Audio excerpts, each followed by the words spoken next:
Hare Krishna. Today we will begin reading from the Nectar of Devotion.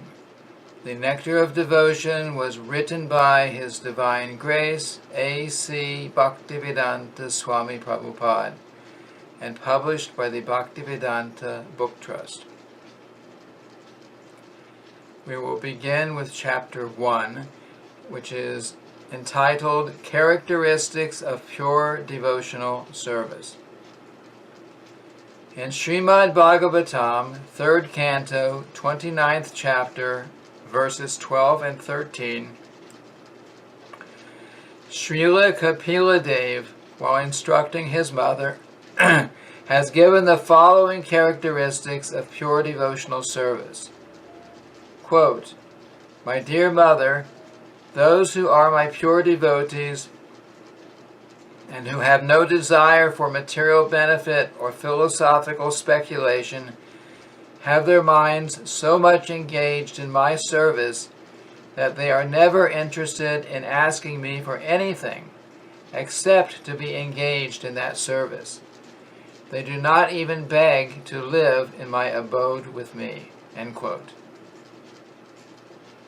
There are 5 kinds of liberation, namely, to become one with the Lord, to live with the Supreme Lord on the same planet, to have the same features as the Lord, to enjoy the same opulences as the Lord, and to live as a companion of the Lord. A devotee, what to speak of rejecting material sense gratification, does not even want any of the 5 kinds of liberation. He is satisfied simply by discharging loving service to the Lord. That is the characteristic of pure devotion. In the above statement by Kapila Dev from Srimad Bhagavatam, the actual position of a pure devotee is described, and the primary characteristics of devotional service are also defined. Further characteristics of devotional service are described by Rupa Goswami with evidences from different scriptures. He states that there are 6 characteristics of pure devotional service, which are as follows. 1. Pure devotional service brings immediate relief from all kinds of material distress. 2. Pure devotional service is the beginning of all auspiciousness. 3. Pure devotional service automatically puts one in transcendental pleasure. 4. Pure devotional service is rarely achieved. 5. Those in pure devotional service deride even the conception of liberation. 6. Pure devotional service is the only means to attract Krishna. Krishna is all attractive, but pure devotional service attracts even him. This means that pure devotional service is even transcendentally stronger than Krishna himself, because it is Krishna's internal potency.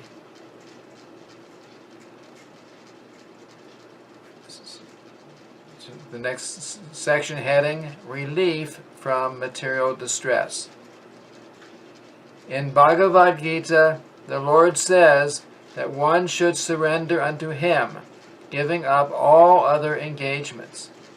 The Lord also gives His word there that He will protect surrendered souls from the reactions of all sinful activities. Srila Rupa Goswami says that the distresses from sinful activities are due both to the sins themselves and to sins committed in our past lives. Generally, one commits sinful activities due to ignorance, but ignorance is no excuse for evading the reaction, sinful activities. Sinful activities are of 2 kinds, those that are mature and those that are not mature.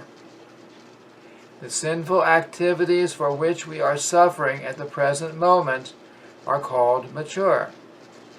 the many sinful activities stored within us for which we have not yet suffered are considered immature.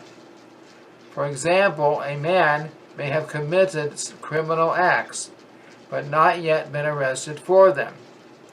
Now, as soon as he is detected, arrest is awaiting him. Similarly, for some of our sinful activities, we are awaiting distresses in the future. And for others, which are mature, we are suffering at the present moment. In this way, there is a chain of sinful activities and their concomitant distresses, and the conditioned soul is suffering life after life due to these sins.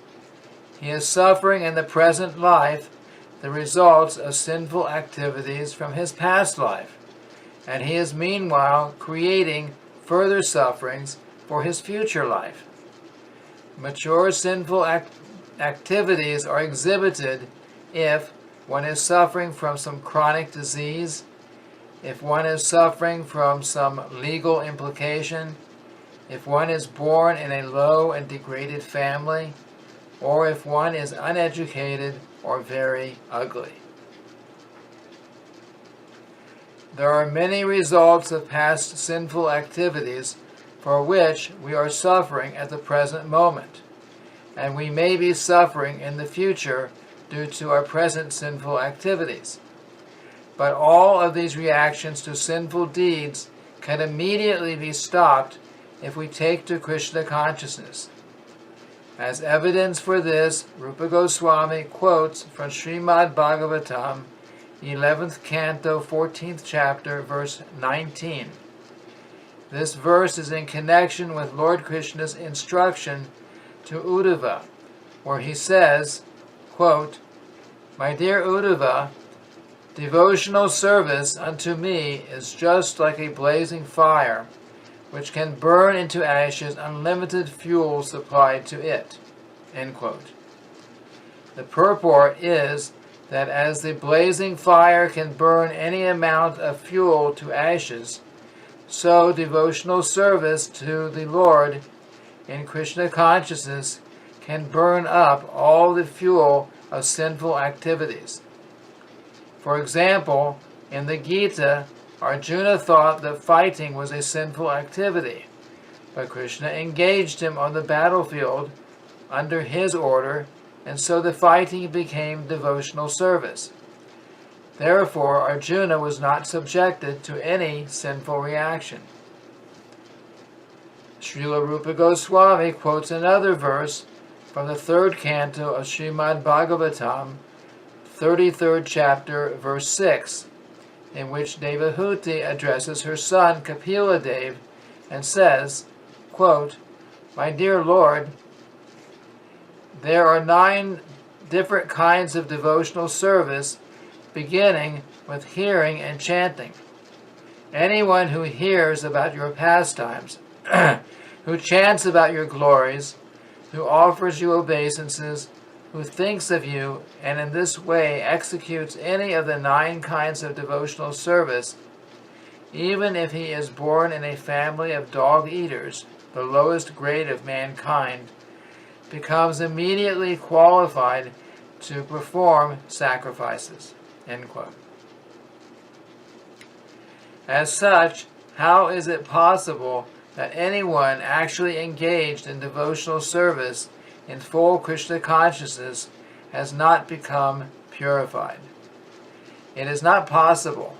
One who is engaged in Krishna consciousness and devotional service has without doubt become freed from all contaminations of material sinful activities.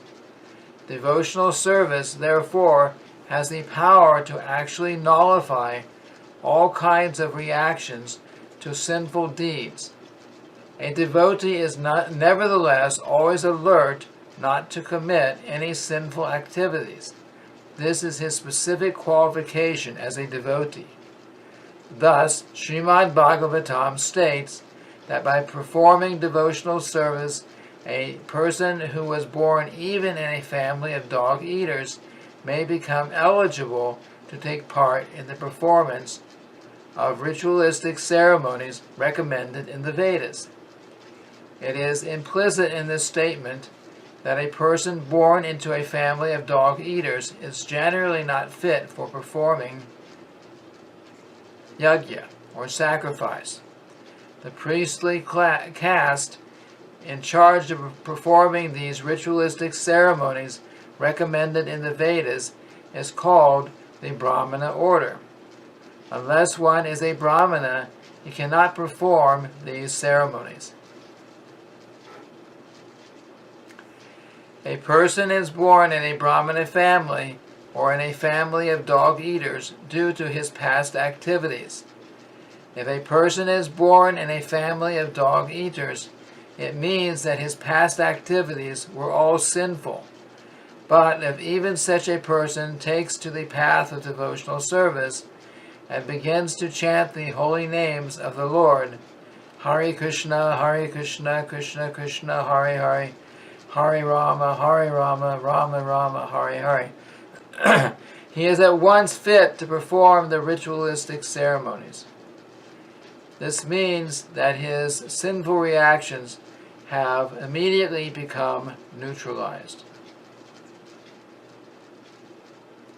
It is stated in the Padma Purana that there are 4 kinds of effects due to sinful activities, which are listed as follows. 1. The effect that is not yet fructified. 2. The effect that is lying as seed. 3. The effect that is already mature. And 4. The effect that is almost mature. It is also stated that all these 4 effects become immediately vanquished for those who surrender unto the Supreme Personality of Godhead, Vishnu, and become engaged in his devotional service in full Krishna consciousness. Those effects described as almost mature refer to the distress from which one is suffering at present, and the effects lying as a seed are in the core of the heart, where there is a certain stock of sinful desires which are like seeds. The Sanskrit word kutam means that they are almost ready to produce the seed, or the effect of the seed.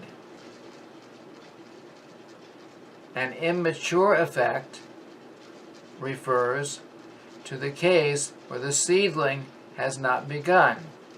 From this statement of Padma Purana, it is understood that material contamination is very subtle.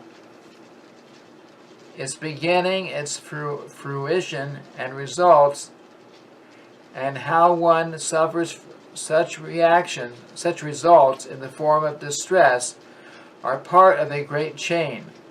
When one catches some disease, it is often very difficult to ascertain the cause of the disease, where it originated, and how it is maturing. The suffering of a disease, however, does not appear all of a sudden.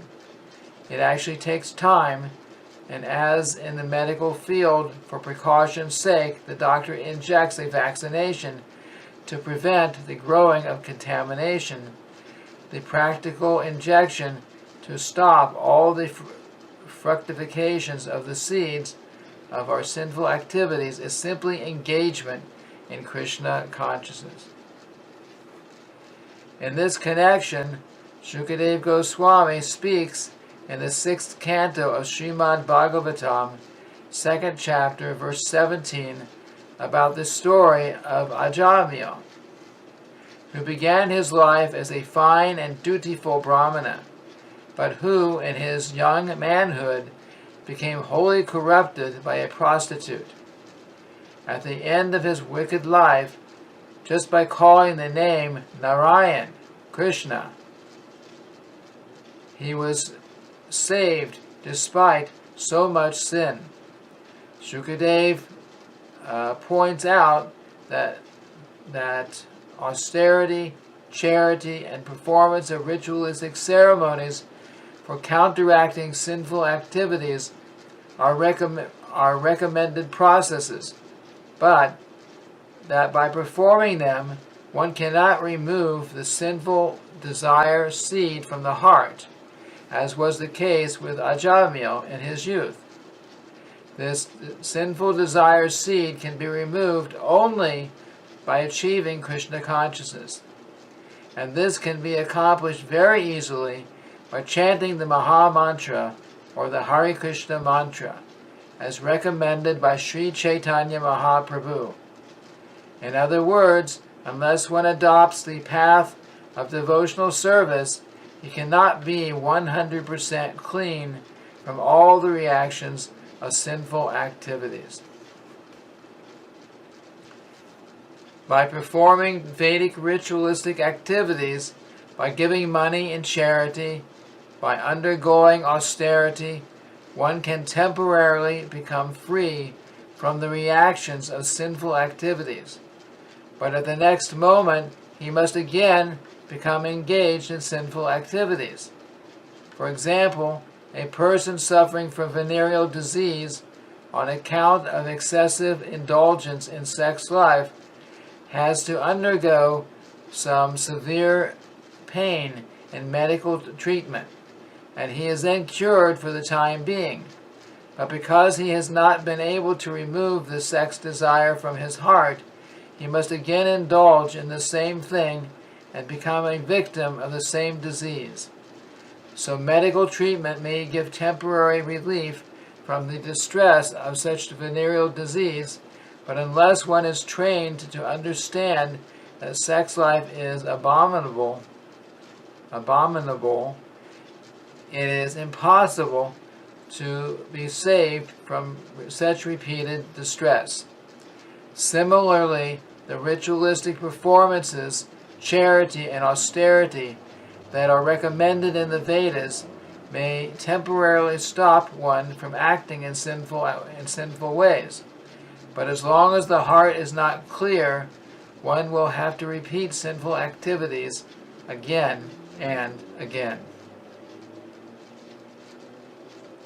Another example given in Srimad Bhagavatam concerns the elephant who enters into a lake and takes a bath very seriously, cleansing his body thoroughly. Then, as soon as he comes onto the shore, he again takes some dust from the earth and throws it over his body. Similarly, a person who is not trained in Krishna consciousness cannot become completely free from the desire for sinful activities. Neither the yoga process, nor philosophical speculations, nor fruitive activities can save one from the seeds of sinful desires. Only by being engaged in devotional service can this be done. There is another evidence in the 4th canto of Srimad Bhagavatam, 22nd chapter, verse 39, wherein Sanat Kumar says, quote, "My dear king, the false ego of a human being is so strong that it keeps him in material existence as if tied up by a strong rope. Only the devotees can cut off the knot of this strong rope very easily by engaging themselves in Krishna consciousness. Others who are not in Krishna consciousness, but who are trying to become great mystics or great ritual performers, cannot advance like the devotees. Therefore, it is the duty of everyone to engage himself in the activities of Krishna consciousness in order to be freed from the tight knot of false ego and engagement in material activities." End quote. The tight knot of false ego is due to ignorance. As long as one is ignorant about his identity, he is sure to act wrongly and thereby become entangled in material contamination. This ignorance of factual knowledge can also be dissipated by Krishna consciousness, as is confirmed in the Padma Purana as follows. Quote, pure devotional service in Krishna consciousness is the highest enlightenment, and when such enlightenment is there, it is just like a blazing forest fire, killing all the inauspicious snakes of desire. The example is being given in this connection that when there is a forest fire, the extensive blazing automatically kills all the snakes in the forest. There are many, many snakes on the ground of the forest, and when a fire takes place, it burns the dry foliage, and the snakes are immediately attacked. Animals who have 4 legs can flee from the fire, or at least try to flee, but the snakes are immediately killed. Similarly, the blazing fire of Krishna consciousness is so strong that the snakes of ignorance are immediately killed. Next section. Krishna consciousness is all auspicious. Srila Rupa Goswami has given a definition of auspiciousness. He says that actual auspiciousness means welfare activities for all the people of the world. At the present moment, groups of people are engaged in welfare activities in terms of society, community, or nation. There is even an attempt in the form of the United Nations for world help activity, but due to the shortcomings of limited national activities, such a general mass welfare program for the whole world is not practically possible. The Krishna consciousness movement, however, is so nice that it can render the highest benefit to the entire human race. Everyone can be attracted by this movement, and everyone can feel the result. Therefore, Rupa Goswami and other learned scholars agree that a broad propaganda program for this Krishna consciousness movement of devotional service all over the world is the highest humanitarian welfare activity. How the Krishna consciousness movement can attract the attention of the whole world, and how each and every man can feel pleasure in this Krishna consciousness is stated in the Padma Purana as follows. Quote, a person who is engaged in devotional service in full Krishna consciousness is to be understood to be doing the best service to the whole world and to be pleasing everyone in the world. In addition to human society, he is pleasing even the trees and animals, because they also become attracted by such a movement. End quote. A practical example of this was shown by Lord Chaitanya when he was traveling through the forests of Jharkhand in central India for spreading his Sankirtan movement. The tigers, the elephants, the deer, and all the other wild animals joined him and were participating in their own ways by dancing and chanting Hare Krishna.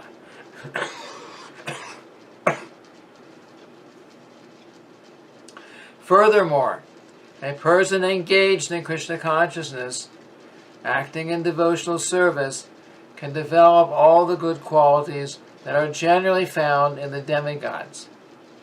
It is said by Shukadeva Goswami in the 5th canto of Srimad Bhagavatam, 18th chapter, verse 12, quote, my dear king, persons who have unflinching faith in Krishna and are without any duplicity can develop all the good qualities of the demigods. On account of a devotee's high grade of Krishna consciousness, even the demigods like to live with him, and therefore it can be understood that the qualities of the demigods have developed within his body. End quote. On the other hand, a person who is not in Krishna consciousness has no good qualities. He may be highly educated from the academic point of view, but in the actual field of his activities, he can be seen to be baser than the animals. Even though a person is highly educated academically, if he cannot go beyond the sphere of mental activities, then he is sure to perform only material activities and thus remain impure. There are so many persons in the modern world who have been highly educated in the materialistic universities, but it is seen that they cannot take up the movement of Krishna consciousness and develop the high qualities of the demigods.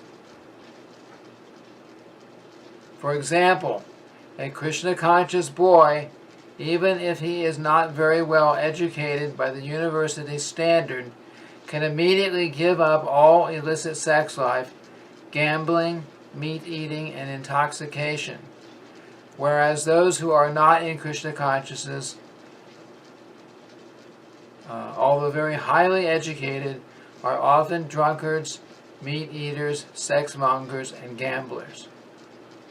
These are practical proofs of how a Krishna conscious person becomes highly developed in good qualities, whereas a person who is not in Krishna consciousness cannot do so. We experience that even a young boy in Krishna consciousness is unattached to cinemas, nightclubs, naked dance shows, restaurants, liquor shops, etc. He becomes completely freed. He saves his valuable time from being extravagantly spent in the way of smoking, drinking, attending the theater, and dancing. One who is not in Krishna consciousness usually cannot sit silently even for half an hour. The yoga system teaches that if you become silent, you will realize that you are God. This system may be all right for materialistic persons, but how long will they be able to keep themselves silent? Artificially, they may sit down for so-called meditation, but immediately after their yogic performance, they will engage themselves again in such activities as illicit sex life, gambling, meat eating, and many other nonsensical things. But a Krishna conscious person gradually elevates himself without endeavoring for this so-called silent meditation. Simply because he is engaged in Krishna consciousness, he automatically gives up all this nonsense and develops a high character. One develops the highest character by becoming a pure devotee of Krishna. The conclusion is that no one can truly have any good qualities if he is lacking Krishna consciousness. The next section, happiness in Krishna consciousness. Srila Rupa Goswami has analyzed the different sources of happiness. He has divided happiness into three categories, which are 1. Happiness derived from material enjoyment. 2. Happiness derived by identifying oneself with the Supreme Brahman. And 3. Happiness derived from Krishna consciousness. In the Tantra Shastra, Lord Shiva speaks to his wife Sati in this way, quote, "My dear wife, a person who has surrendered himself at the lotus feet of Govinda and who has thus developed pure Krishna consciousness can be very easily awarded all the perfections desired by the impersonalist. And beyond this, he can enjoy the happiness achieved by the pure devotees." End quote. Happiness derived from pure devotional service is the highest because it is eternal. The happiness derived from material perfection or understanding oneself to be Brahman is inferior because it is temporary. There is no preventing one's falling down from material happiness, and there is even every chance of falling down from the spiritual happiness derived from identifying oneself with the impersonal Brahman. It has been seen that great Mayavadi impersonalist sannyasis, very highly educated and almost realized souls, may sometimes take to political activities or to social welfare activities. The reason is that they actually do not derive any ultimate transcendental happiness in the impersonal understanding, and therefore must come down to the material platform to take to such mundane affairs. There are many instances, especially in India, where these Mayavadi sannyasis descend to the material platform again. But a person who is fully in Krishna consciousness will never return to any sort of material platform. However alluring and attracting they may be, he always knows that no material welfare activities can compare to the spiritual activity of Krishna consciousness. The mystic perfections achieved by actually successful yogis are 8 in number. Anima Siddhi refers to the power by which one can become so small that he can enter into a stone. Modern scientific improvements also enable us to enter into stone because they provide for excavating so many subways, penetrating the hills, etc. So Anima Siddhi, the mystic perfection of trying to enter into stone, has also been achieved by material science. Similarly, all the yoga siddhis or perfections are material arts. For example, in one yoga siddhi, there is development of the power to become so light that one can float in the air or on water. That is also being performed by modern scientists. They are flying in the air and they are floating on the surface of the water, and they are traveling under the water. After comparing all these mystic yoga siddhis to materialistic perfections, we find that the materialistic scientists try for the same perfections. So actually there is no difference between mystic perfection and materialistic perfection. A German scholar once said that the so-called yoga perfections had already been achieved by modern scientists, and so he was not concerned with them. He intelligently went to India to learn how he could understand his eternal relationship with the Supreme Lord by means of bhakti yoga, devotional service.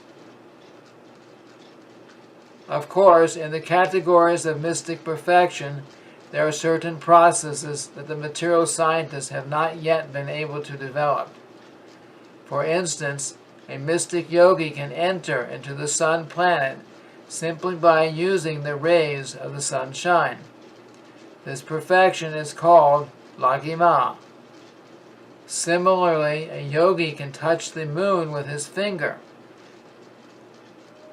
Though the modern astronauts go to the moon with the help of spaceships, they undergo many difficulties, whereas a person with a mystic perfection can extend his hand and touch the moon with his finger. This siddhi is called prapti, or acquisition.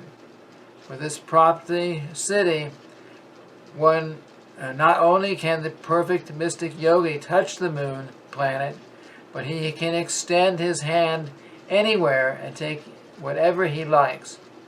He may be sitting thousands of miles away from a certain place, and if he likes, he can take fruit from a garden there. This is Prapti Siddhi. The modern scientists have manufactured nuclear weapons with which they can destroy an insignificant part of this planet. But by the Yoga Siddhi, known as Ishita, one can create and destroy an entire planet simply at will. Another perfection is called Vashita, and by this perfection one can bring anyone under his control. This is a kind of hypnotism that is almost irresistible. Sometimes it is found that a yogi who may have attained a little perfection in this Vashita mystic power comes out among the people and speaks all sorts of nonsense, controls their minds, exploits them, takes their money, and then goes away. There is another mystic perfection which is known as prakamya, magic. By this prakamya power, one can achieve anything he likes. For example, one can make water enter into his eye and then again come out from within the eye. Simply by his will, he can perform such wonderful activities. The highest perfection of mystic power is called Kama Vasayita. This is also magic, but whereas the Prakamya power acts to create wonderful effects within the scope of nature, Kama Vasayita permits one to contradict nature, in other words, to do the impossible. Of course, one can derive great amounts of temporary happiness by achieving such yogic materialistic perfections. Foolishly, people who are enamored by the glimmer of modern materialistic advancement are thinking that the Krishna consciousness movement is for less intelligent men. Quote, I am better off being busy with my material comforts, maintaining a nice family, apartment, and sex life. End quote. These people do not know that at any moment they can be kicked out of their material situation. Due to ignorance, they do not know that real life is eternal. The temporary comforts of the body are not the goal of life, and it is due only to darkest ignorance that people become enamored of the glimmering advancement of material comforts. Srila Bhaktivinoda Thakur has therefore said that the advancement of material knowledge renders a person more foolish because it causes one to forget his real identity by its glimmer. This is doom for him because the human form of life is meant for getting out of material contamination. By the advancement of material knowledge, people are becoming more and more entangled in material existence. They have no hope of being liberated from this catastrophe.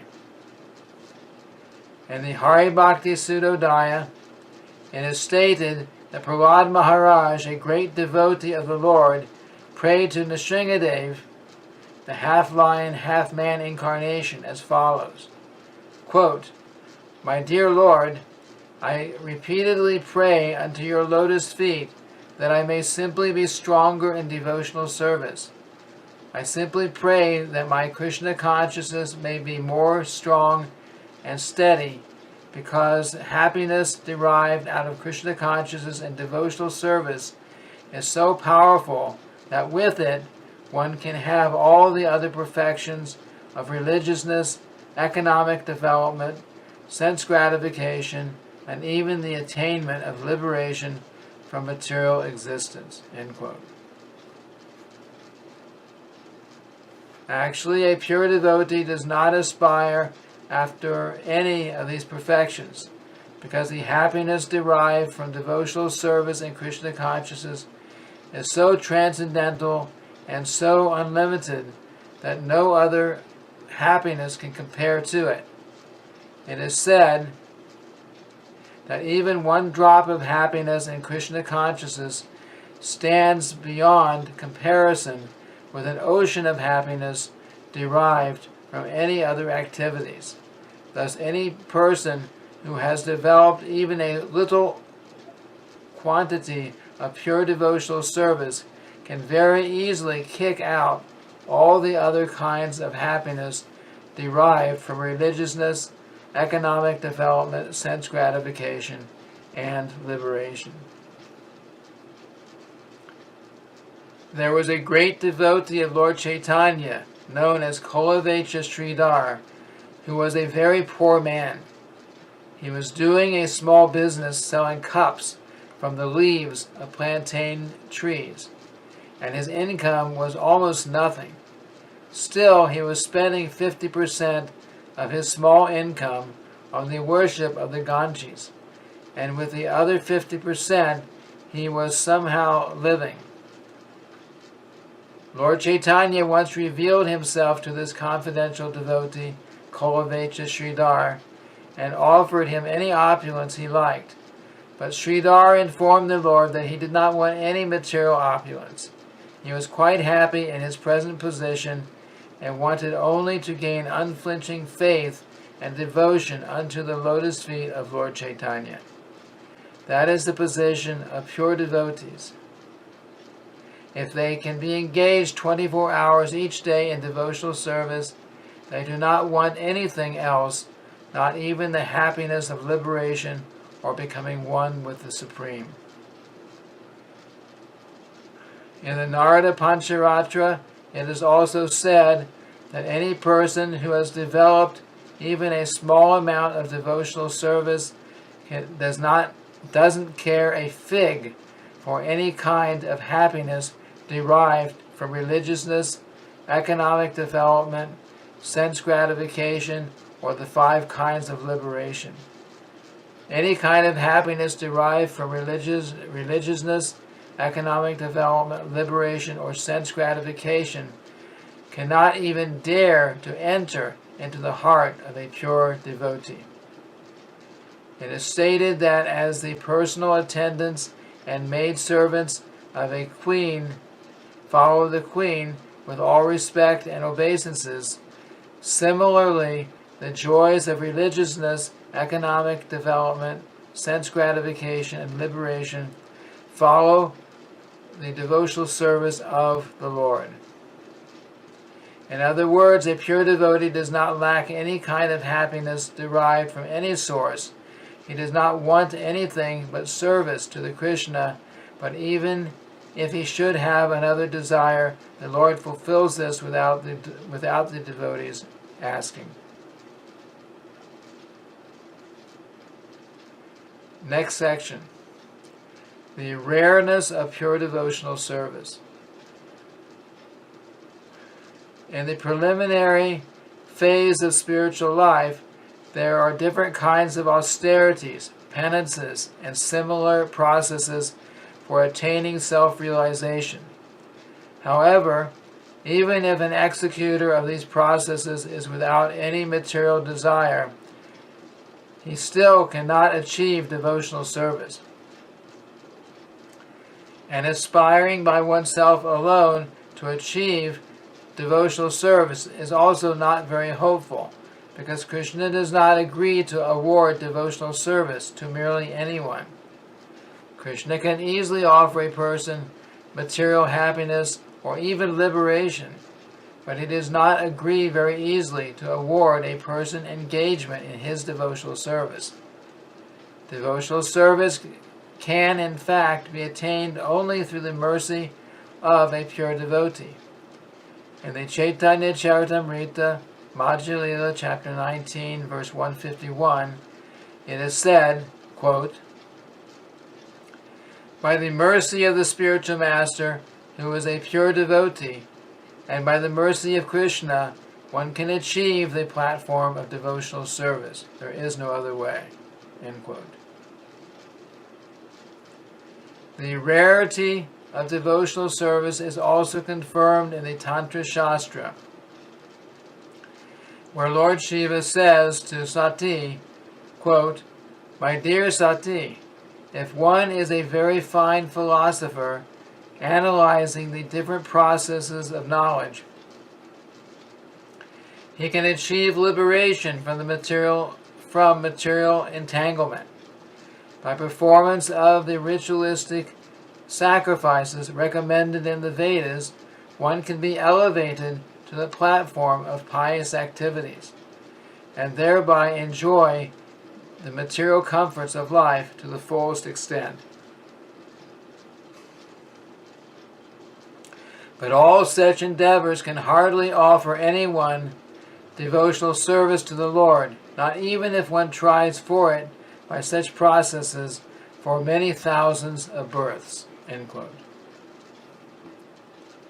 In the Srimad Bhagavatam, it is also confirmed by Prahlad Maharaj that merely by personal efforts or by the instructions of higher authorities, one cannot attain to the stage of devotional service. One must become blessed by the dust of the lotus feet of a pure devotee who is completely freed from the contamination of material desires.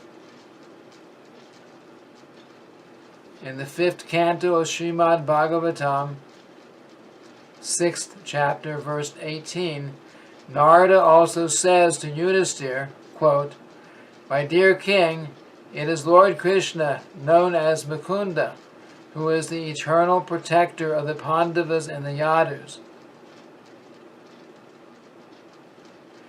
He is also your spiritual master and instructor in every respect.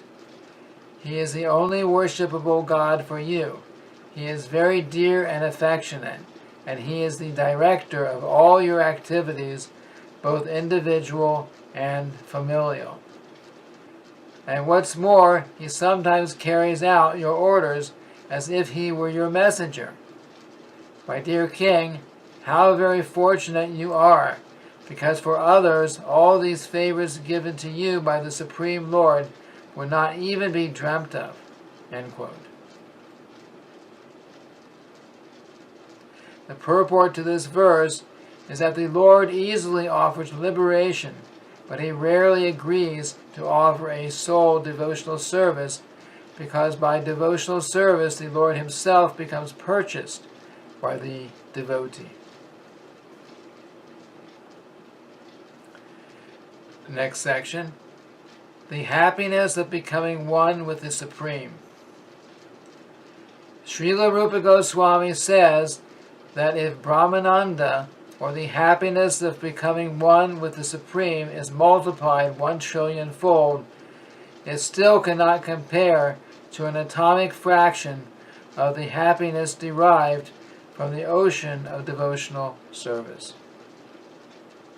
In the Hari Bhakti Sudodaya, Prahlad Maharaj, while satisfying Lord Nrsingadev by his prayers, says, quote, "My dear Lord of the universe, I am feeling transcendental pleasure in your presence, and have become merged in the ocean of happiness.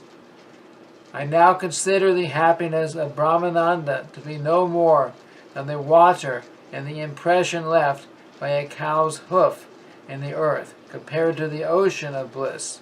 End quote.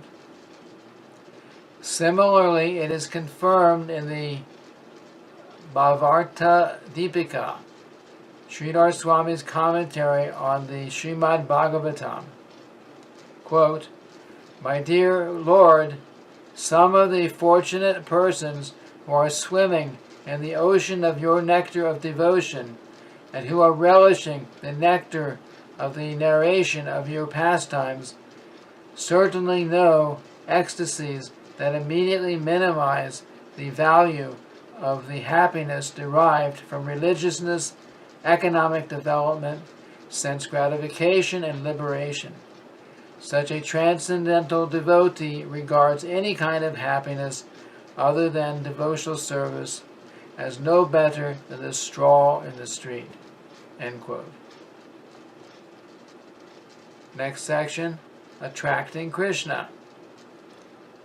Srila Rupa Goswami has stated that devotional service attracts even Krishna. Krishna attracts everyone, but devotional service attracts Krishna. The symbol of devotional service in the highest degree is Radharani. Krishna is called Madan Mohan, which means that he is so attractive that he can defeat the attraction of thousands of cupids. But Radharani is still more attractive, for she can even attract Krishna. Therefore, devotees call her Madan Mohan Mohini, the attractor of Cupid. To perform devotional service means to follow in the footsteps of Radharani, and devotees in Vrindavan put themselves under the care of Radharani in order to achieve perfection in their devotional service. In other words, devotional service is not an activity of the material world. It is directly under the control of Radharani. In Bhagavad Gita, it is confirmed that the Mahatmas, or great souls, are under the protection of Daivi Prakriti, the internal energy, Radharani. So being directly under the control of the internal potency of Krishna, devotional service attracts even Krishna himself. Read that one again. So, being directly under the control of the internal potency of Krishna, devotional service attracts even Krishna himself. This fact is corroborated by Krishna in the 11th canto of Srimad Bhagavatam, 14th chapter, verse 20, where he says, quote, "My dear Uddhava, you may know it from me that the attraction I feel for devotional service rendered by my devotees is not to be attained even by the performance of mystic yoga, philosophical speculation, ritualistic sacrifices, the study of Vedanta, the practice of severe austerities, or the giving of everything in charity. These are, of course, very nice activities, but they are not as attractive to me as a transcendental loving service rendered by my devotees." End quote. How Krishna becomes attracted by the devotional service of his devotees is described by Narada in Srimad Bhagavatam, 7th canto, 10th chapter, verse 48 and 49, where Narada addresses King Yudhisthira, while the king is appreciating the glories of the character of Prahlad Maharaj. A devotee always appreciates the activities of other devotees. Yudhisthira Maharaj was appreciating the qualities of Prahlad, and that is one symptom of a pure devotee. A pure devotee never thinks himself great. He always thinks that other devotees are greater than himself. The king was thinking, quote, Prahlad Maharaj is actually a devotee of the Lord, while I am nothing, end quote. And while thinking this, he was addressed by Narada as follows, quote, "My dear King Yudhisthira, you, the Pandava brothers, are the only fortunate people in this world. The Supreme Personality of Godhead has appeared on this planet and is presenting himself to you as an ordinary human being. He is always with you in all circumstances. He is living with you and covering himself from the eyes of others. Others cannot understand that he is the Supreme Lord, but he is still living with you as your cousin or your friend or even as your messenger. Therefore, you must know that nobody in this world is more fortunate than you." End quote. In the Bhagavad Gita, when Krishna appeared in his universal form, Arjuna prayed, quote, "My dear Krishna, I thought of you as my cousin brother, and so I have shown disrespect to you in so many ways, calling you Krishna or friend. But you are so great that I could not understand. But you are so great that I could not understand. End quote. So that was the position of the Pandavas. Although Krishna is the Supreme Personality of Godhead, the greatest among all greats, he remained with these royal brothers, being attracted by their devotion, by their friendship, and by their love.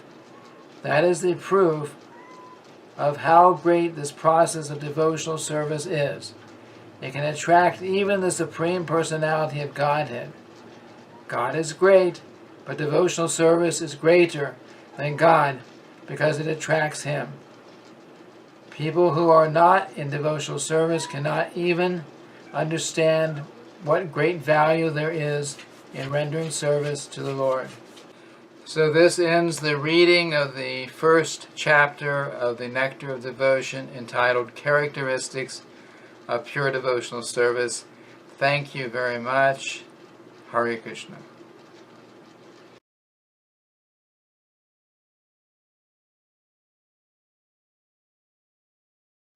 Hare Krishna. Today we will begin reading Chapter 2 of the Nectar of Devotion. The chapter is entitled The First Stages of Devotion. It was written by His Divine Grace, A.C. Bhaktivedanta Swami Prabhupada, and it was published by the Bhaktivedanta Book Trust. The three categories of devotional service which Srila Rupa Goswami describes in Bhakti Rasamrita Sindhu are listed as devotional service in practice, devotional service in ecstasy, and devotional service in pure love of Godhead. There are many subheadings in each of these categories. Generally, it is understood that in the category of devotional service in practice, there are two different qualities. Devotional service in ecstasy has 4 qualities, and devotional service in pure love of Godhead has 6 qualities. These qualities will be explained by Srila Rupa Goswami later on. In this connection, Srila Rupa Goswami suggests that the person eligible for Krishna consciousness or devotional service can be classified by his particular taste. He says that devotional service is a continual process from one's previous life. No one can take to devotional service unless he has had some previous connection with it.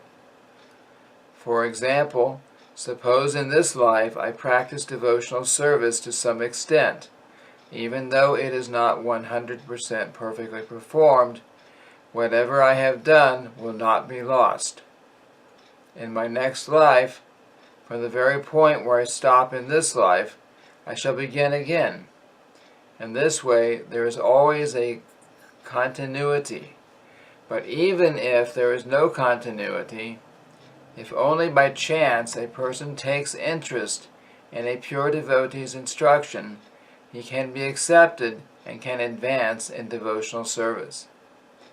Anyway, for persons who have a natural taste for understanding books, like Bhagavad Gita and Srimad Bhagavatam, devotional service is easier than for those who are simply accustomed to mental speculation and argumentative processes.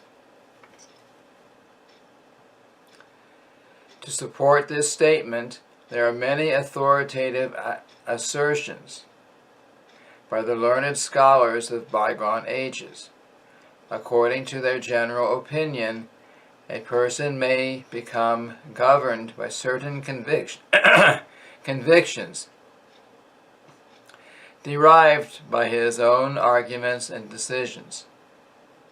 Then another person, who may be a greater logician, will nullify these conclusions and establish another thesis. In this way, the path of argument will never be safe or conclusive.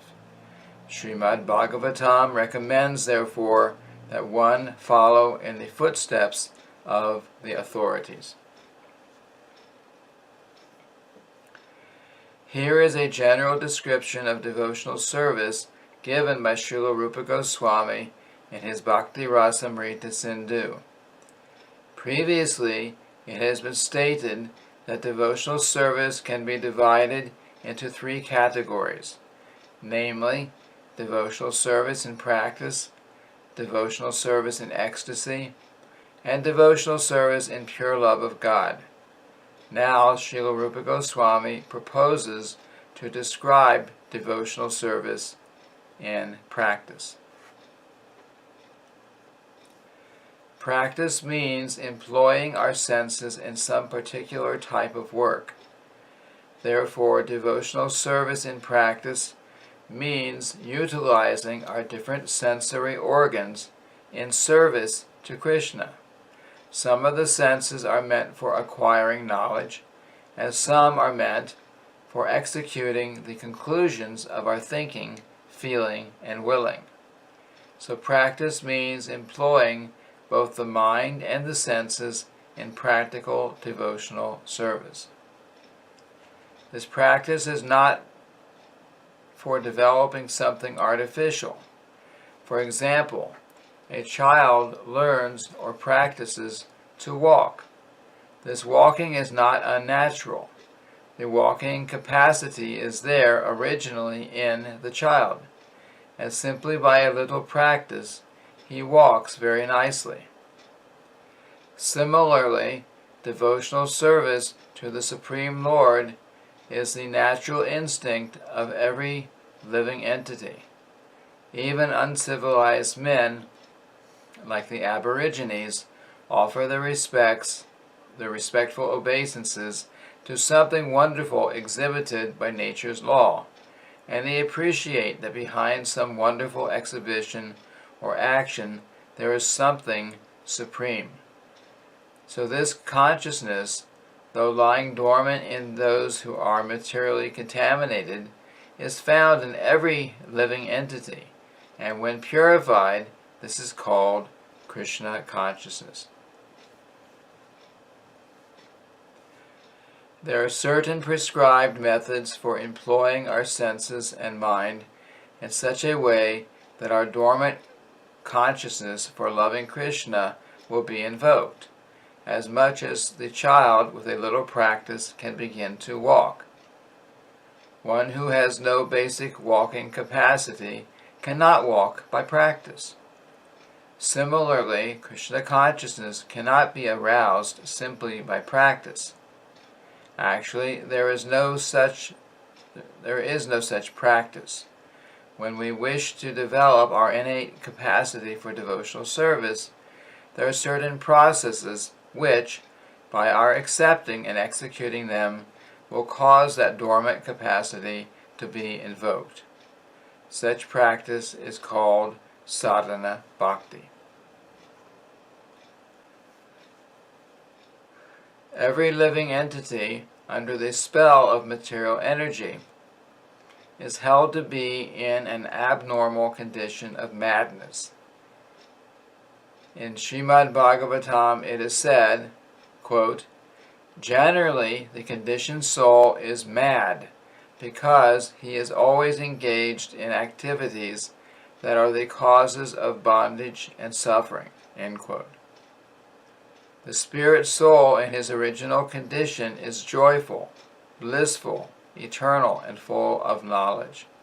Only by his implication in material activities has he become miserable, temporary, and full of ignorance. This is due to vikarma. Vikarma means, quote, actions which should not be done, end quote. Therefore, we must practice sadhana bhakti, which means to offer Mangalartik, deity worship, in the morning, to refrain from certain material activities, to offer obeisances to the spiritual master, and to follow many other rules and regulations that will be described here one after another.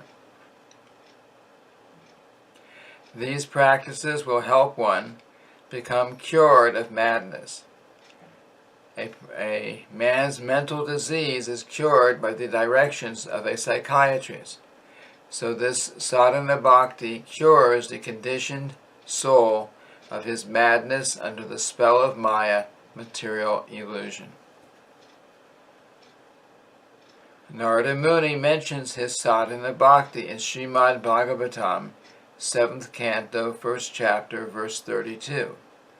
He says there to King Yudhisthira, quote, "My dear king, one has to fix his mind on Krishna by any means," end quote. That is called Krishna consciousness. It is the duty of the Acharya, the spiritual master, to find the ways and means for his disciple to fix his mind on Krishna. That is the beginning of sadhana bhakti. Sri Chaitanya Mahaprabhu has given us an authorized program for this purpose, centered around the chanting of the Hare Krishna mantra. This chanting has so much power that it immediately attaches one to Krishna. That is the beginning of sadhana bhakti. Somehow or other, one has to fix his mind on Krishna. The great saint Ambarish Maharaj, although a responsible king, fixed his mind on Krishna. And similarly, anyone who tries to fix his mind in this way will very rapidly make progress in successfully reviving his original Krishna consciousness. Now this sadhana bhakti, or practice of devotional service, may also be divided into two parts. The first part is called service according to regulative principles. One has to follow these different regulative principles by the order of the spiritual master, or on the strength of authoritative scriptures. And there can be no question of refusal. That is called vaidhi, or regulated. One has to do it without argument. Another part of sadhana bhakti is called raganuga. Raganuga refers to the point at which, by following the regulative principles, one becomes a little more attached to Krishna and executes devotional service out of natural love. For example, a person engaged in devotional service may be ordered to rise early in the morning and offer arati, which is a form of deity worship. In the beginning, by the order of his spiritual master, one rises early in the morning and offers arati, but then he develops a real attachment.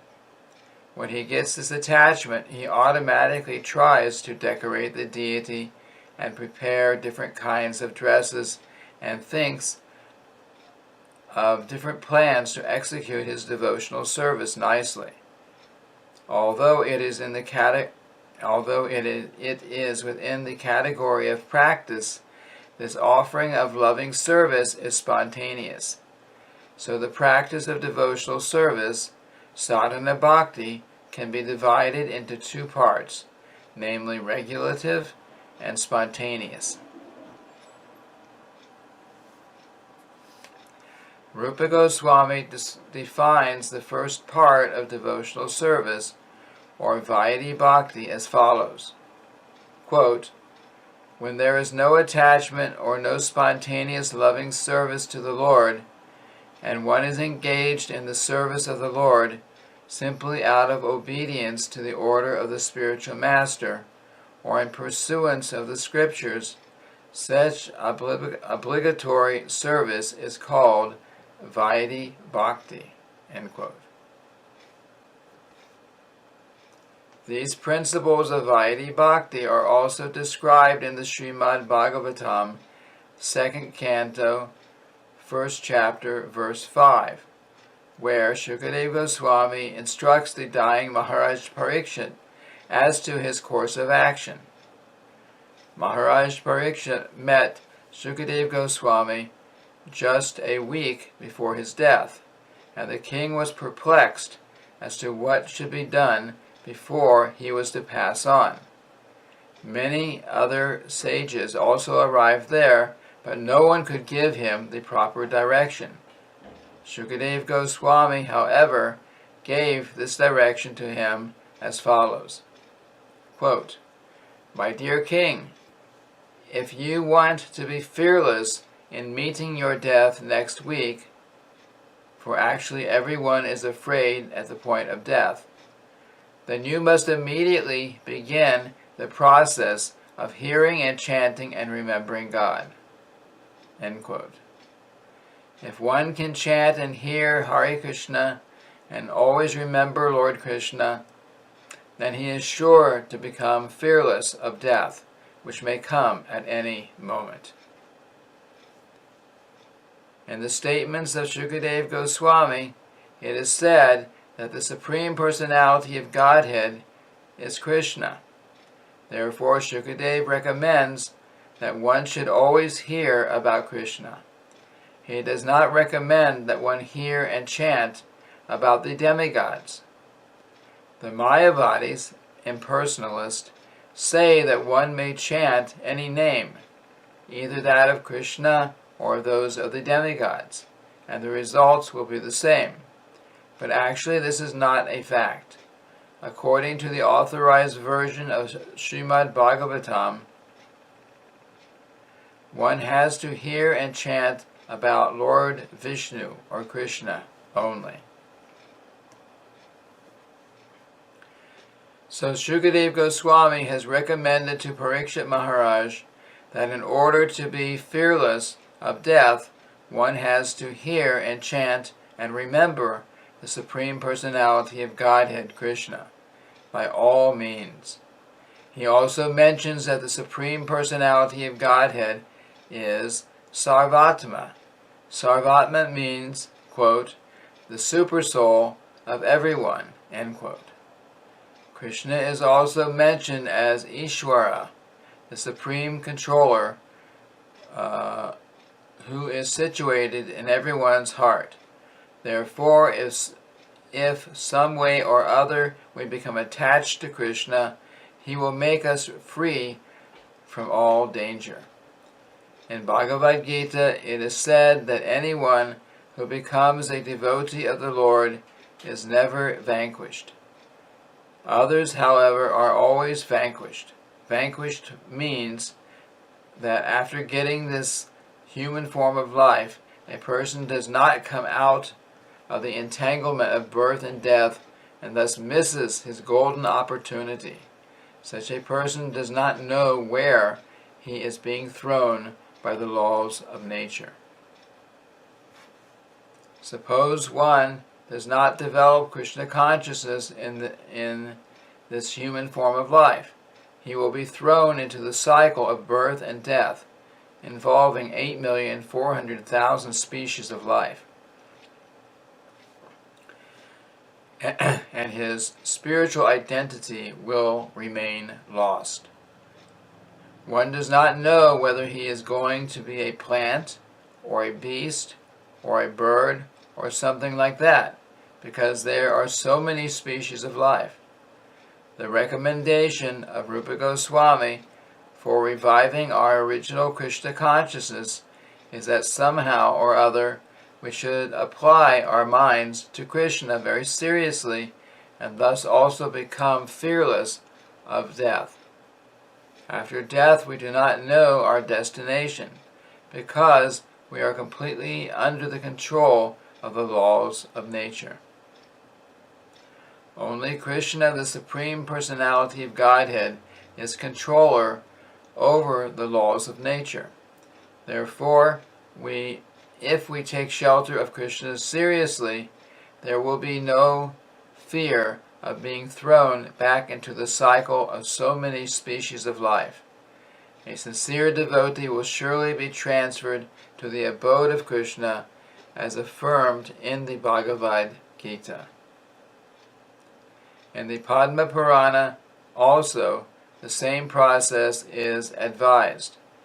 There it is said that one should always remember Lord Vishnu. This is called dhyaya, or meditation. Always remembering Krishna, always remembering Krishna. It is said that one has to meditate with his mind fixed upon Vishnu. Padma Purana recommends that one always fix his mind on the form of Vishnu by meditation and not forget him at any moment. And this state of consciousness is called samadhi, or trance.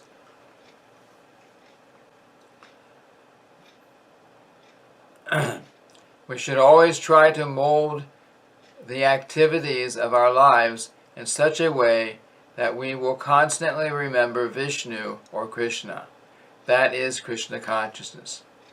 Whether one concentrates his mind on the four-handed form of Vishnu or on the form of the two-handed Krishna, it is the same.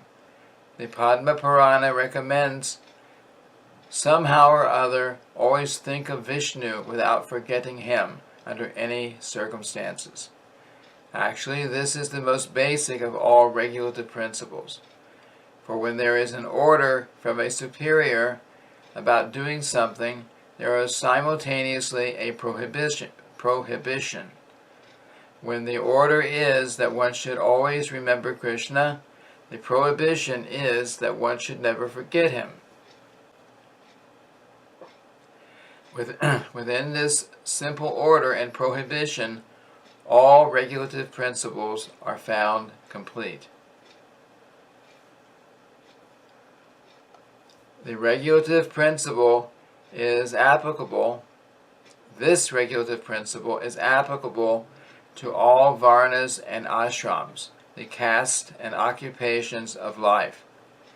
There are 4 varnas, namely the brahmanas, priests and intellectuals, the kshatriyas, the warriors and statesmen, the vaishyas, the businessmen and farmers, and shudras, the laborers and servants. There are also 4 standard ashrams, namely brahmacharya, student life, grihastha, householder, vanaprastha, retired, and sannyas, renounced. The regulative principles are not only for the brahmacharis, celibate students, to follow, but are applicable for all. It doesn't matter whether one is a beginner, a brahmachari, or is very advanced, a sannyasi. The principle of remembering the Supreme Personality of Godhead constantly and not forgetting him at any moment is meant to be followed by everyone without fail. If this injunction is followed, then all other rules and regulations will automatically fall into line. All other rules and regulations should be treated as assistants or servants to this one basic principle. The injunctions or rules and regulations and the resultant reactions are mentioned in the 11th canto of Srimad Bhagavatam, 5th chapter, verses 2 and 3. Chamasa Muni, one of the 9 sages who came to instruct King Nimi, addressed the king and said, quote, "The 4 social orders, namely the Brahmanas, the Kshatriyas, the Vaishyas, and the Shudras, have come out of the different parts of the universal form of the Supreme Lord as follows. The Brahmanas have come out from the head, the Kshatriyas have come out from the arms, the Vaishyas have come out from the waist, and the Shudras have come out from the legs. Similarly, the sannyasis have come out from the head, the vanaprasthas from the arms, the grihasthas from the waist, and the brahmacharis from the legs." End quote. These different orders of society and grades of spiritual advancement are conceived in terms of qualification. It is confirmed in the Bhagavad Gita that the 4 social orders and the 4 spiritual orders are created by the Lord himself in terms of different individual qualities.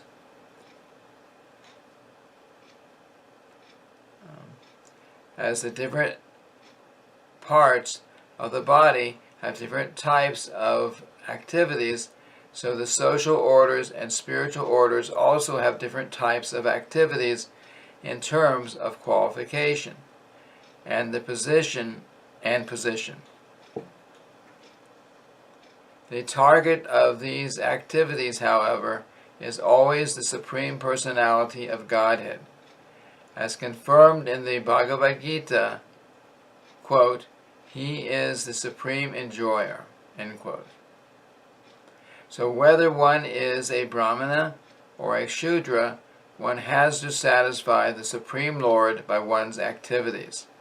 This is also confirmed in the Srimad Bhagavatam by a verse that reads, quote, "Everyone must be engaged in his particular duty, but the perfection of such work should be tested by how far the Lord is satisfied with such activities," end quote.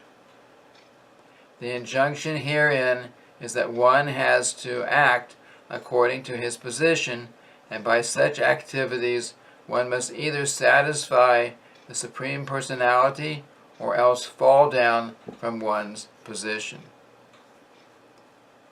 For example, a Brahmana who is born out of the head of the Lord has his business to preach the transcendental Vedic sounds, or Shabda Brahma. Because the Brahmana is the head, he has to preach the transcendental sound, and he also has to eat on behalf of the Supreme Lord. According to Vedic injunctions, when a Brahmana eats, it is to be understood that the personality of Godhead is eating through him. It is not, however, that the Brahmana should simply eat on behalf of the Lord and not preach the message of Bhagavad Gita to the world. Actually, one who preaches the message of the Gita is very dear to Krishna, as confirmed in the Gita itself. Such a preacher is factually a Brahmana, and thus by feeding him, one feeds the Supreme Lord directly. Similarly, the Kshatriya has to protect people from the onslaughts of Maya. That is his duty. For example, as soon as Maharaj Parikshit saw that a black man was attempting to kill a cow, he immediately took his sword, wanting to kill the black man, whose name was Kali. That is a Kshatriya's duty. Violence is required in order to give protection. In Bhagavad Gita, Lord Krishna directly gave his order to Arjuna to commit violence on the battlefield of Kurukshetra, just to give protection to the people in general. There's a footnote here. Not to be confused with Kali, the demigoddess, who is a devastating feature of material nature. Continuing on, the Vaishyas are meant for producing agricultural products, trading them, distributing them, and distributing them. And the working class, or Shudras, are those who haven't the intelligence of the Brahmanas, or the Kshatriyas, or the Vaishyas, and therefore they are meant to help these higher classes by bodily labor. In this way, there is full cooperation and spiritual advancement among all the different orders of society. And when there is no such cooperation, the members of society will fall down. That is the present position in the Kali Yuga, the age of quarrel. Nobody is doing his duty, and everyone is simply puffed up by calling himself a Brahmana, intellectual, or a Kshatriya, soldier or statesman. But actually such people are without status. They are out of touch with the Supreme Personality of Godhead because they are not Krishna conscious. Therefore, the Krishna consciousness movement is intended to set the whole of human society in proper condition so that everyone will be happy and take profit from developing Krishna consciousness. Lord Sri Krishna instructed Uddhava that by following the injunctions of the society and spiritual orders of human society, one can satisfy the Supreme Personality of Godhead, and as a result of such satisfaction, the whole society gets all the necessities of life amply and without difficulty. This is because, after all, the Supreme Personality of Godhead maintains all other living entities. If the whole society performs its respective duties and remains in Krishna consciousness, there is no doubt that all of its members will live very peacefully and happily. Without wanting the necessities of life, the whole world will be turned into Vaikuntha, the spiritual abode. Even without being transferred to the kingdom of God, by following the injunctions of Srimad Bhagavatam and prosecuting the duties of Krishna consciousness, all human society will be happy in all respects. There is a similar statement by Sri Krishna himself to Uddhava in the 11th canto of Srimad Bhagavatam, 27th chapter, verse 49. The Lord says there, quote, "My dear Uddhava, all persons are engaged in activities, whether those indicated in the revealed scriptures or in ordinary worldly activities. If by the result of either of such activities they worship me in Krishna consciousness, then automatically they become very happy within this world as well as in the next." They become very happy within this world as well as in the next. Of this there is no doubt. End quote. We can conclude from the statement by Krishna that activities in Krishna consciousness will give everyone all perfection in all desires. Thus, the Krishna consciousness movement is so nice that there is no need of even designating oneself Brahmana, Kshatriya, Vaishya, Shudra, Brahmachari, Grihastha, Vanaprastha, or Sannyasi. Let everyone be engaged in whatever occupation he now has. Simply let him worship Lord Krishna by the result of his activities in Krishna consciousness. That will adjust the whole situation, and everyone will be happy and peaceful within this world. In the Narada Pancharatra, the regulative principles of devotional service are described as follows. Quote, "Any activities sanctioned in the revealed scriptures and aiming at the satisfaction of the Supreme Personality of Godhead are accepted by saintly teachers as the regulative principles of devotional service. If one regularly executes such service unto the Supreme Personality of Godhead under the direction of a bona fide spiritual master, then gradually he rises to the platform of serving in pure love of God." End quote. And this ends the reading of the 2nd chapter of the Nectar of Devotion, entitled The First Stages of Devotion. Thank you very much. Hare Krishna.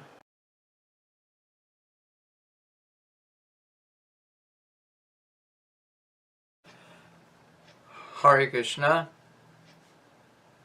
So this afternoon we will read from the Nectar of Devotion, Chapter 3, entitled Eligibility of the Candidate for Accepting Devotional Service.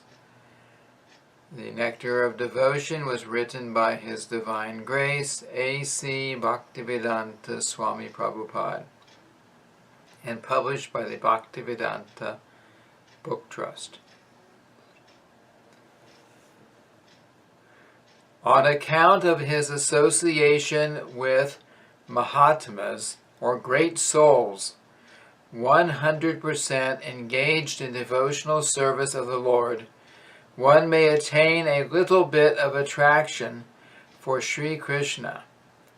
But at the same time, one may remain very much attached to fruitive activities and material sense enjoyment and not be prepared to undergo the different types of renunciation. Such a person, if he has unflinching attraction to Krishna, becomes an eligible candidate for discharging devotional service.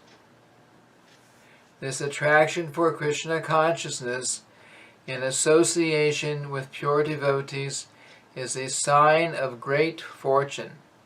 It is confirmed by Lord Chaitanya that only the fortunate persons, by the mercy of both a bona fide spiritual master and Krishna, will get the seed of devotional service. In this connection, Lord Krishna says in the Srimad Bhagavatam, the 11th canto, 20th chapter, verse 8, quote, "My dear Uddhava, only by exceptional fortune does someone become attracted to me, and even if one is not completely detached from fruitive activities or is not completely attached to devotional service, such service is quickly effective." End quote. Devotees may be divided into three classes. The devotee in the first or uppermost class is described as follows.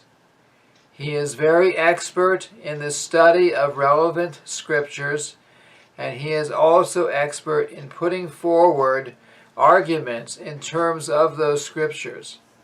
He can very nicely present conclusions with perfect discretion, and can consider the ways of devotional service in a decisive way. He understands perfectly that the ultimate goal of life is to attain to the transcendental loving service of Krishna, and he knows that Krishna is the only object of worship and love.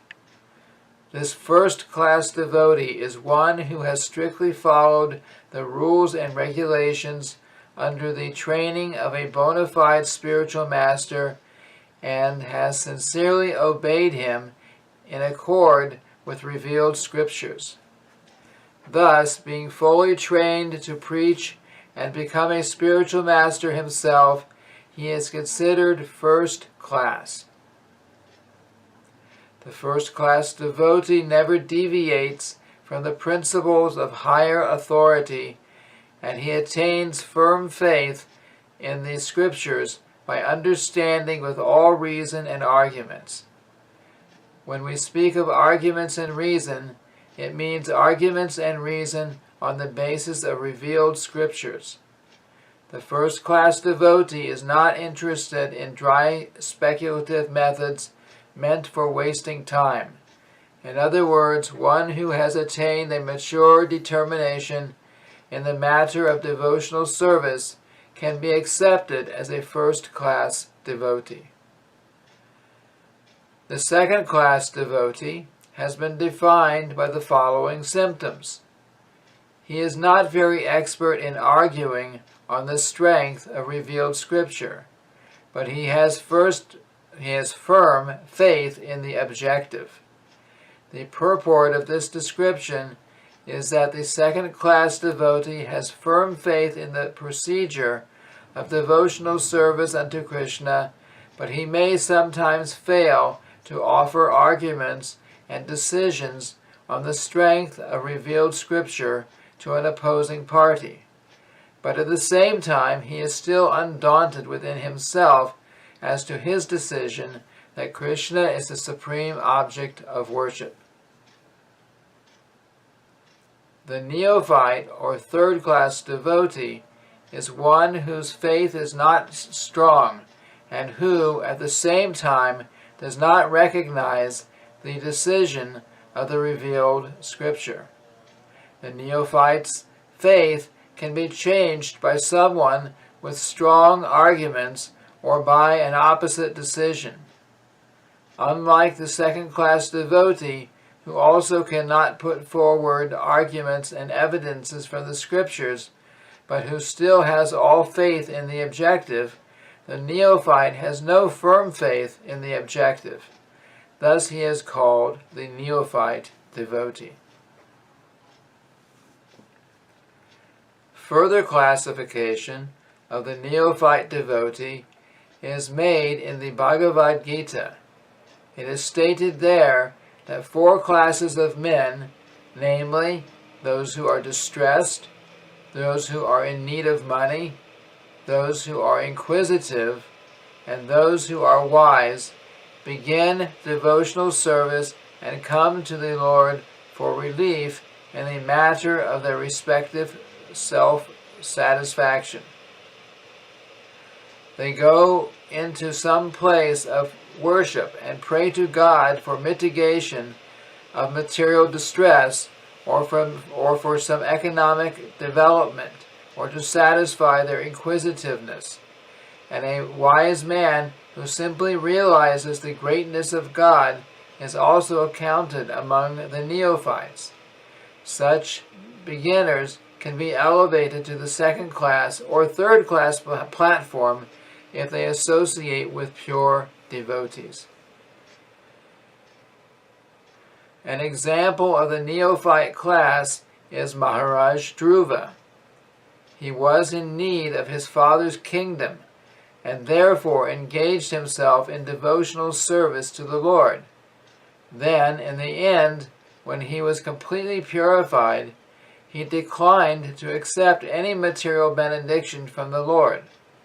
Similarly, Gajendra was distressed and prayed to Krishna for protection, after which he became a pure devotee. Similarly, Sanika, Sanatana, Sananda, and Sanat Kumar were all in the category of wise, saintly persons, and they were also attracted by devotional service. A similar thing happened to the assembly in the Naimisharanya forest headed by sage Shaunika. The sages were inquisitive and were always asking Sutta Goswami about Krishna. Thus they achieved the association of a pure devotee and became pure devotees themselves. So that is the way of elevating oneself. In whatever condition one may be, if he is fortunate enough to associate with pure devotees, then very quickly he is elevated to the second class or first class platform. These 4 types of devotees have been described in the 7th chapter of Bhagavad Gita, and they have all been accepted as pious. Without becoming pious, no one can come to devotional service. It is explained in the Bhagavad Gita that only one who has continually executed pious activities and whose sinful activities in life, sinful reactions in life, have completely stopped can take to Krishna consciousness. Others cannot. The neophyte devotees are classified into 4 groups: the distressed, those in need of money, the inquisitive, and the wise, according to the gradations of their pious activities. Without pious activities, if a man is in a distressed condition, he becomes an agnostic, a communist, or something like that. Because he does not firmly believe in God, he thinks that he can adjust his distressed condition by totally disbelieving in him. Lord Krishna, however, has explained in the Gita that out of the 4 types of neophytes, the one who is wise is very dear to him, because a wise man, if he is attached to Krishna, is not seeking an exchange of material benefits. A wise man who becomes attached to Krishna does not want any return from him, either in the form of his relieving his distress or in gaining money. This means that from the very beginning, his basic principle of attachment to Krishna is, more or less, love. Furthermore, due to his wisdom and study of Shastras, scriptures, he can also understand that Krishna is the Supreme Personality of Godhead. It is confirmed in the Bhagavad Gita that after many, many births, when one becomes actually wise, he surrenders unto Vasudeva, knowing perfectly well that Krishna, Vasudeva, is the origin and cause of all causes. Therefore, he sticks to the lotus feet of Krishna and gradually develops love for him. Although such a wise man is very dear to Krishna, the others are also accepted as very magnanimous, because even though they are distressed or in need of money, they have come to Krishna for satisfaction. Thus they are accepted as liberal, broad-minded Mahatmas. Without being elevated to the position of a jnani or wise man, one cannot stick to the principle of worshiping the Supreme Personality of Godhead. The less intelligent, or those whose intelligence has been taken away by the spell of Maya, are attached to different demigods on account of the influence of the modes of nature. The wise man is he who has thoroughly understood that he is spirit soul and not simply a body. Because he realizes that he is spirit soul and Krishna is the Supreme Spirit, he knows that his intimate relationship should be with Krishna, not with the body. The distressed and the man in want of money are in the material concept of life, because distress and need of money are both in relationship with the body. One who is inquisitive may be a little above the distressed and the man in need of money, but still he is on the material platform. But a wise man who seeks Krishna knows perfectly well that he is spirit soul or Brahman, and that Krishna is the Supreme Spirit Soul or Para-Brahman. He knows that the Spirit Soul, being subordinate and finite, should always dovetail himself with the infinite and Supreme Soul Krishna. That is the relationship of the wise man with Krishna. It can be concluded that a person who is freed from the bodily concept of life is an eligible candidate for pure devotional service. It is also confirmed in the Bhagavad Gita that after Brahman realization, when one is freed from material anxieties and can see every living entity on an equal level, he is eligible to enter into devotional service. As stated before, there are three kinds of happiness: material, spiritual, and devotional. Devotional service and the happiness due to its execution are not possible as long as one is materially affected. If someone has a desire for material enjoyment or for becoming one with the Supreme, these are both considered material concepts. Because the impersonalist cannot appreciate the spiritual happiness of association and the exchange of loving affairs with the Supreme Personality of Godhead, their ultimate goal is to become one with the Lord. This concept is simply an extension of the material idea. In the material world, everyone is trying to be the topmost headman among all his fellow men or neighbors, either communally, socially, or nationally. Everyone is competing to be greater than all others in the material concept of life. This greatness can be extended to the unlimited, so that one actually wants to become one with the greatest of all, the Supreme Lord. This is also a material concept, although maybe a little more advanced.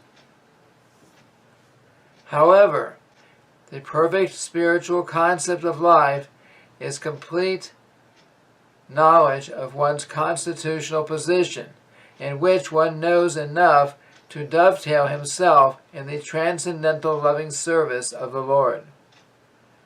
One must know that he is finite and that the Lord is infinite. Thus, it is not possible to actually become one with the Lord. Even if one aspires for this, it is simply not possible. Therefore, anyone who has any desire or aspiration for satisfying his senses by becoming more and more important, either in the material sense or in the spiritual sense, cannot actually relish the really sweet taste of devotional service. Srila Rupa Goswami has therefore compared possessing these bhukti, material, and mukti, liberation, desires, with being influenced by the black art of a witch. In both cases, one is in trouble. Bhukti means material enjoyment, and mukti means to become freed from material anxiety and to become one with the Lord. These desires are compared to being haunted by ghosts and witches, because while these aspirations for material enjoyment or spiritual oneness with the Supreme remain, no one can relish the actual transcendental taste of devotional service. A pure devotee never cares for liberation. Lord Chaitanya prays to Krishna, quote, "My dear son of Nanda, I do not want any material happiness in the shape of many followers, nor immense opulence in wealth, nor any beautiful wife, nor do I want cessation from material existence. I may take many births, one after another, but what I pray from you is that my devotion unto you may always remain unflinching." End quote.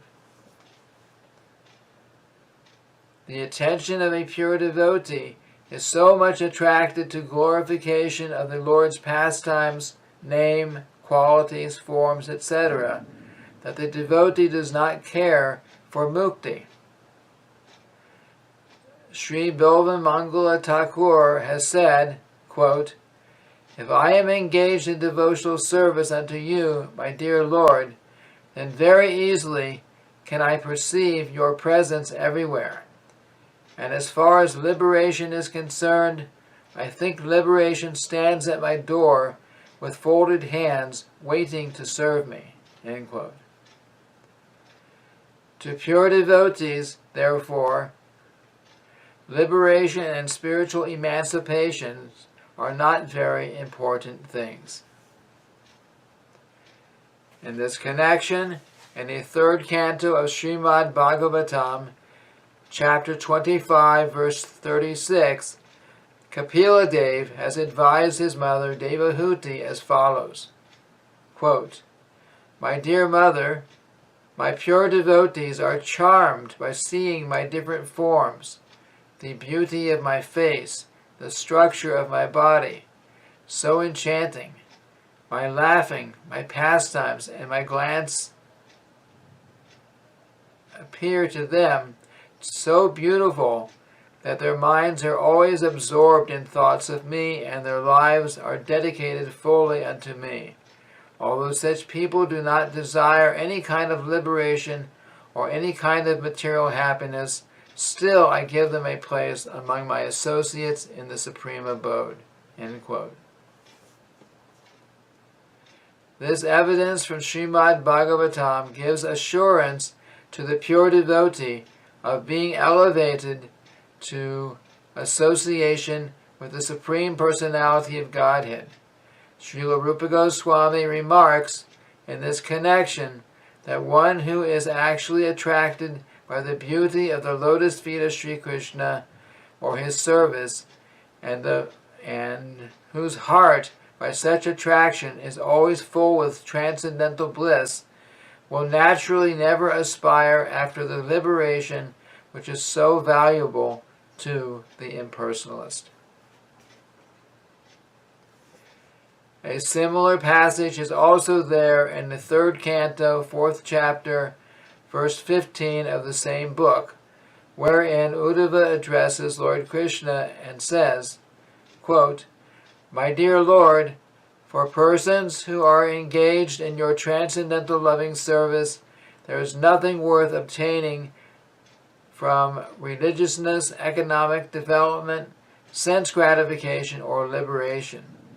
Although happiness from these different sources can be very easily had by them. In spite of such facilities, my dear Lord, I do not aspire to achieve any such results. My only prayer is that I may have unflinching faith and devotion unto your lotus feet."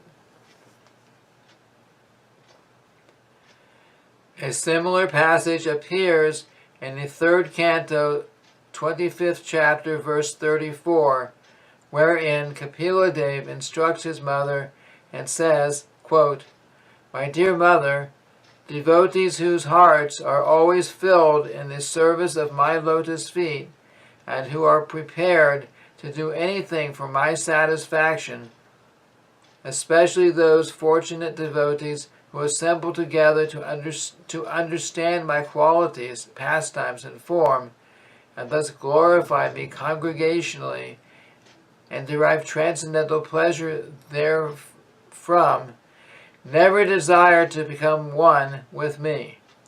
And what to speak of becoming one with me, if they are offered a post like mine in my abode, or opulence like mine, or even personal association with me, with similar bodily features, they refuse to accept, because they are satisfied simply by being engaged in my devotional service." End quote. In the Srimad Bhagavatam, 4th canto, 9th chapter, verse 10, King Dhruva says, quote, "My dear Lord, the transcendental pleasure derived by meditation upon your lotus feet, which is enjoyed by the pure devotees, cannot be approached by the transcendental pleasure derived by the impersonalist through self-realization. So how can the fruitive workers who at most can aspire to promotion to the higher heavenly planets understand you, and how can they be described as enjoying a happiness similar to the devotee's happiness?" End quote. And this ends the reading of the 3rd chapter of the Nectar of Devotion, entitled Eligibility of the Candidate for Accepting Devotional Service. Thank you very much. Hare Krishna.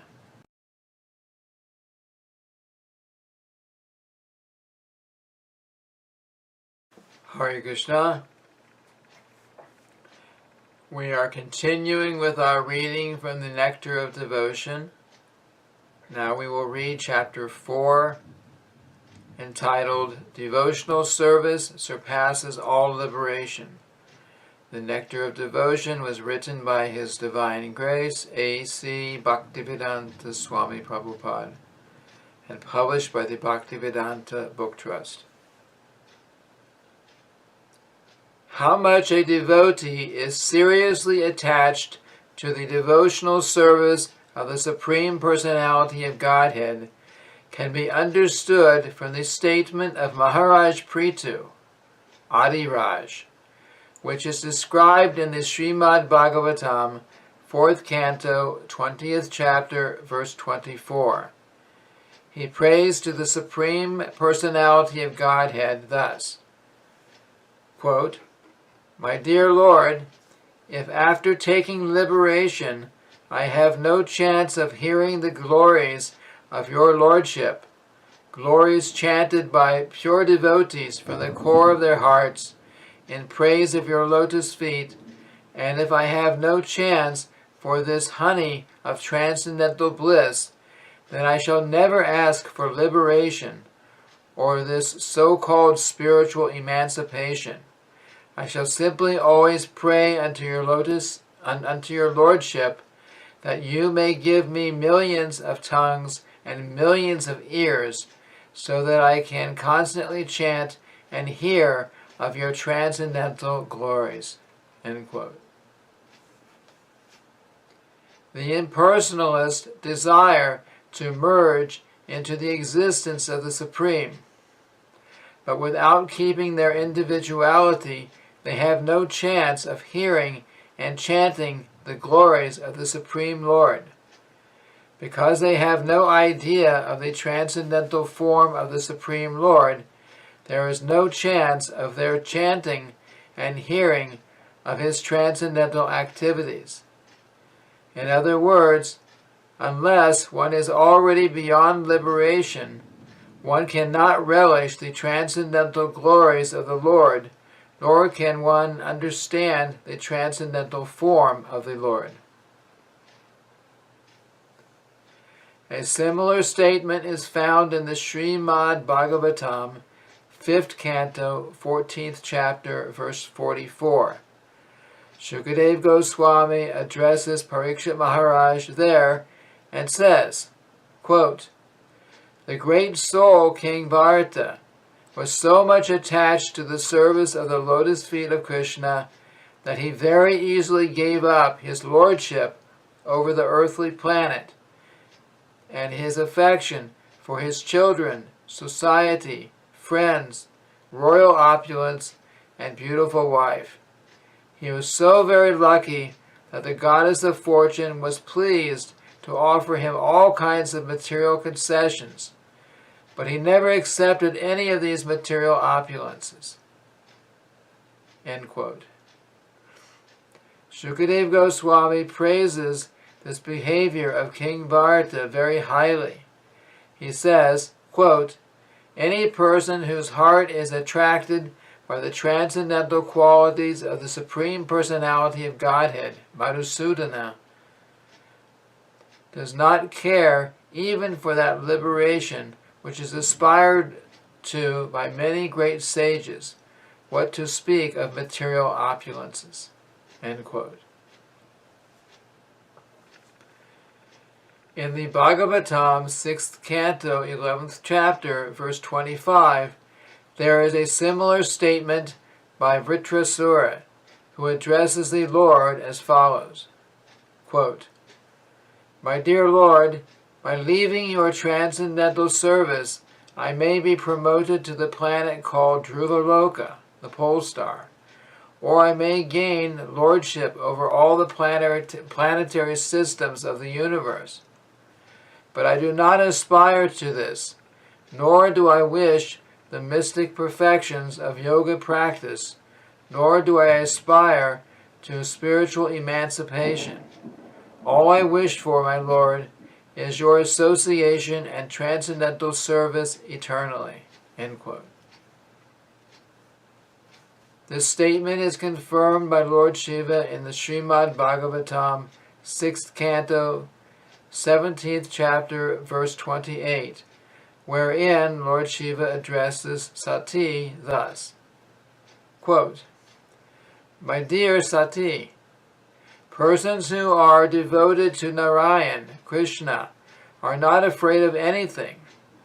If they are elevated to the higher planetary systems, or if they get liberation from material contamination, or if they are pushed down to the hellish conditions of life, or in fact in any situation whatever, they are not afraid of anything, simply because they have taken shelter of the lotus feet of Narayan. For them, any position in the material world is as good as another." End quote.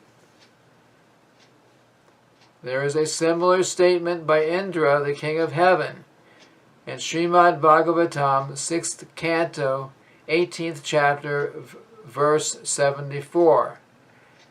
There, Indra addresses Mother Diti in this manner, quote, "My dear mother, persons who have given up all kinds of desire and are simply engaged in devotional service to the Lord know what is actually their self-interest. Such persons are actually serving their self-interest and are considered first-class experts in the matter of advancing to the perfectional stage of life." End quote. In the 7th canto of the Bhagavatam, 6th chapter, verse 25, Maharaj Prahlad says, quote, "My dear friends, born into atheistic families, if you can please the Supreme Personality of Godhead, Krishna, then there is nothing more rare in this world. In other words, if the Supreme Lord Krishna is pleased with you, then any desire you may have within the core of your heart can be fulfilled without any doubt. As such, what is the use of elevating yourself by the results of fruitive activities, which are automatically achieved in all events by the modes of material nature? And what is the use for you of spiritual emancipation or liberation from material bondage? If you are always engaged in chanting the glories of the Supreme Lord and always relishing the nectar of the lotus feet of the Lord, then there is no necessity for any of these." End quote.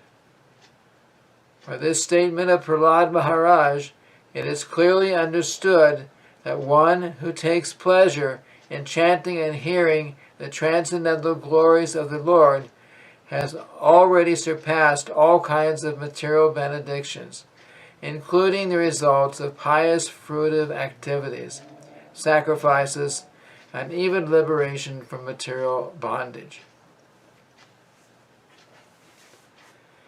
Similarly, in the same 7th canto, 8th chapter, verse 42, when the demigods are offering prayers to Lord Nrsinga, Indra, the king of heaven, says, quote, "O Supreme One, these demons talk of our share of participation in the performances of ritualistic sacrifices. But simply by your appearance as Lord Nrsingadev, you have saved us from such terrible fears.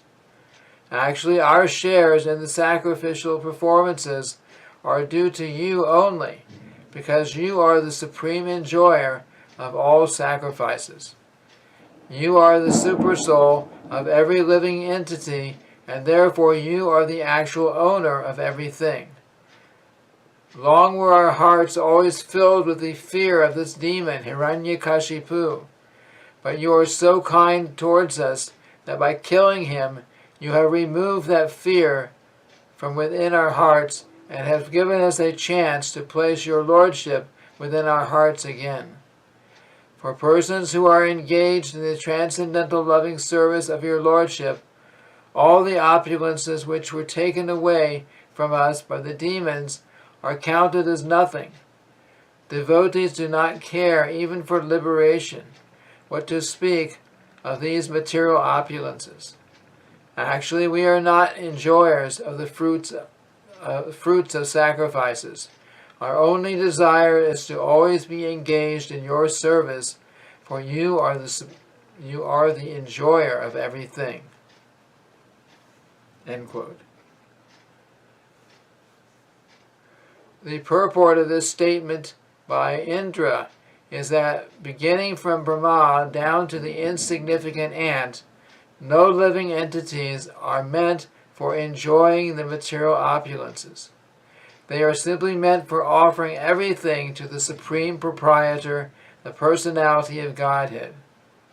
By doing so, they automatically enjoy the benefit.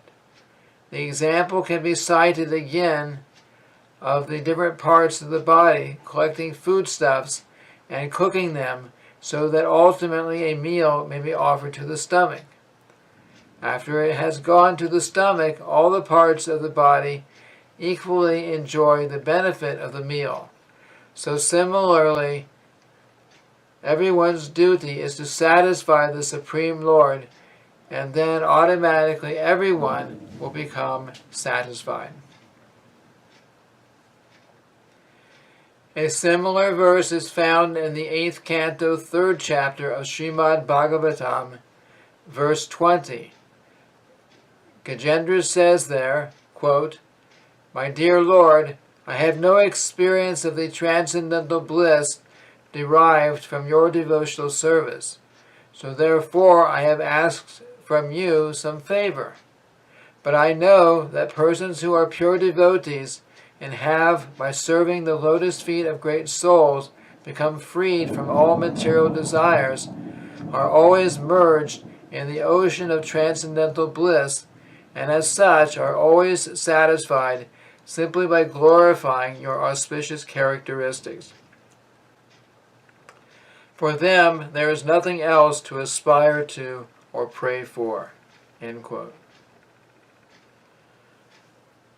In the 9th canto of the Bhagavatam, 4th chapter, verse 67, the Lord of Vaikuntha replies to Dhruva Maharaj,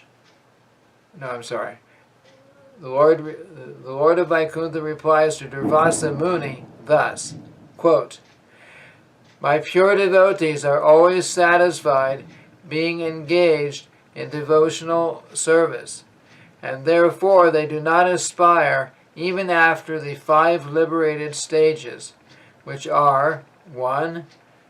To be one with me, 2. To achieve residence on my planet, 3. To have my opulences, 4. To possess bodily features similar to mine, and 5. To gain personal association with me. So when they are not interested even in these liberated positions, you can know how little they care for material opulences or material liberation." End quote. There is a similar prayer by the Nagapatnis, the wives of the Kaliya serpent, in the 10th canto of the Srimad Bhagavatam, 16th chapter, verse 37. The Nagapatnis say there, quote, "Dear Lord, the dust of your lotus feet is very wonderful. Any person who is fortunate enough to achieve this dust does not care for heavenly planets, lordship over all the planetary systems, the mystic perfections of yoga, or even liberation from material existence. In other words, anyone who adores the dust of your lotus feet does not care a fig for all other perfectional stages." End quote.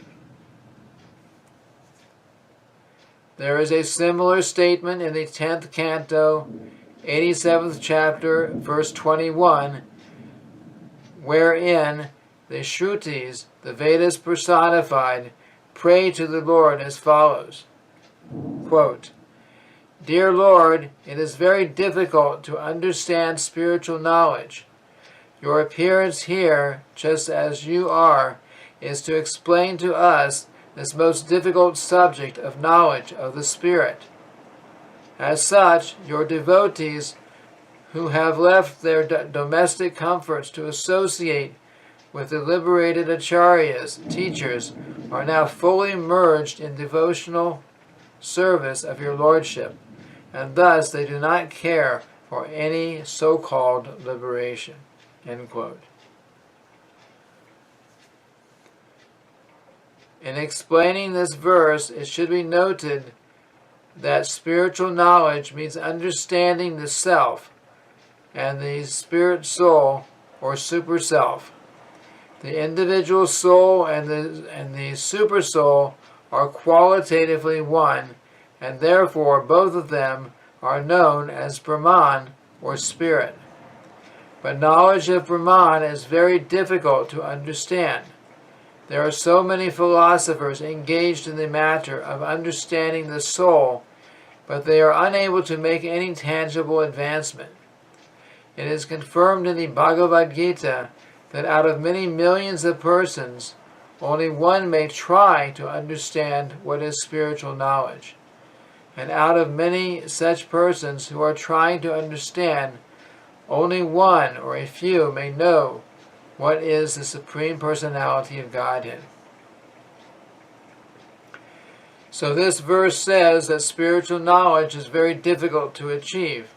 And so in order to make it more easily attainable, the Supreme Lord Himself comes in His original form as Sri Krishna and gives His instruction directly to an associate like Arjuna, just so that the people in general may take advantage of this spiritual knowledge.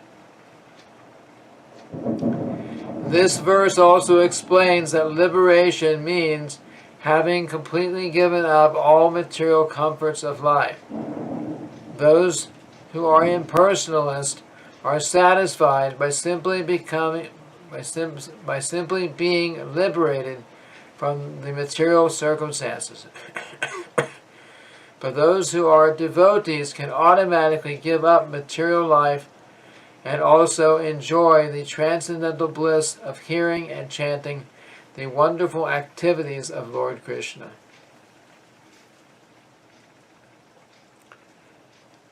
In the 11th canto of Srimad Bhagavatam, 20th chapter, verse 34, Lord Krishna says to Uddhava, quote, "My dear Uddhava, the devotees who have completely taken shelter of my service are so steadfast in devotional service that they have no other desire. Even if they are offered the 4 kinds of spiritual opulences, they will refuse to accept them. So what to speak of their desiring anything within the material world?" End quote. Similarly, Lord Krishna says in another passage of the Bhagavatam, 11th canto, 14th chapter, verse 14, quote, "My dear Uddhava, a person whose consciousness is completely absorbed in my thought and activities does not aspire even to occupy the post of Brahma, or the post of Indra, or the post of lordship over the planets, or the 8 kinds of mystic perfections, or even liberation itself." End quote. In the 12th canto of the Srimad Bhagavatam, 10th chapter, verse 6, Lord Shiva says to Devi, quote, "My dear Devi, this great Brahmana sage Markandeya has attained unflinching faith and devotion unto the Supreme Personality of Godhead, and as such he does not aspire after any benedictions, including liberation from the material world." End quote. There's a footnote. The 5th kind of liberation, merging with the Supreme, is not considered an opulence in spiritual variegated existence. Continuing on. Similarly, there is a statement in the Padma Purana describing the ritualistic function during the month of Kartik, October-November. During this month in Vrindavan, it is the regulative principle to pray daily to Lord Krishna in his Damodar form. The Damodar form refers to Krishna in his childhood when he was tied up with rope by his mother Yashoda. Dama means ropes and Udara means the abdomen. So Mother Yashoda, being disturbed by the naughty Krishna, bound him round the abdomen with a rope. Thus Krishna is called Damodar. During Kartik, Damodar is prayed to as follows, quote, "My dear Lord, you are the Lord of all, the giver of all benedictions." End quote. There are many demigods like Lord Brahma and Lord Shiva who sometimes offer benedictions to their respective devotees. For example, Ravana was blessed with many benedictions by Lord Shiva, and Hiranyakashipu was blessed by Lord Brahma. But even Lord Shiva and Lord Brahma depend upon the benedictions of Lord Krishna, and therefore Krishna is addressed as the Lord of all benefactors. As such, Lord Krishna can offer his devotee anything they want, but still the devotee's prayer continues. Quote, "I do not ask you for liberation or any material facility up to the point of liberation. What I want as your favor is that I may always think of your form in which I see you now, as Damodar. You are so beautiful and attractive that my mind does not want anything besides this wonderful form." End quote. In the same prayer, there is another passage in which it is said, quote, "My dear Lord Damodar, once when you were playing as a naughty boy in the house of Nanda Maharaj, you broke the box containing yogurt, and because of that, Mother Yashoda considered you an offender and tied you with rope to the household grinding mortar. At that time, you delivered the two sons of Kuvera, Nala Kuvera and Manigriva, who were staying there as two Arjuna trees in the yard of Nanda Maharaj. My only request is that by your merciful pastimes, you similarly deliver me." End quote. The story behind this verse is that the two sons of Kuvera, the treasurer of the demigods, were puffed up on account of the opulence of their father, and so once on a heavenly planet they were enjoying themselves in a lake with some naked damsels of heaven. At that time the great saint Narada Muni was passing on the road and was sorry to see the behavior of the sons of Kuvera. Seeing Narada passing by, the damsels of heaven covered their bodies with cloth, but the two sons, being drunkards, did not have this decency. Narada became angry with their behavior and cursed them thus, quote, "You have no sense, so it is better if you become trees instead of the sons of Kuvera." End quote. Upon hearing this, the boys came to their senses and begged Narada to pardon their offenses. Narada then said, quote, "Yes, you shall become trees, Arjuna trees, and you will stand in the courtyard of Nanda Maharaj. But Krishna himself will appear in time as the foster son of Nanda, and he will deliver you." End quote. In other words, the curse of Narada was a benediction to the sons of Kuvera, because indirectly it was foretold that they would be able to receive the favor of Lord Krishna. After that, Kuvera's two sons stood as two big Arjuna trees in the courtyard of Nanda Maharaj until Lord Damodar, in order to fulfill the desire of Narada, dragged the grinding mortar to which he was tied and struck the two trees, violently causing them to fall down. From out of these fallen trees came Nalakuvara and Manigriva, who had by then become great devotees of the Lord.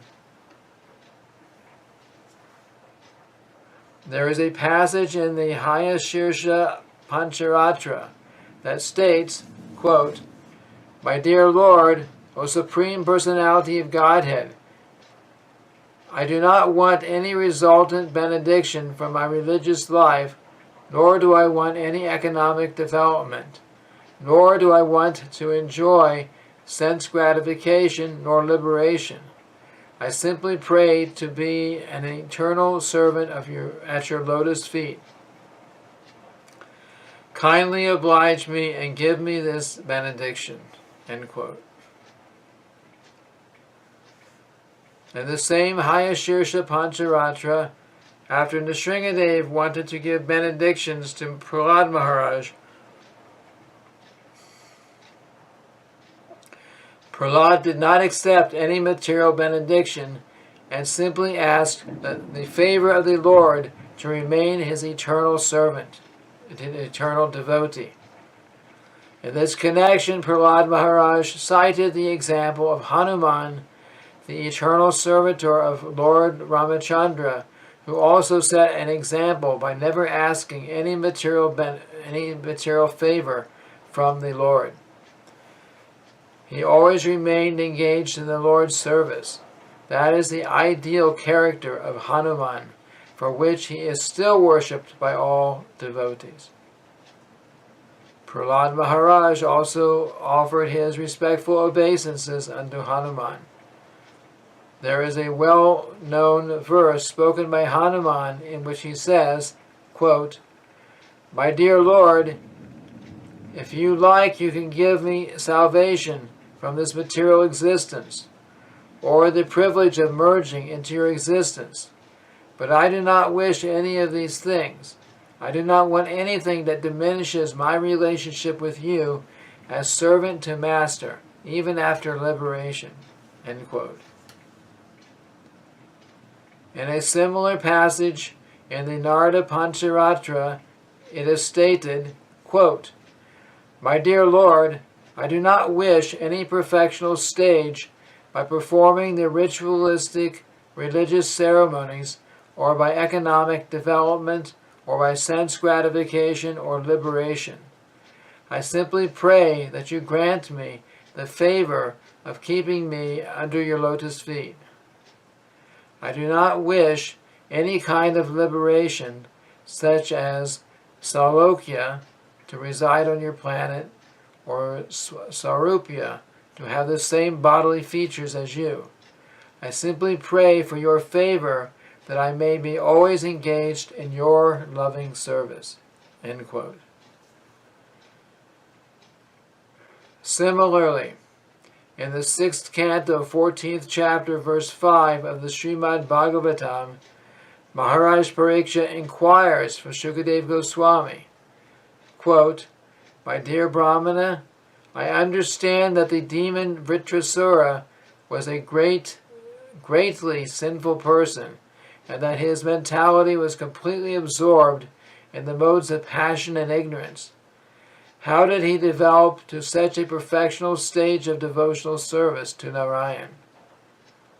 I have heard that even great persons who have undergone severe austerities and who are liberated with full knowledge must strive to become devotees of the Lord. It is understood that such persons are very rare and almost never to be seen, so I am astonished that Vritrasura became such a devotee." End quote. In the above verse, the most important thing to be noted is that there may be many liberated persons who have merged into the existence of the impersonal Brahman, but a devotee of the Supreme Personality of Godhead, Narayan, is very, very rare. Even out of millions of liberated persons, only one is fortunate enough to become a devotee. In the Srimad Bhagavatam, 1st canto, 8th chapter, verse 20, Queen Kunti is praying to Lord Krishna at the time of his departure. Quote, "My dear Krishna, you are so great that you are inconceivable even to great stalwart scholars and paramahamsas, fully liberated souls. So if such great sages who are transcendental to all the reactions of material existence are unable to know you, then as far as we are concerned, belonging to the less intelligent woman class, how is it possible for us to know your glories? How can we understand you? End quote. In this verse, the particular thing to be noted is that the Supreme Personality of Godhead is not understood by great liberated persons, but only by devotees, such as Queen Kunti in her humbleness. Although she was a woman and was considered less intelligent than a man, still she realized the glories of Krishna. That is the purport of this verse. Another passage that is very important is in Srimad Bhagavatam, 1st canto, 7th chapter, verse 10, and it is called the Atmarama verse. In this Atmarama verse, it is stated that even those who are completely liberated from material contamination are attracted by the transcendental qualities of Lord Krishna. The purport of this verse is that a liberated soul has absolutely no desire at all for material enjoyment. He is wholly freed from all kinds of material desires, yet still he is irresistibly attracted by the desire to hear and understand the pastimes of the Lord. We may therefore conclude that the glories and pastimes of the Lord are not material. Otherwise, how could the liberated persons known as Atmaramas be attracted by such pastimes? That is the important point in this verse. There's a footnote here. The Atmarama verse was once nicely explained by Lord Chaitanya to Sanatana Goswami. There is a detailed explanation of this verse in the author's teachings of Lord Chaitanya. Going on. From the above statement, it is found that a devotee is not after any of the stages of liberation. There are 5 stages of liberation already explained as being 1. To become one with the Lord, 2. To live on the same planet as the Lord, 3. To obtain the same bodily features as the Lord, 4. To have the same opulences as the Lord, and 5. To have constant association with the Lord. Out of these 5 liberated stages, the one which is known as Sayuja, or to merge into the existence of the Lord, is the last to be accepted by a devotee. The other 4 liberations, although not desired by devotees, are still not against the devotional ideals. Some of the liberated persons who have achieved these 4 stages of liberation may also develop affection for Krishna and be promoted to the Goloka Vrindavan planet in the spiritual sky. In other words, those who are already promoted to the Vaikuntha planets and who possess the 4 kinds of liberation may also sometimes develop affection for Krishna and become promoted to Krishna Loka.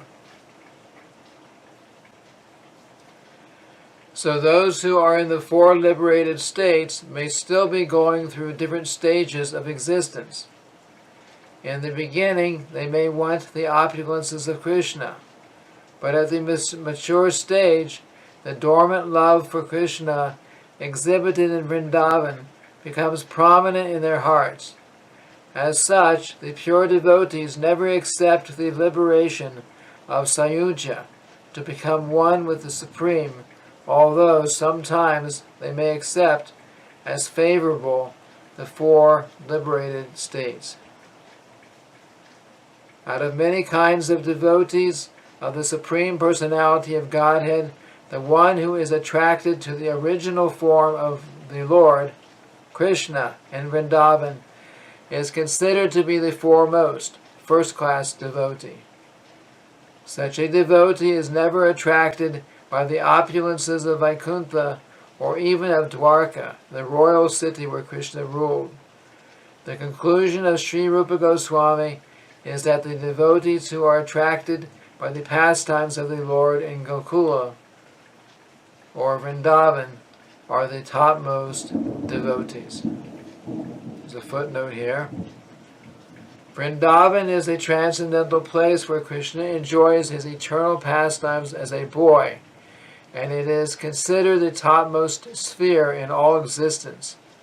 When this Vrindavan is exhibited in the material world, the place is called Gokula, and in the spiritual world it is called Goloka, or Goloka Vrindavan. A devotee who is attached to a particular form of the Lord does not wish to redirect his devotion to other forms. For example, Hanuman, the devotee of Lord Ramachandra, knew that there is no difference between Lord Ramachandra and Lord Narayan, and yet he still wanted to render service only unto Lord Ramachandra. That is due to the specific attraction of a particular devotee.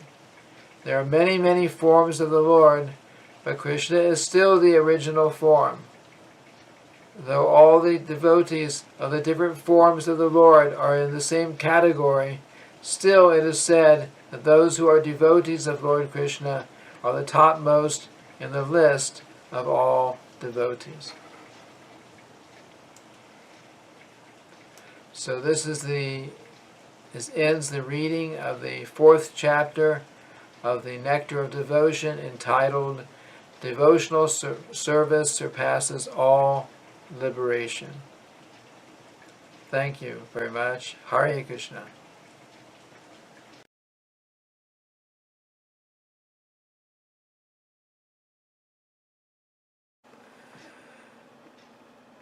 Hare Krishna. This afternoon we will continue with our reading from the Nectar of Devotion, Chapter 5, entitled The Purity of Devotional Service. The Nectar of Devotion was written by His Divine Grace A.C. Bhaktivedanta Swami Prabhupada, and it was published by the Bhaktivedanta Book Trust. All the previous instructions imparted by Srila Rupa Goswami in his broad statements can be summarized thus.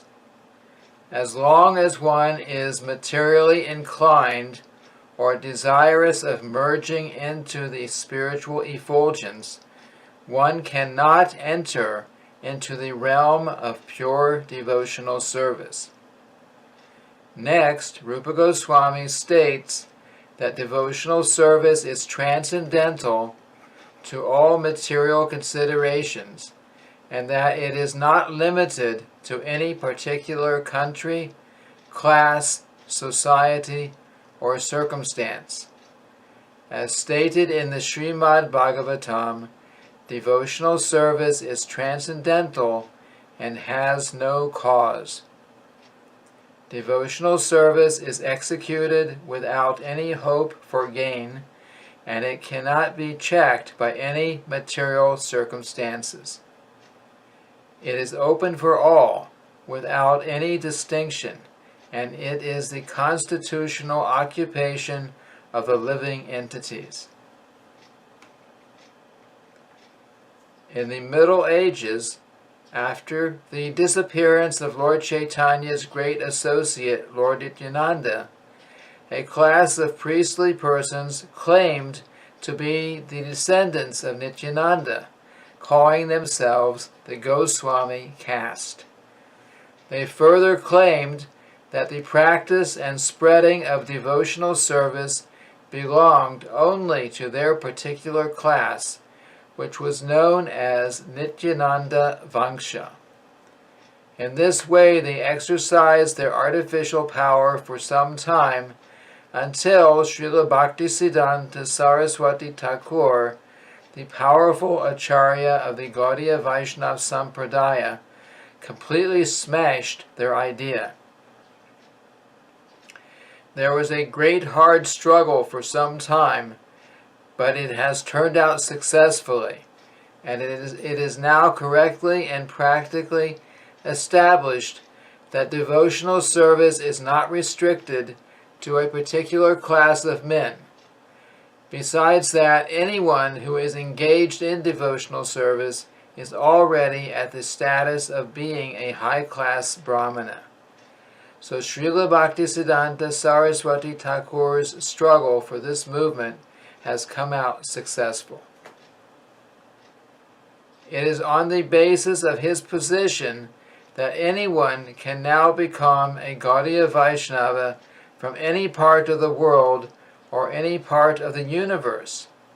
Anyone who is a pure Vaishnava is situated transcendentally, and therefore the highest qualification in the material world, namely to be in the mode of goodness, has already been achieved by such a person. Our Krishna consciousness movement in the Western world is based on the above-mentioned proposition of Srila Bhaktisiddhanta Saraswati Goswami Prabhupada, our spiritual master. On his authority, we are claiming members from all sections of the Western countries. The so-called Brahmanas claim that one who is not born into a Brahmana family cannot receive the sacred thread and cannot become a high-grade Vaishnava. But we do not accept such a theory because it is not supported by Rupa Goswami or by the strength of the various scriptures. Srila Rupa Goswami specifically mentions herein that every man has the birthright to accept devotional service and to become Krishna conscious. He has given many evidences from many scriptures, and he has especially quoted one passage from the Padma Purana, wherein the sage Vasishta tells King Dilipa, quote, "My dear king, everyone has the right to execute devotional service, just as he has the right to take early bath in the month of Magh, December-January." End quote. There is more evidence in the Skanda Purana, in the Kashikanda portion, where it is said, quote, "In the country known as Mayur Adwaja, the lower caste people, who are considered less than Shudras, are also initiated in the Vaishnava cult of devotional service. And when they are properly dressed, with tilak on their bodies and beads in their hands and on their necks, they appear to be coming from Vaikuntha. In fact, they look so very beautiful that immediately they surpass the ordinary Brahmanas." End quote. Thus, a Vaishnava automatically becomes a Brahmana. This idea is also supported by Sanatana Goswami in his book Hari Bhakti Vilas, which is the Vaishnava Guide.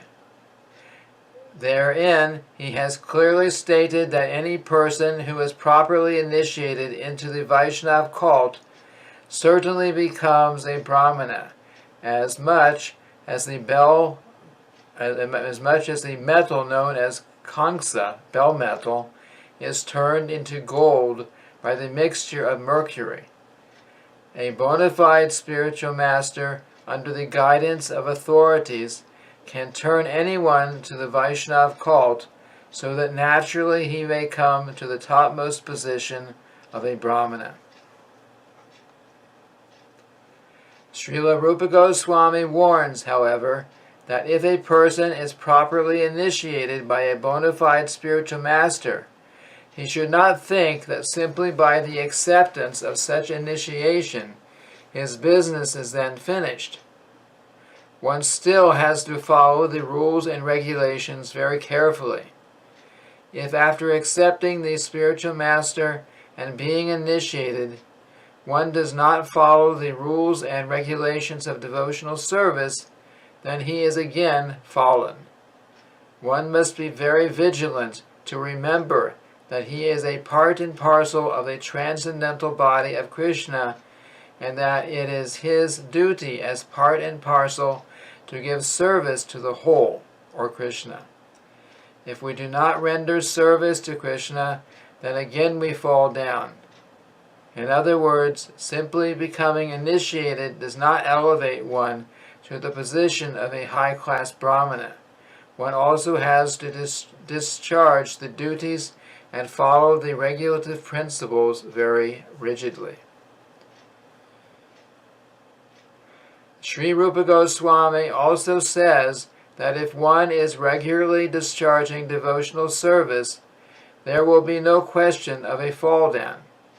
But even if circumstantially there is some fall down, the Vaishnav need have nothing to do with the prayaschita, the ritualistic ceremony for purification. If someone falls down from the principles of devotional service, he need not take to the prayaschita performances for reformation. He simply has to execute the rules and regulations for discharging devotional service, and this is sufficient for his reinstatement. This is the mystery of the Vaishnav, or devotional cult. Practically, there are three processes for elevating one to the platform of spiritual consciousness. These processes are called karma, jnana, and bhakti. Ritualistic performances are in the field of karma. Speculative processes are in the field of jnana. One who has taken to bhakti, the devotional service of the Lord, need have nothing to do with karma or jnana. It has already been explained that pure devotional service is without any tinge of karma or jnana. Bhakti should have no tinge of philosophical speculation or ritualistic performances. In this connection, Srila Rupa Goswami gives evidence from Srimad Bhagavatam, 11th canto, 21st chapter, verse 2, in which Lord Krishna says to Uddhava, quote, "The distinction between qualification and disqualification may be made in this way. Persons who are already elevated in discharging devotional service will never again take shelter of the processes of fruitive activity or philosophical speculation. If one sticks to devotional service and is conducted by regulative principles given by the authorities and acharyas, that is the best qualification." End quote.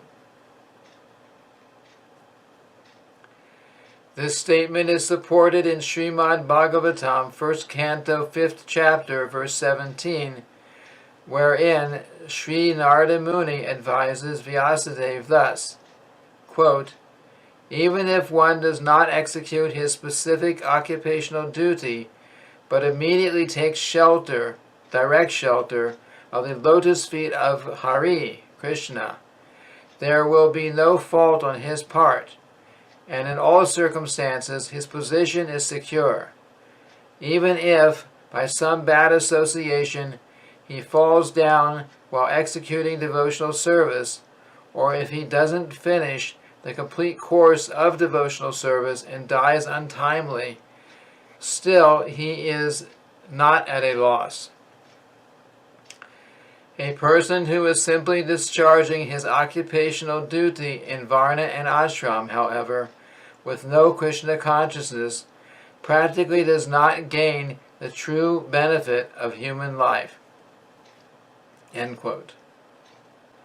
The purport is that all conditioned souls who are engaged very frantically in activities for sense gratification without knowing that this process will never help them get out of material contamination are awarded only with repeated births and deaths. In the 5th canto of the Srimad Bhagavatam, it is clearly stated by Rishabhadev to his sons, quote, persons engaged in fruitive activities are repeatedly accepting birth and death, and until they develop a loving feeling for Vasudeva, there will be no question of getting out from these stringent laws of material nature. End quote. As such, any person who is very seriously engaged in his occupational duties in the varnas and ashrams, and who does not develop love for the Supreme Personality of Godhead, Vasudeva, should be understood to be simply spoiling his human form of life. This is confirmed also in the 11th canto of Srimad Bhagavatam, 11th chapter, verse 32, in which the Lord says to Uddhava, quote, my dear Uddhava, any person who takes shelter of me in complete surrender and follows my instructions, giving up all occupational duties, is to be considered the first-class man. End quote. In this statement of the Supreme Personality of Godhead, it is understood that people who are generally attracted to philanthropic, ethical, moral, altruistic, political, and social welfare activities may be considered nice men only in the calculation of the material world. From Srimad Bhagavatam and other authentic Vedic scriptures, we learned further that if a person simply acts in Krishna consciousness and discharges devotional service, he is considered to be far, far better situated than all of those persons engaged in philanthropic, ethical, moral, altruistic, and social welfare activities. The same thing is still more emphatically confirmed in the Srimad Bhagavatam, 11th canto, 5th chapter, verse 41, in which Karabhajana Muni addresses Maharaj Nimi as follows, quote, my dear king, if someone gives up his occupational duties as they are prescribed for the different varnas and ashrams, but takes complete shelter, surrendering himself unto the lotus feet of the Lord, such a person is no more a debtor, nor has he any obligation to perform the different kinds of activities we render to the great sages, ancestors, living entities, and family and society members. Nor has he any need to bother executing the 5 kinds of yagyas, sacrifices, for becoming free from sinful contamination. Simply by discharging devotional service, he is freed from all kinds of obligations. End quote. The purport is that as soon as a man takes his birth, he is immediately indebted to so many sources. He is indebted to the great sages because he profits by reading their authoritative scriptures and books. For example, we take advantage of the books written by Vyasadeva. Vyasadeva has left for us all the Vedas. Before Vyasadeva's writing, the Vedic literature was simply heard, and the disciples would learn the mantras quickly by hearing and not by reading. Later on, Vyasadeva thought it wise to write down the Vedas, because in this age people are short-memoried and unable to remember all the instructions given by the spiritual master. Therefore, he left all the Vedic knowledge in the form of books, such as the Puranas, Vedanta, Mahabharata, and Srimad Bhagavatam. There are many other sages like Sankaracharya, Gautama Muni, and Narada Muni to whom we are indebted because we take advantage of their knowledge. Similarly, we are obliged to our forefathers because we take our birth in a particular family, where we take all advantages and inherit property. Therefore, we are indebted to the forefathers and have to offer them pinda, prasadam, after they are dead. Similarly, to the people in general, we are all indebted, as well as to our relatives, friends, and even animals such as cows and dogs who render us so much service. In this way, we are indebted to the demigods, to the forefathers, to the sages, to the animals, and to society in general. It is our duty to repay them all by proper discharge of service. But by the one stroke of devotional service, if someone gives up all other obligations and simply surrenders unto the Supreme Personality of Godhead, he is no longer a debtor, nor obliged to any other source of benefit. In the Bhagavad Gita also, the Lord says, quote, "Give up all your occupations and just become surrendered unto me. I give you assurance that I shall give you protection from all sinful reactions." End quote. One may think that because he is surrendering unto the Supreme Personality of Godhead, he will not be able to perform all of his other obligations. But the Lord says repeatedly, quote, "Don't hesitate, don't consider that because you are giving up all other engagements, there will be some flaw in your life. Don't think like that. I will give you all protection." End quote. That is the assurance of Lord Krishna in the Bhagavad Gita. There is additional evidence in the Agastya Samhita, quote, "As the regulative principles of Scripture are not required by a liberated person, so the ritualistic principles indicated in the Vedic supplements are also not required for a person duly engaged in the service of Lord Ramachandra." End quote. In other words, the devotees of Lord Ramachandra or Krishna are already liberated persons and are not required to follow all the regulative principles mentioned in the ritualistic portions of the Vedic literature. Similarly, in the 11th canto of Srimad Bhagavatam, 5th chapter, verse 42, Karabhajana Muni addresses King Nimi and says, quote, "My dear king, a person who has given up the worship of the demigods and has completely concentrated his energy in the devotional service of the Supreme Personality of Godhead has become very, very dear to the Lord. As such, if by chance or mistake he does something that is forbidden, there is no need for him to perform any purificatory ceremonies. Because the Lord is situated within his heart, he takes compassion for the devotee's accidental mistake and corrects him from within." End quote.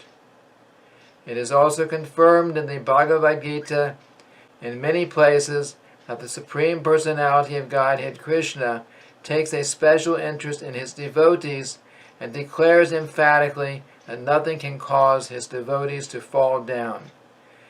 He is always protecting them. So this ends the reading of the 5th chapter of the Nectar of Devotion, entitled The Purity of Devotional Service. Thank you very much. Hare Krishna.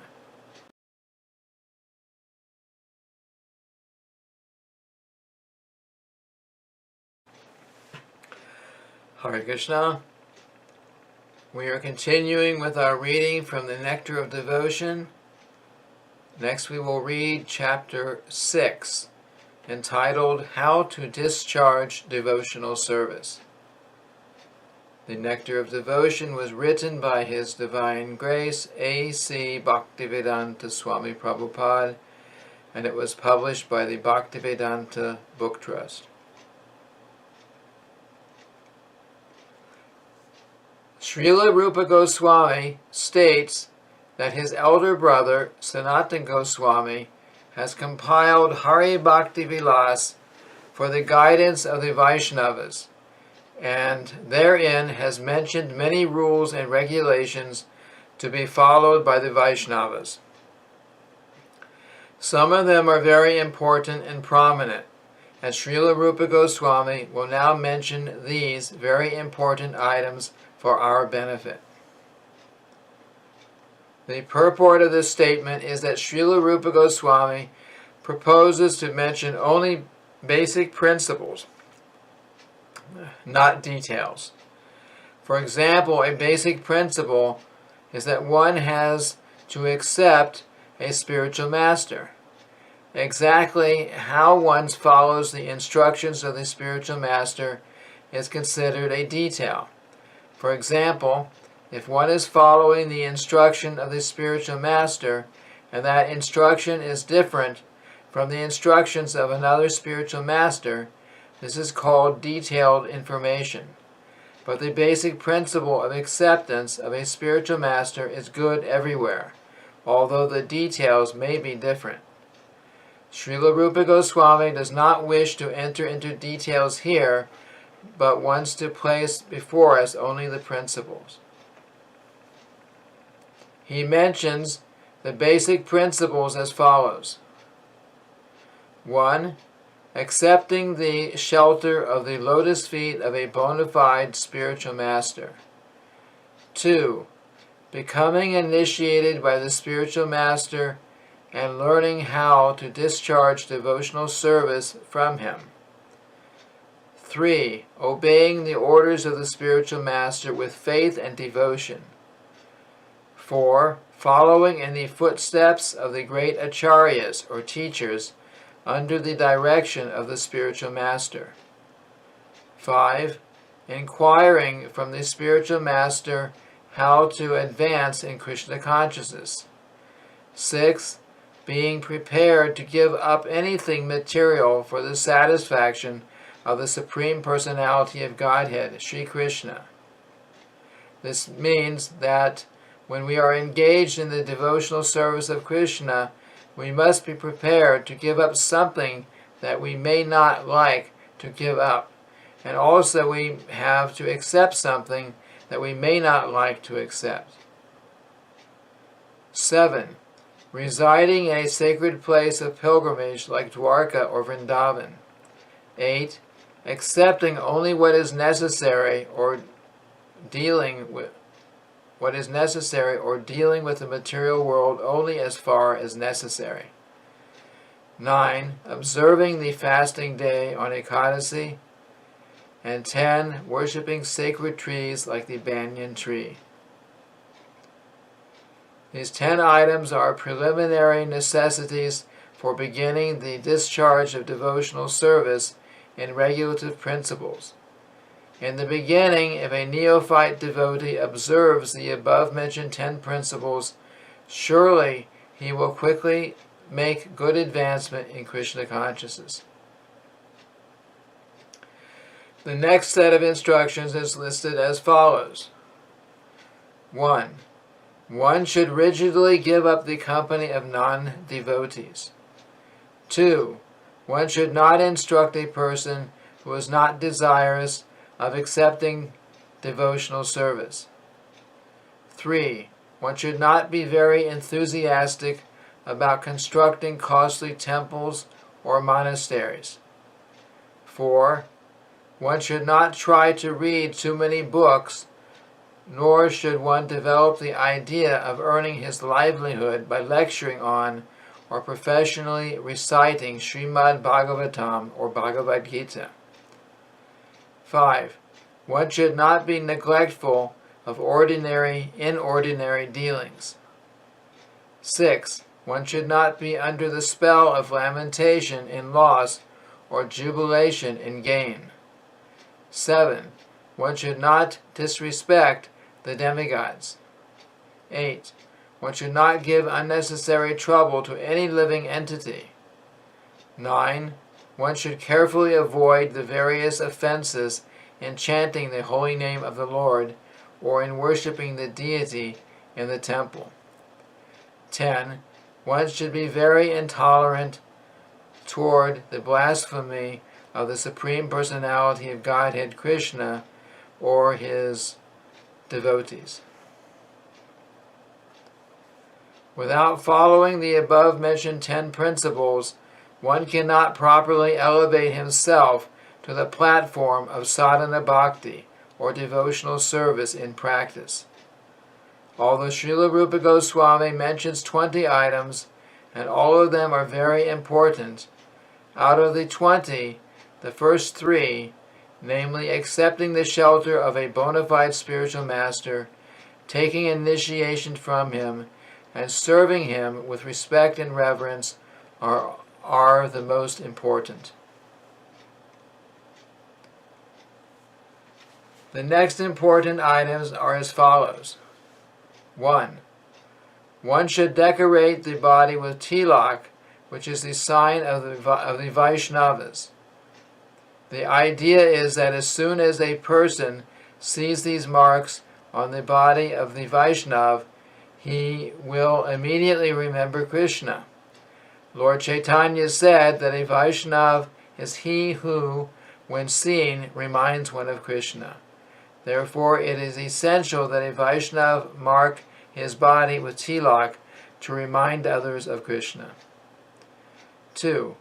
In marking such tilak, sometimes one may write Hare Krishna on the body. 3. One should accept flowers and garlands that have been offered to the deity and the spiritual master and put them on one's body. 4. One should learn to dance before the deity. 5. One should learn to bow down immediately upon seeing the deity or the spiritual master. 6. As soon as one visits a temple of Lord Krishna, one must stand up.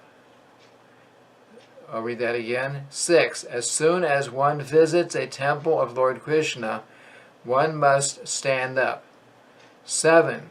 When the deity is being borne for a stroll in the street, a devotee should immediately follow the procession. In this connection, it may be noted that in India, especially in Vishnu temples, the system is that apart from the big deity who is permanently situated in the main area of the temple, there is a set of smaller deities that are taken in procession in the evening. In some temples, it is the custom to hold a big procession in the evening with a band playing and a nice big umbrella over the deities, who sit on decorated thrones on the cart or palanquin, which is carried by the devotees. The deities come out onto the street and travel in the neighborhood, while the people of the neighborhood come out to offer prasad. The residents of the neighborhood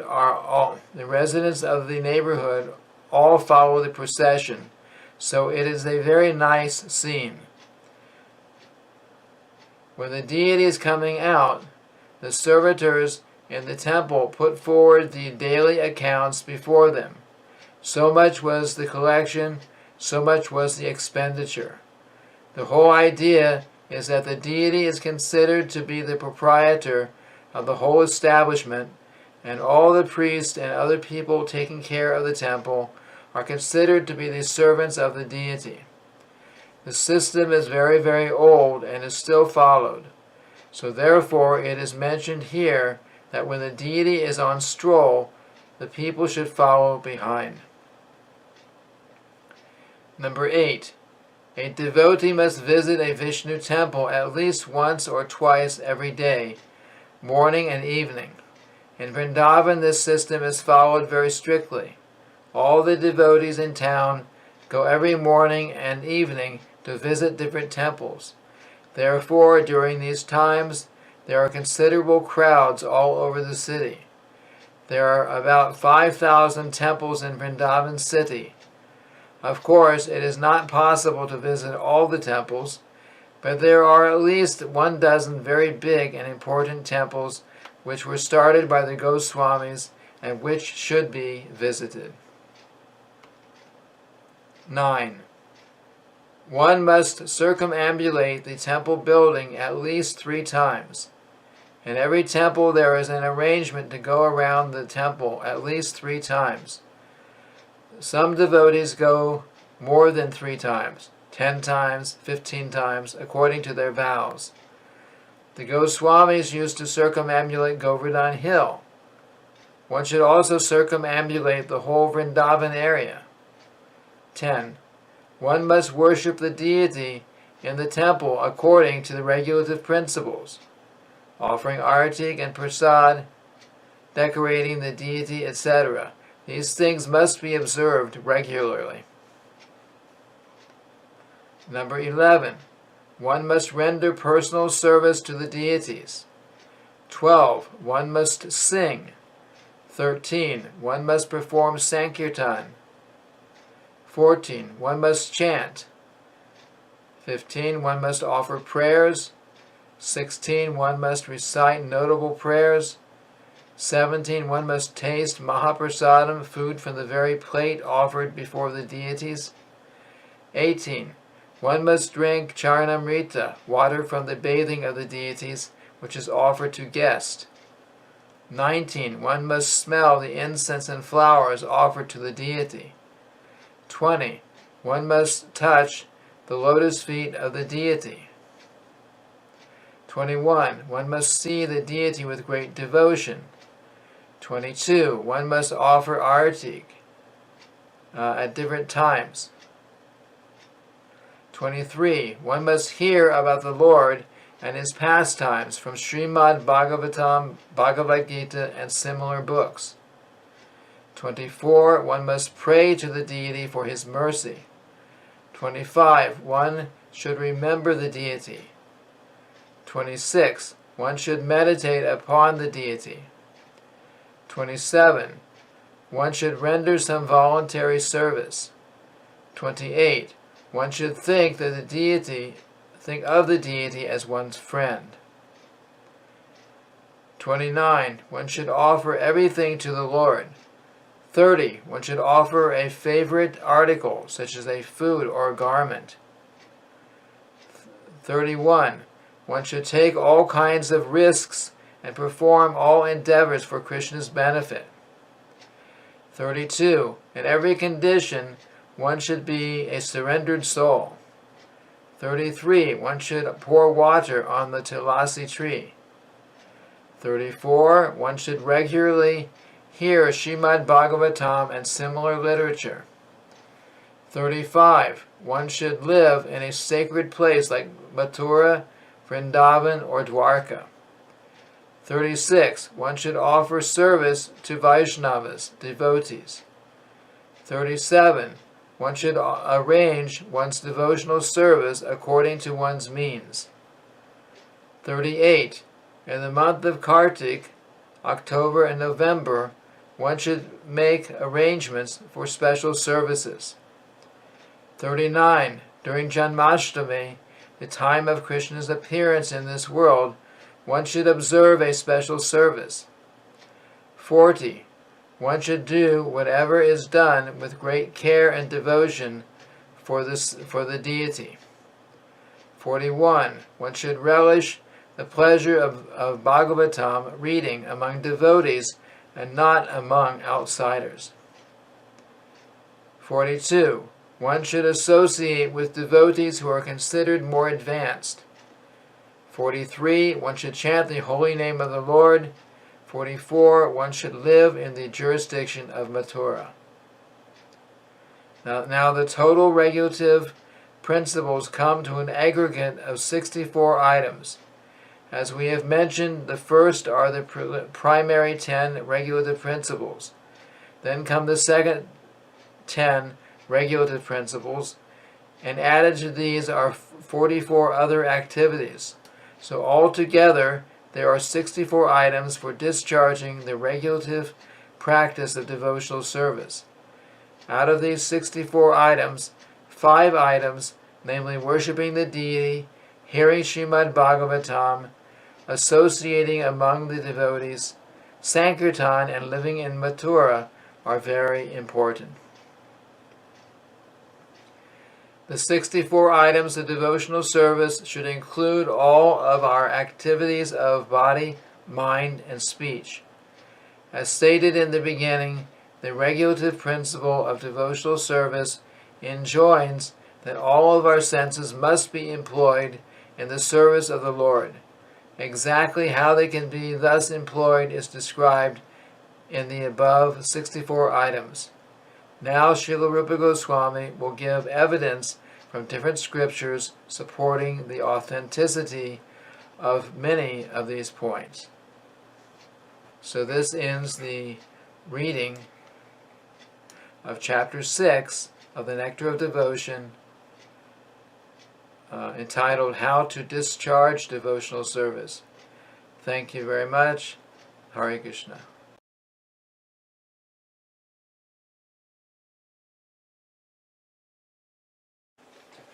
Hare Krishna. Today we will continue with our reading from the Nectar of Devotion, chapter 7, entitled Evidence Regarding Devotional Principles. The Nectar of Devotion was written by His Divine Grace A.C. Bhaktivedanta Swami Prabhupada, and it was published by the Bhaktivedanta Book Trust. So we will begin with the first section, entitled Accepting the Shelter of a Bona Fide Spiritual Master.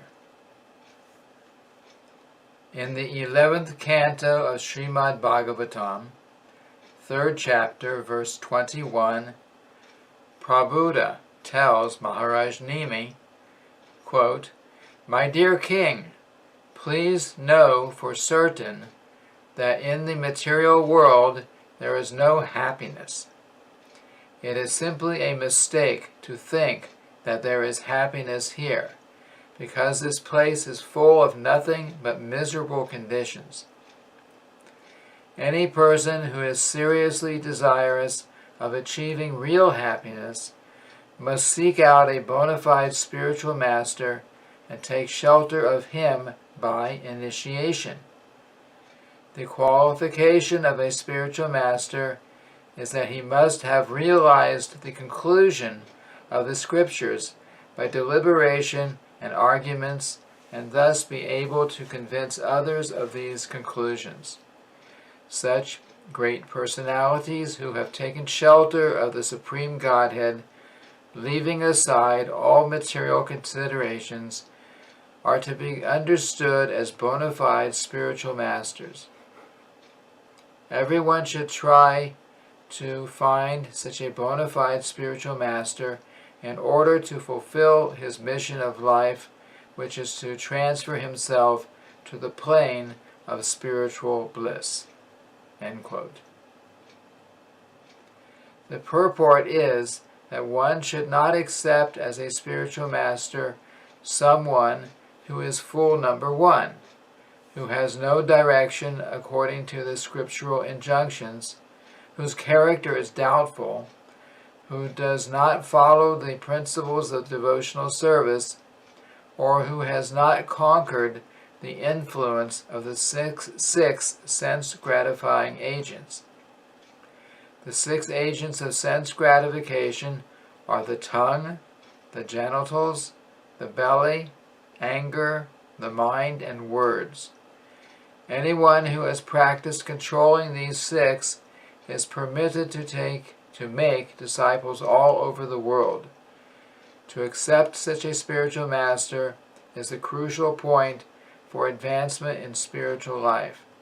For one who is fortunate enough to come under the shelter of a bona fide spiritual master is sure to traverse the path of spiritual salvation without any doubt. Next section. Accepting initiation from the spiritual master and receiving instructions from him. Sage Prabhupada continued to speak to the king as follows. My dear king, a disciple has to accept a spiritual master not only as spiritual master, but also as the representative of the Supreme Personality of Godhead and the Supersoul. In other words, the disciple should accept the spiritual master as God, because he is the external manifestation of Krishna. This is confirmed in every scripture, and a disciple should accept the spiritual master as such. One should learn Srimad Bhagavatam seriously and with all respect and veneration for the spiritual master. Hearing and speaking Srimad Bhagavatam is the religious process that elevates one to the platform of serving and loving the Supreme Personality of Godhead." End quote. The attitude of the disciple should be to satisfy the bona fide spiritual master. Then it will be very easy for him to understand spiritual knowledge. This is confirmed in the Vedas, and Rupa Goswami will further explain that for a person who has unflinching faith in God and the spiritual master, everything becomes revealed very easily. Next section. Serving the spiritual master with faith and confidence.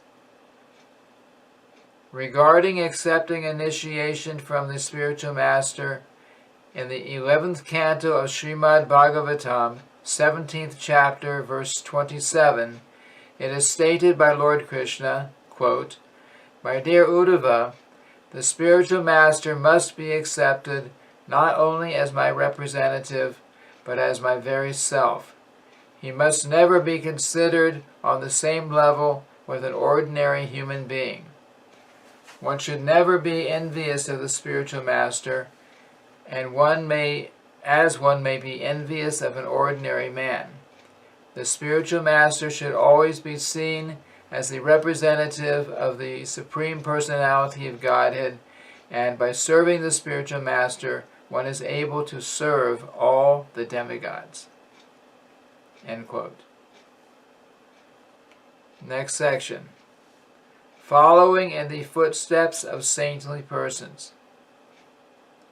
In the Skanda Purana, it is advised that a person follow the past acharyas as saintly persons, because by such following one can achieve the desired results, with no chance of lamenting or being baffled in his progress.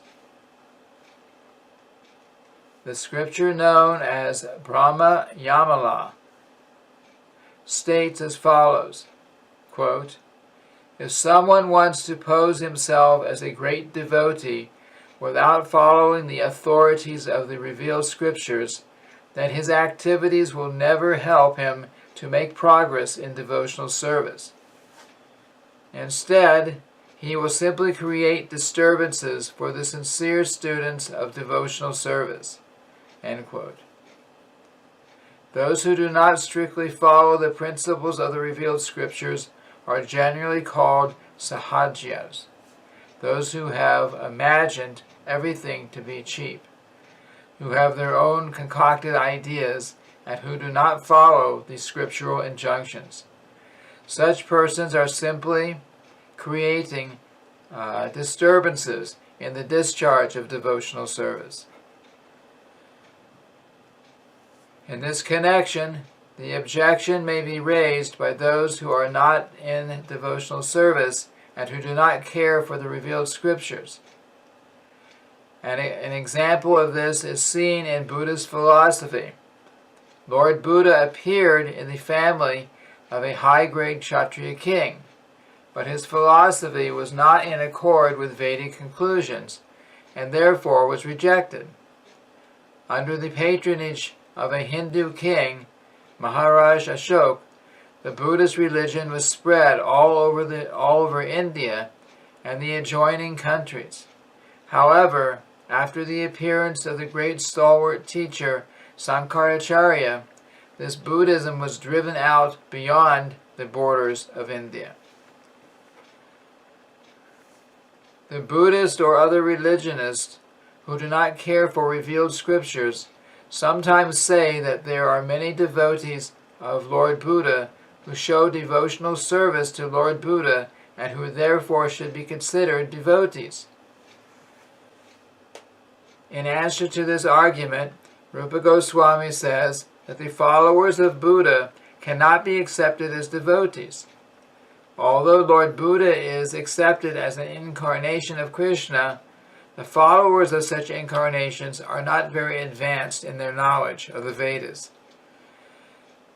To study the Vedas means to come to the conclusion of the supremacy of the personality of Godhead.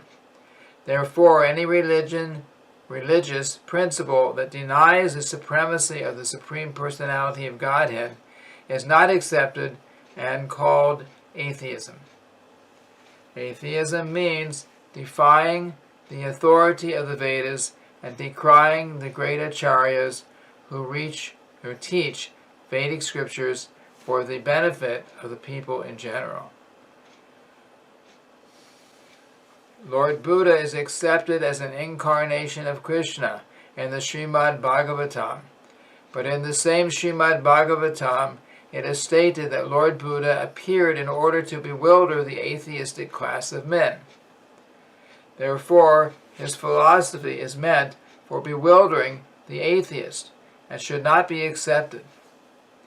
If someone asks, quote, "Why should Krishna propagate atheistic principles?" the answer is that it was the desire of the Supreme Personality of Godhead to end the violence which was then being committed in the name of the Vedas. The so-called religionists were falsely using the Vedas to justify such violent acts as meat-eating, and Lord Buddha came to lead the fallen people away from such a false interpretation of the Vedas. Also, for the atheists, Lord Buddha preached atheism so that they would follow him and thus be tricked into devotional service to Lord Buddha or Krishna. Next section, inquiring about eternal religious principles. In the Naradiya Purana, it is said, quote, "If one is actually very serious about devotional service, then all of his purposes will be served without any delay." End quote.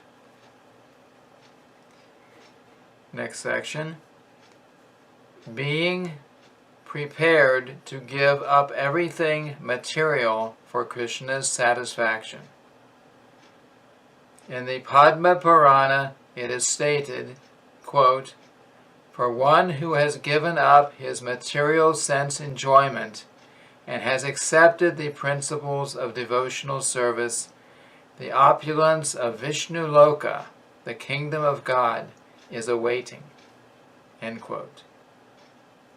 Next section, residing in a sacred place.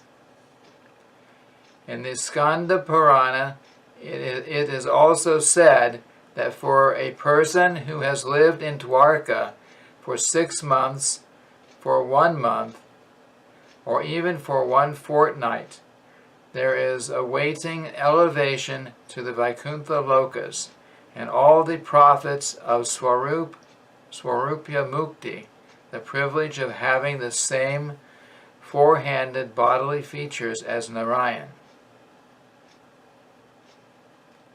In the Brahma Purana, it is said, quote, "The transcendental significance of Purushottama Kshetra, which is the 80 square mile field of Lord Jagannath, cannot be properly described. Even the demigods from the higher planetary systems see the inhabitants of this Jagannath Puri as having exactly the same bodily features possessed by one in Vaikuntha. That is, the demigods see the inhabitants of Jagannath Puri as being four-handed." End quote. When there was a meeting of the great sages at Naimisharanya, Sutta Goswami was reciting Srimad Bhagavatam, and the importance of the Ganges was stated as follows, quote, The waters of the Ganges are always carrying the flavor of tulasi offered at the lotus feet of Sri Krishna, and as such the waters of the Ganges are ever flowing, spreading the glories of Lord Krishna. Wherever the waters of the Ganges are flowing, all will be sanctified, both externally and internally." End quote. Next section. Accepting only what is necessary. In the Naradiya Purana, it is directed, quote, "One should not accept more than necessary if he is serious about discharging devotional service." End quote. The purport is that one should not neglect following the principles of devotional service, nor should one accept the rulings of devotional service that are more than what he can easily perform. For example, it may be said that one should chant the Hare Krishna mantra at least 100,000 times daily on his beads.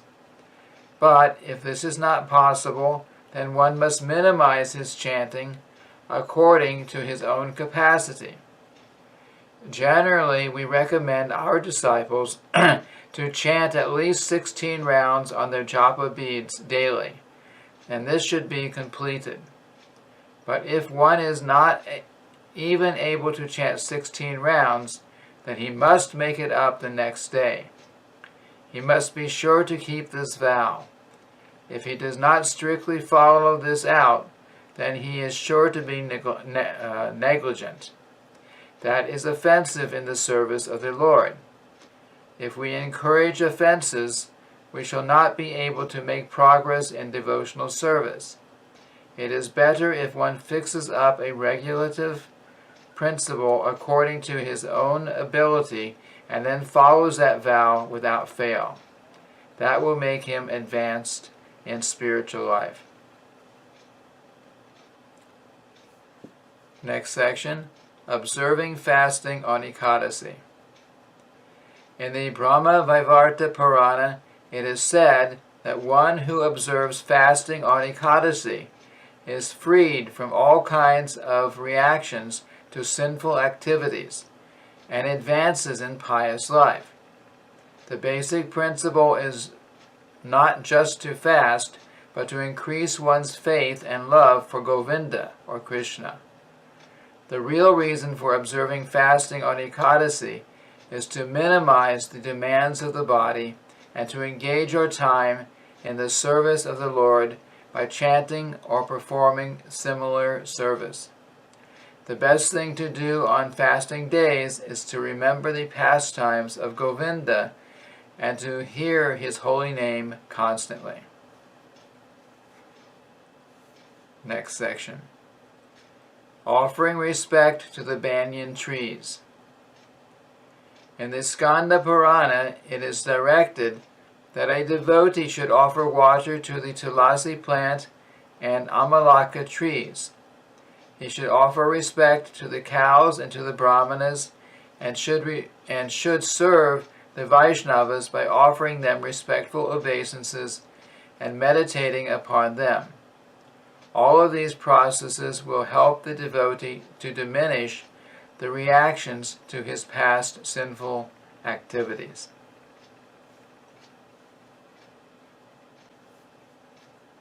Next section, giving up the company of non-devotees. Lord Chaitanya was once asked by one of his householder devotees what the general behavior of a Vaishnava should be. In this connection, Lord Chaitanya replied that a Vaishnava should always give up the company of non-devotees. Then he explained that there are two kinds of non-devotees. One class is against the supremacy of Krishna, and the other class is too materialistic. In other words, those who are after material enjoyment and those who are against the supremacy of the Lord are called Avaishnava. and their company should be strictly avoided. In the Katyayana Samhita, it is stated that even if one is forced to live in a cage of iron or in the midst of a blazing fire, he should accept this position rather than live with non-devotees who are through and through against the supremacy of the Lord. Similarly, in the Vishnu Rahasya, there is a statement to the effect that one should prefer to embrace a snake, a tiger, or an alligator rather than associate with persons who are worshippers of various demigods and who are impelled by material desire. In the scriptures, it is instructed that one may worship a certain demigod if he is desirous of achieving some material gain. For example, one is advised to worship the sun god if he is desirous of getting rid of a diseased condition. For a beautiful wife, one may worship Uma, the wife of Lord Shiva, and for advanced education, one may worship Saraswati. Similarly, there is a list in the Srimad Bhagavatam for worshippers of all demigods according to different material desires. But all of these worshippers, although they appear to be very good devotees of the demigods, are still considered to be non-devotees. They cannot be accepted as devotees. The Mayavadis, impersonalists, say that one may worship any form of the Lord and that it doesn't matter, because one reaches the same destination anyway. But it is clearly stated in the Bhagavad Gita that those who are worshippers of the demigods will ultimately reach only the planets of those demigods, while those who are devotees of the Lord himself will be promoted to the Lord's abode, the kingdom of God. So actually, these persons who are worshippers of demigods have been condemned in the Gita. It is described that due to their lusty desires, they have lost their intelligence and have therefore taken to worshipping the different demigods. So in the Vishnu Rahasya, these demigod worshippers are forcefully condemned by the statement that it is better to live with the most dangerous animals than to associate with these persons. Next section. Not accepting unfit disciples, constructing many temples, or reading many books. Another stricture is that a person may have many disciples, but he should not act in such a way that he will be obliged to any of them for some particular action or some favor.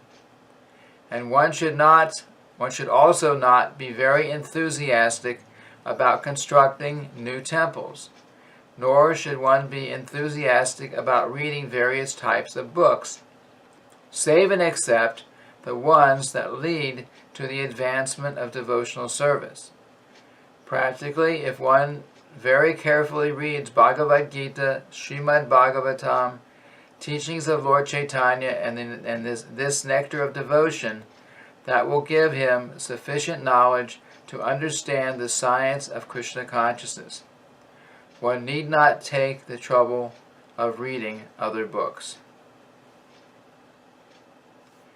In the 7th canto of Srimad Bhagavatam, 13th chapter, verse 8, Narada Muni, while discussing with Maharaj Yudhisthira the various functions of the different orders in society, especially mentions rules for the sannyasis,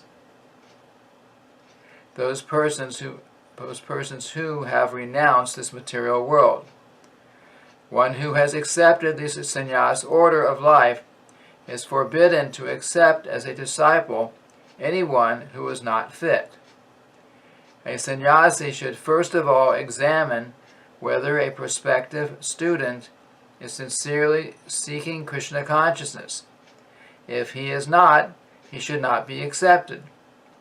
However, Lord Chaitanya's causeless mercy is such that he advised all bona fide spiritual masters to speak about Krishna consciousness everywhere.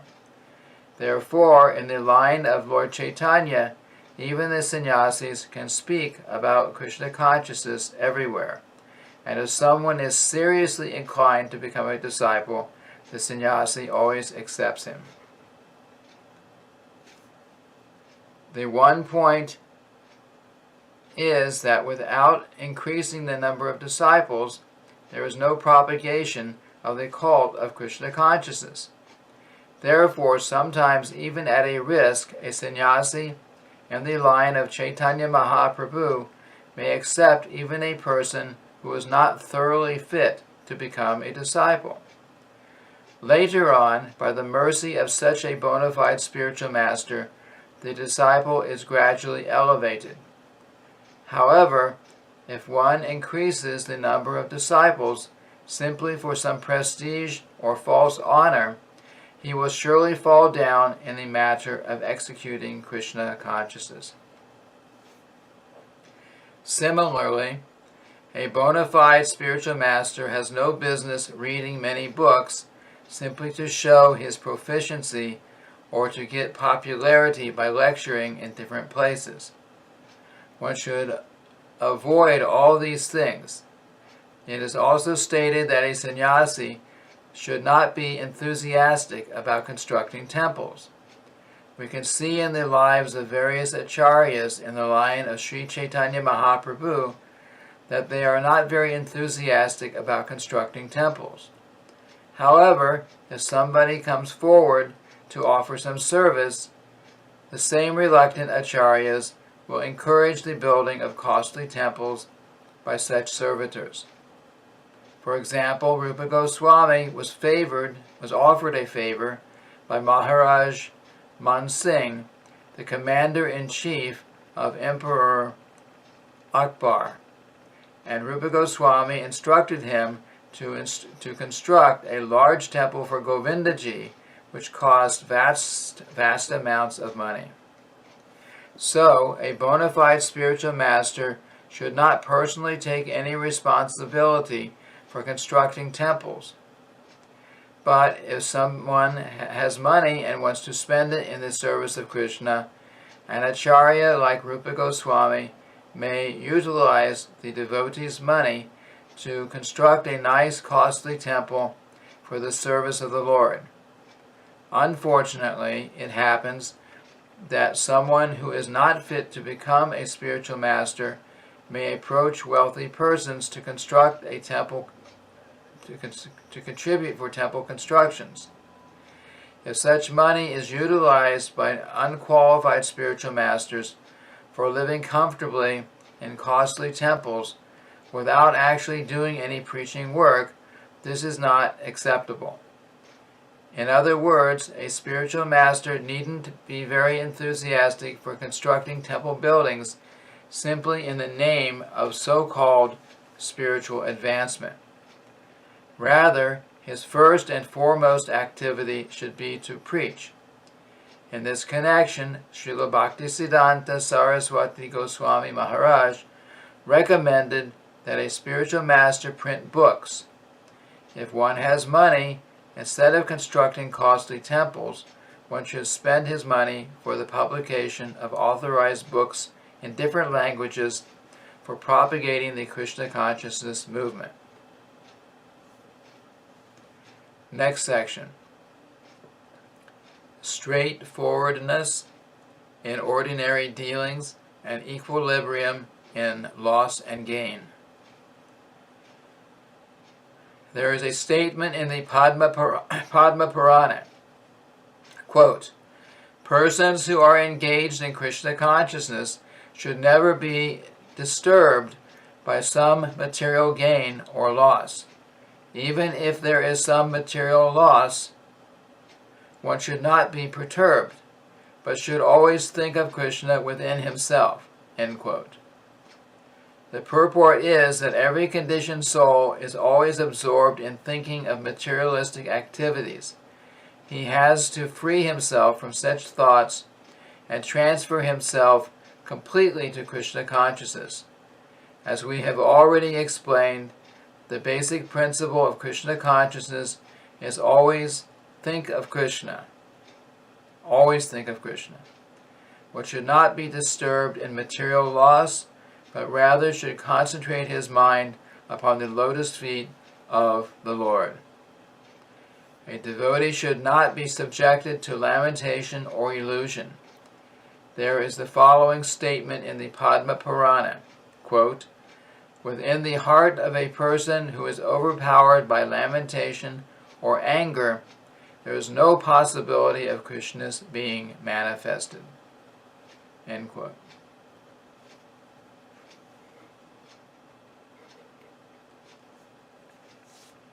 The demigods.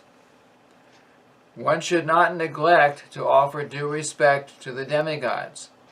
One may not be a devotee of demigods, but that does not mean that he should be disrespectful to them. For example, a Vaishnava is not a devotee of Lord Shiva or Lord Brahma, but he is duty-bound to offer all respects to such highly positioned demigods. According to Vaishnava philosophy, one should offer respect even to an ant. So then, what is there to speak of such exalted persons as Lord Shiva and Lord Brahma?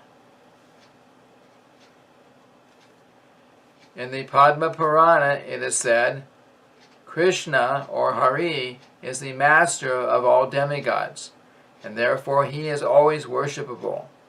But this does not mean that one should not offer respect to the demigods. End quote. Next section, not giving pain to any living entity. This is the statement of Mahabharata. Quote, "A person who does not disturb or cause painful action in the mind of any living entity, who treats everyone just like a loving father does his children, whose heart is so pure, certainly very soon becomes favored by the Supreme Personality of Godhead." End quote. In so-called civilized society, there is sometimes agitation against cruelty to animals. But at the same time, regular slaughterhouses are always maintained. A Vaishnava is not like that.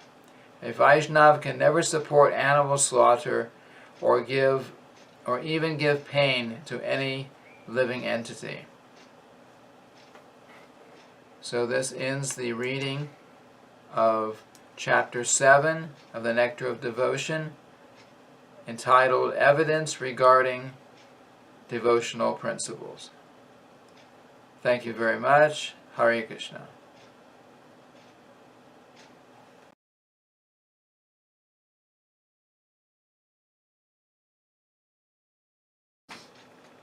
We are continuing with our reading from Nectar of Devotion, Chapter 8.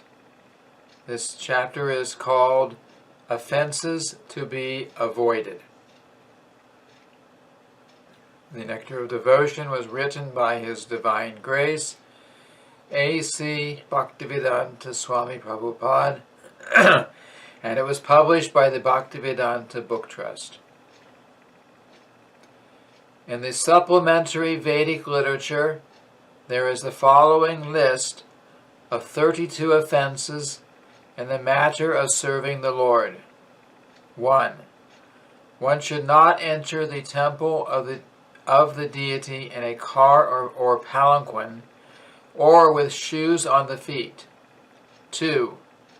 One should not fail to observe the various festivals for the pleasure of the Supreme Personality of Godhead, such as Janmashtami and Rath Yatra.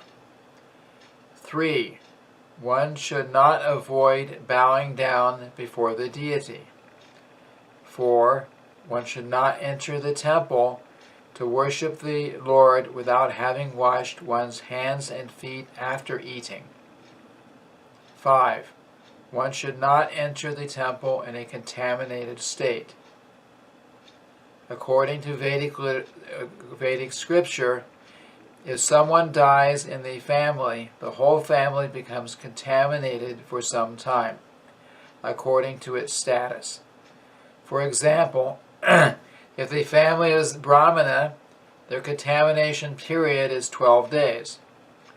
For the Kshatriyas and Vaishyas, it is 15 days, and for the Shudras, 30 days. 6. One should not bow down on one hand. 7. One should not circumambulate in front of Sri Krishna.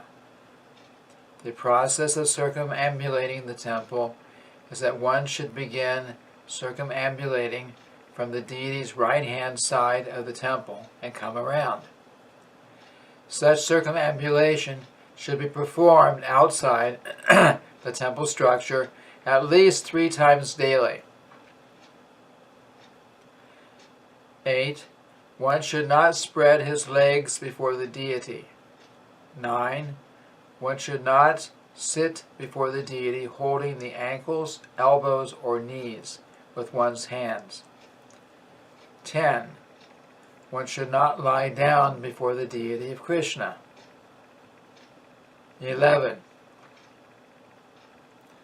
One should not accept prasad before the deity.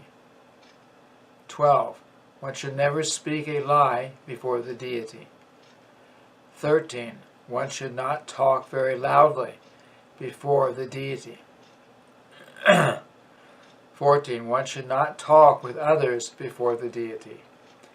15. One should not cry or howl before the deity. 16. One should not quarrel or fight before the deity. 17. One should not chastise anyone before the deity. 18. One should not be charitable to beggars before the deity. 19. One should not speak very harshly to others before the deity.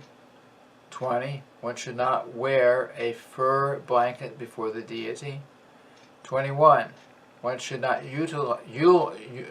eulogize or praise anyone else before the deity. 22. One should not speak any ill names before the deity. 23. One should not pass air before the deity. 24. One should not fail to worship the deity according to one's means. In Bhagavad Gita, it is stated that the Lord is satisfied if some devotee offers him even a leaf or a little water. This formula prescribed by the Lord is universally applicable, even for the poorest man. But that does not mean that one who has sufficient means to worship the Lord very nicely should also adopt this method and try to satisfy the Lord simply by offering water and a leaf. If he has sufficient means, he should offer nice decorations, nice flowers, nice foodstuffs, and observe all ceremonies. It is not that one should try to satisfy the Supreme Lord with a little water and a leaf, and for himself spend his money in sense gratification. 25. One should not eat anything that is not offered first to Krishna. 26. One should not fail to offer fresh fruit and grains to Krishna according to the season. 27. After food has been cooked, no one should be offered any foodstuff unless it is first offered to the deity. 28. One should not sit with his back toward the deity. 29. One should not offer obeisances silently to the spiritual master. Or in other words, one should recite aloud the prayers to the spiritual master while offering obeisances. 30. One should not fail to offer some praise in the presence of the spiritual master. 31. One should not praise himself before the spiritual master. 32. One should not deride the demigods before the deity. This is a list of 32 offenses. Besides these, there are a number of offenses which are mentioned in the Varaha Purana. They are as follows. 1. One should not touch the deity in a dark room. 2.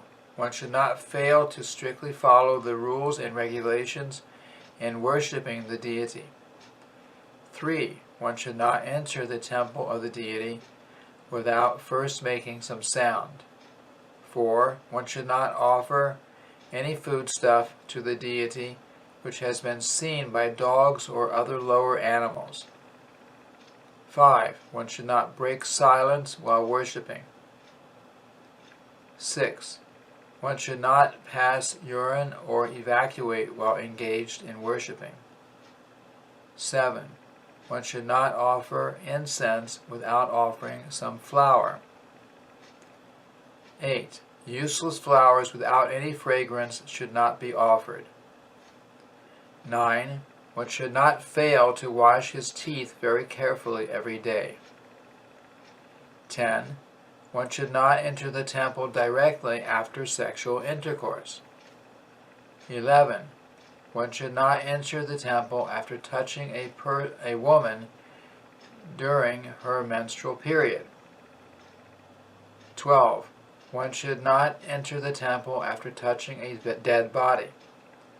13. One should not enter the temple wearing garments of red or blue color or garments which are unwashed. 14. One should not enter the temple after seeing a dead body. 15. One should not pass air within the temple. 16. One should not be angry within the temple. 17. One should not enter the temple after visiting a crematorium. 18. One should not belch before the deity. So unless one has fully digested his food, he should not enter the temple. 19. One should not smoke marijuana or ganja. 20. One should not take opium or similar intoxicants. 21. One should not enter the deity room or touch the body of the deity after having smeared oil over his body. 22. One should not show disrespect to a scripture teaching about the supremacy of the Lord. 23. One should not introduce any opposing scripture. 24. One should not chew betel before the deity. 25. One should not offer a flower that was kept in an unclean pot. 26. One should not worship the Lord while sitting on the bare floor. One must have a sitting place or carpet. 27. One should not touch the deity before one has completed taking bath. 28. One should not decorate his forehead with a 3-lined tilak. 29. One should not enter the temple without washing his hands and feet. Other rules are that one should not offer foodstuff which is cooked by a non-Vaishnava. One should not worship the deity before a non-devotee, and one should not engage himself in the worship of the Lord while seeing a non-devotee. One should not worship the deity without first worshiping the demigod Ganapati, who drives away all impediments in the execution of devotional service. In the Brahma Samhita, it is stated that Ganapati worships the lotus feet of Lord Nrsingadev, and in that way has become auspicious for the devotees in clearing out all impediments. Therefore, all devotees should worship Ganapati. The deities should not be bathed in water that has been touched by the nails or fingers. When a devotee is perspiring, he should not engage himself in worshiping the deity. Similarly, there are many other prohibitions. For example, one should not cross or step over the flowers offered to the deities, nor should one take a vow in the name of God. These are all different kinds of offenses in the matter of executing devotional service, and one should be careful to avoid them.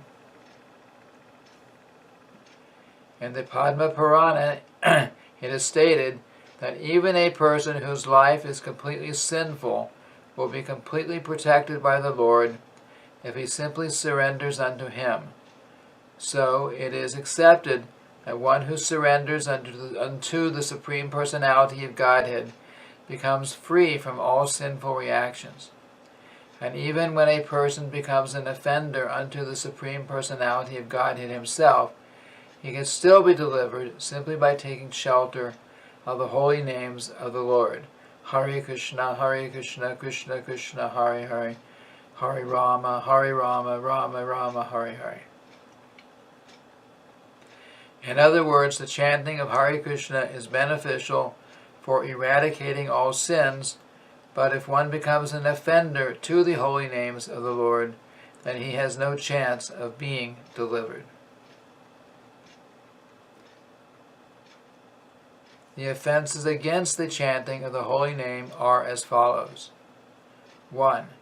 To blaspheme the devotees who have dedicated their lives for propagating the holy name of the Lord. 2. To consider the names of demigods like Lord Shiva or Lord Brahma to be equal to or independent of the name of Lord Vishnu. Sometimes the atheistic class of men take it that any demigod is as good as the Supreme Personality of Godhead, Vishnu. But one who is a devotee knows that no demigod, however great he may be, is independently as good as the Supreme Personality of Godhead. Therefore, if someone thinks that he can chant Kali Kali or Durga Durga, and it is the same as Hare Krishna, that is the greatest offense. 3. To disobey the orders of the spiritual master. 4. To blaspheme the Vedic literatures or any literature in pursuance of the Vedic version. 5. To consider the glories of chanting Hare Krishna to be imagination. 6. To give some interpretation on the holy name of the Lord. 7. To commit sinful activities on the strength of the holy name of the Lord. It should not be taken that because by chanting the holy name of the Lord one can be freed from all kinds of sinful reaction, that one may continue to act sinfully and after that chant Hare Krishna to neutralize his sins. Such a dangerous mentality is very offensive and should be avoided. 8. To consider the chanting of Hare Krishna one of the auspicious ritualistic activities offered in the Vedas as fruit of activities, karma kanda. 9. To instruct a faithless person about the glories of the holy name. One can take part in the chanting of the holy name of the Lord, but in the beginning one should not be instructed about the transcendental potency of the Lord. Those who are too sinful cannot appreciate the transcendental glories of the Lord, and therefore it is better not to instruct them in this matter. 10. To not have complete faith in the chanting of the holy names, and to maintain material attachments even after understanding so many instructions on this matter. Every devotee who claims to be a Vaishnava must guard against these offenses in order to quickly achieve the desired success. So this ends the reading of chapter 8 of the Nectar of Devotion, Offenses to be Avoided. Thank you very much. Hare Krishna.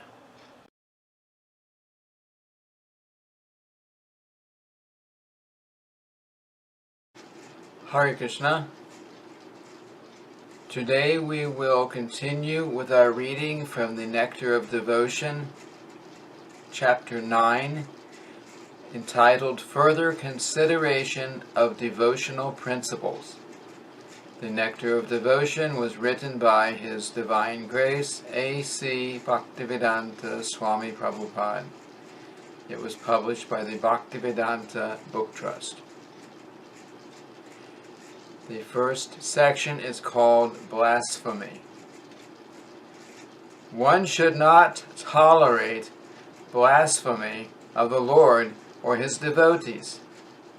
In this connection, in the 10th canto, 74th chapter, verse 40 of Srimad Bhagavatam, Shukadeva Goswami tells Parikshit Maharaj, quote, "My dear king, if a person, after hearing blasphemous propaganda against the Lord and His devotees, does not go away from that place, he becomes bereft of the effect of all pious activities."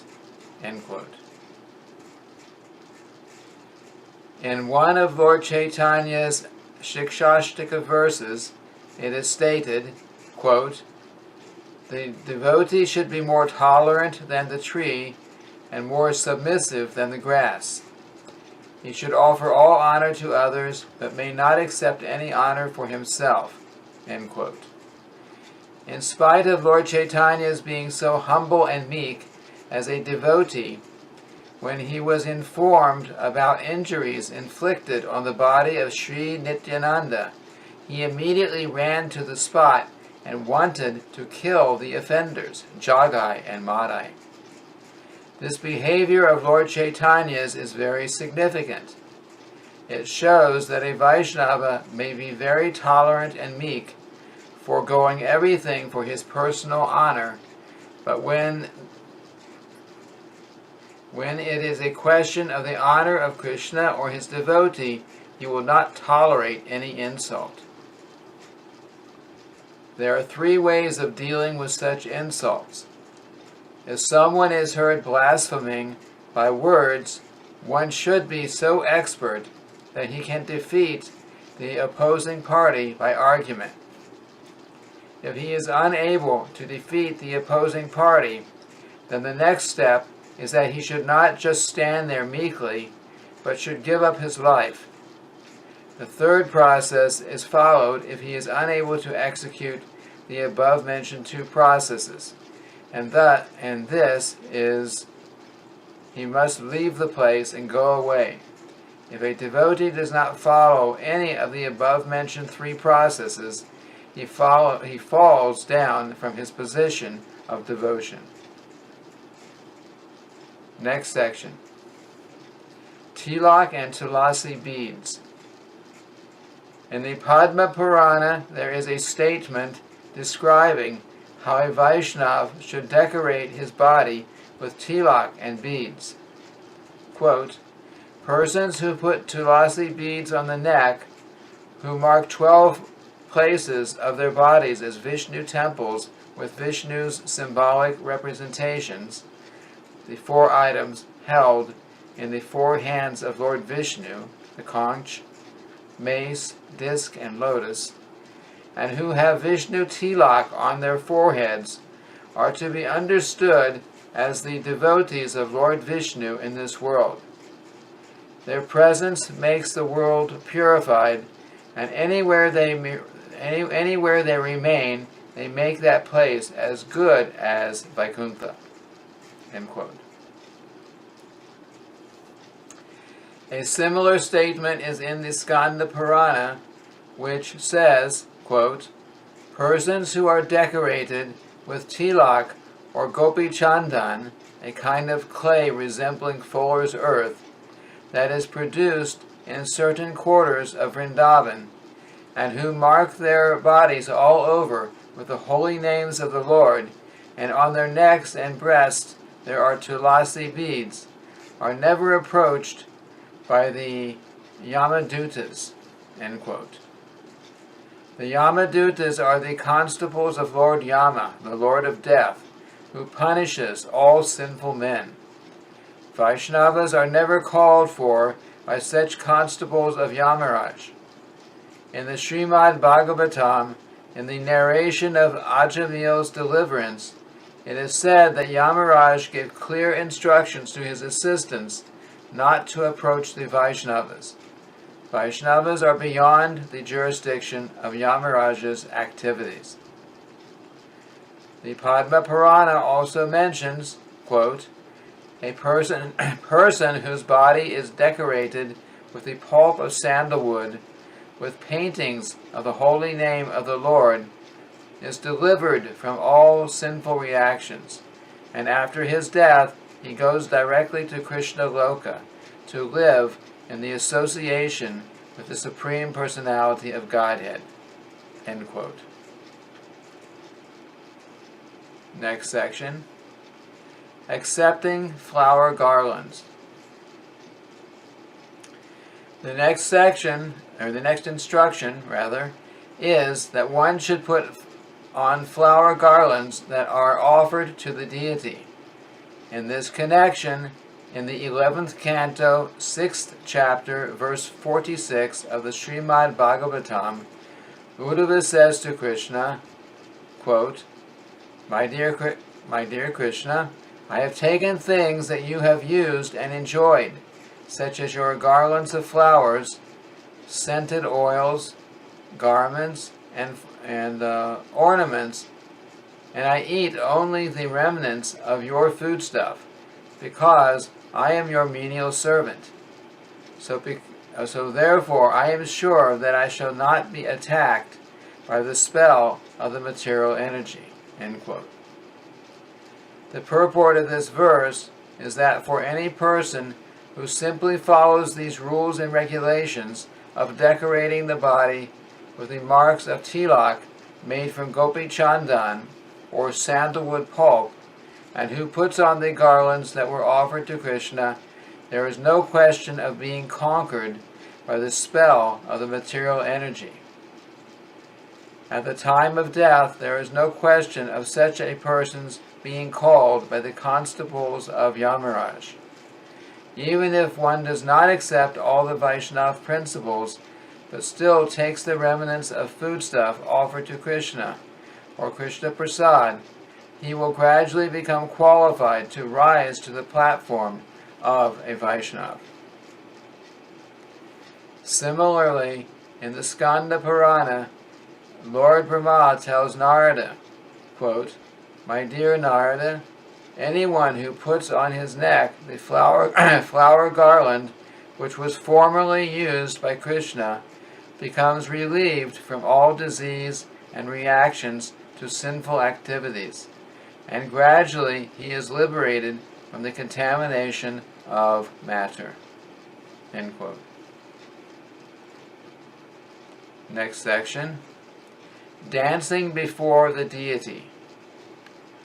In the Dwarka Mahatmya, the importance of dancing before the deity is stated by Lord Krishna as follows, quote, A person who is in a jubilant spirit, who feels profound devotional ecstasy while dancing before me, and who manifests different features of bodily expression, can burn away all the accumulated sinful reactions he has stocked up for many, many thousands of years.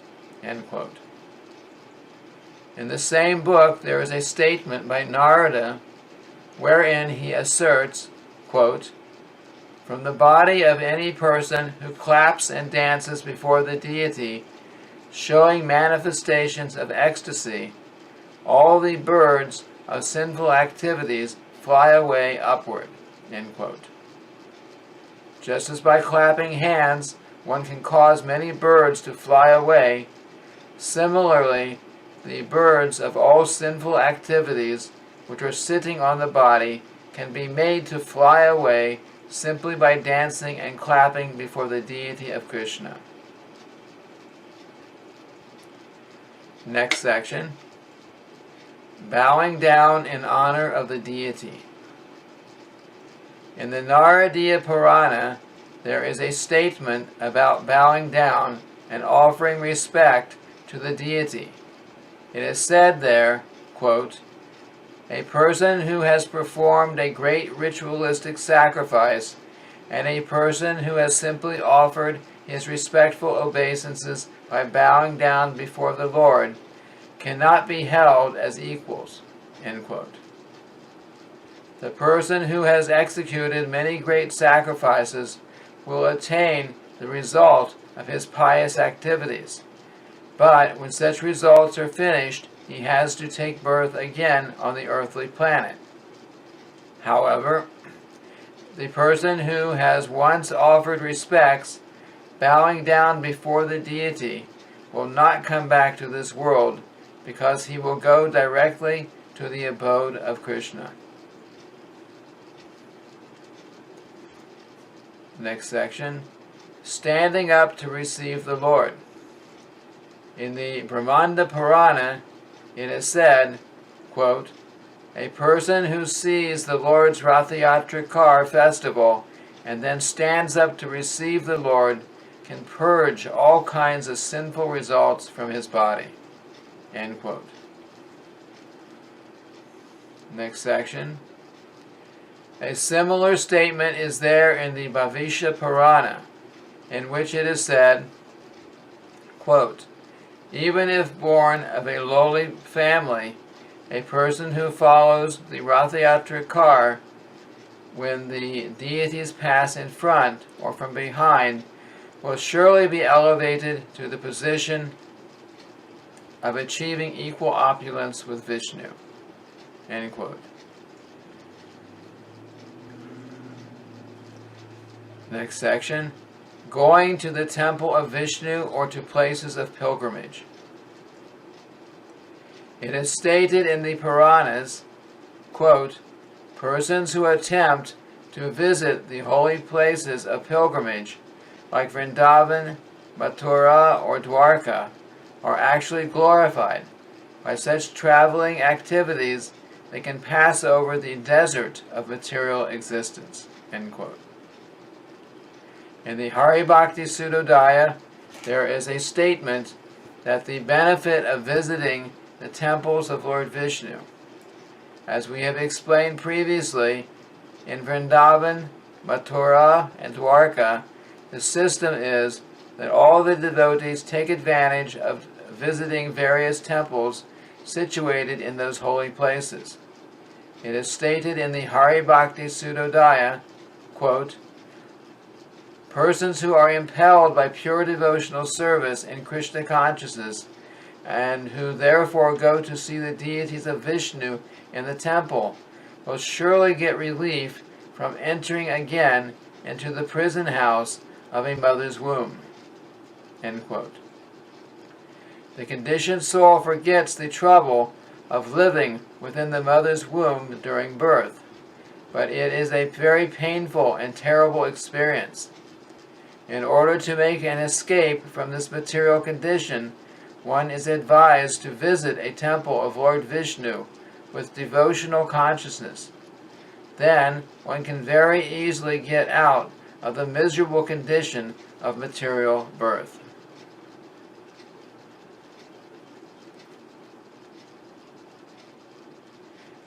Next section, circumambulating the temple of Vishnu. It is said in the Hari Bhakti Sudodaya, quote, "A person who is circumambulating the deity of Vishnu can counteract the circumambulation of repeated birth and death in this material world. The conditioned soul is circumambulating through repeated births and deaths on account of his material existence, and this can be counteracted simply by circumambulating the deity in the temple."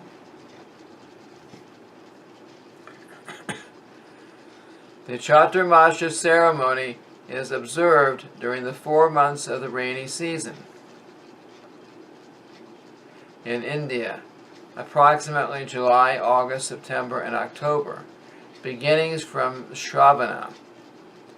During these 4 months, saintly persons who are accustomed to visit from one place to another to propagate Krishna consciousness remain at one place, usually a holy place of pilgrimage. During these times, there are certain special rules and regulations that are strictly followed. It is stated in the Skanda Purana that during this period, if someone circumambulates the temple of Vishnu at least 4 times, it is understood that he has traveled all over the universe. By such circumambulation, one is understood to have seen all the holy places where the Ganges water is flowing, and following the regulative principles of Chaturmasya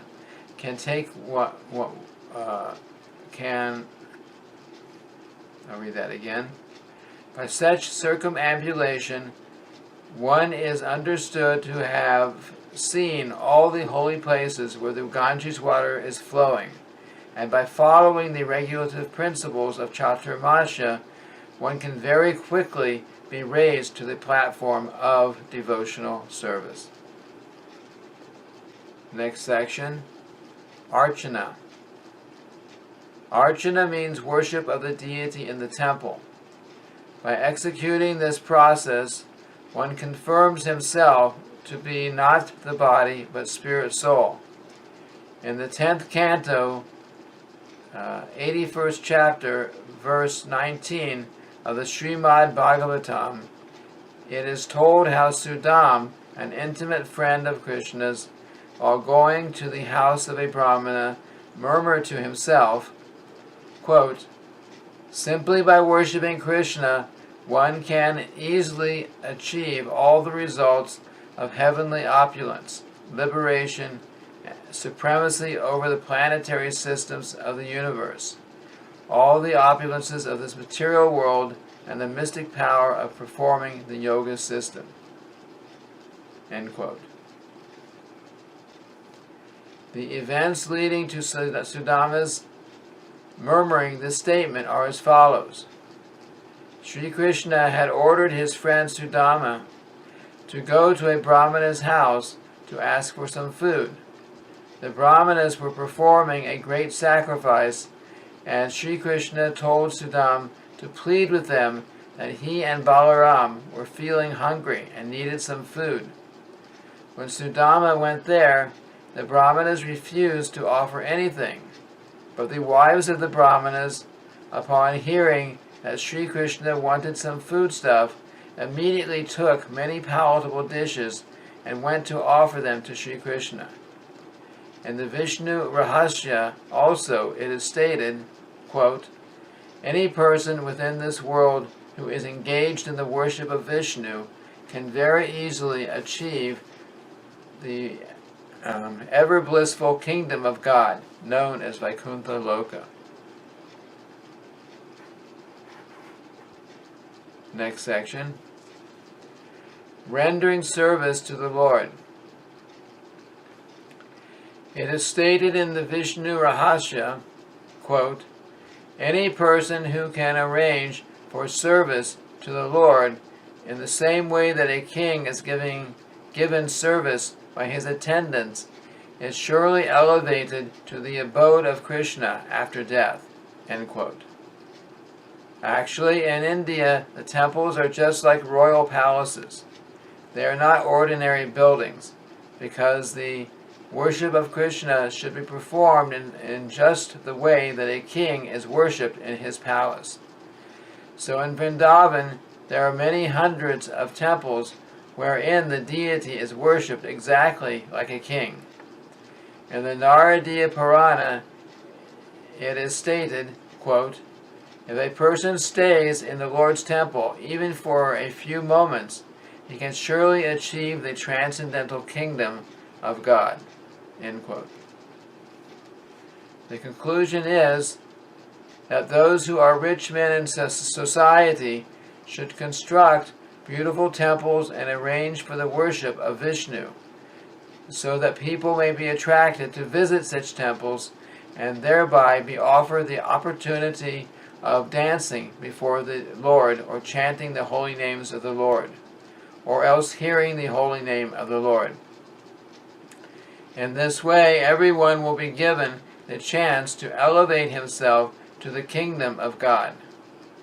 In other words, even a common man, simply by visiting such a temple, will be able to attain the highest benedictions, not to mention the devotees who are constantly engaged in the service of the Lord in full Krishna consciousness.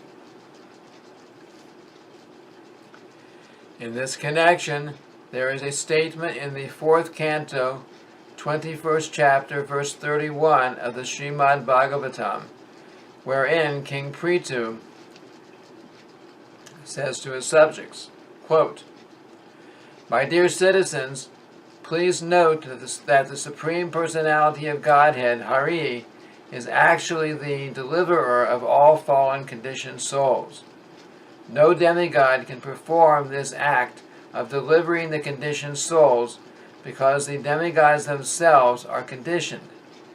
A conditioned soul cannot deliver another conditioned soul. Only Krishna or his bona fide representative can deliver him.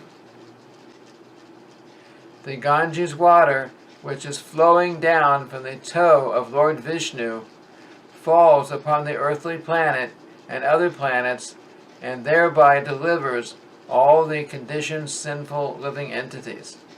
So what need is there to speak of the deliverance of persons who are always engaged in the service of the Lord? There is no doubt about their liberation, even if they have stocks of sinful activities from many, many births." End quote. In other words, a person who is engaged in the worship of the deities can minimize his stock of sinful reactions coming from many, many previous births. This process of worshiping the deity has already been described, and one should try to follow these rules and regulations seriously. Next section, singing. In the Linga Purana, there is a statement about glorifying and singing about the Lord. It is said there, quote, "A Brahmana who is constantly engaged in singing the glories of the Lord is surely elevated to the same planet as the Supreme Personality of Godhead. Lord Krishna appreciates this singing even more than the prayers offered by Lord Shiva." End quote. Next section, Sankirtan. When a person loudly chants the glories of the Lord's activities, qualities, form, etc., his chanting is called Sankirtan. Sankirtan also refers to the congregational chanting of the holy name of the Lord. In the Vishnu Dharma, there is a statement glorifying this process of congregational chanting. Quote, "My dear king, this word Krishna is so auspicious that anyone who chants this holy name immediately gets rid of the resultant actions of sinful activities from many, many births." End quote. That is a fact. There is the following statement in the Chaitanya Charitamrita, quote, "A person who chants the holy name of Krishna once can counteract the resultant actions of more sinful activities than he is able to perform." End quote. A sinful man can perform many, many sinful activities, but he is unable to perform so many that they cannot be wiped out by one single uttering of Krishna.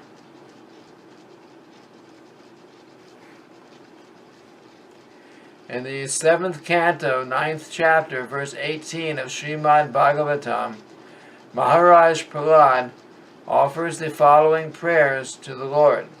Quote, "My dear Lord Nrsimha, if I can be elevated to the position of your servant, then it will be possible for me to hear about your activities.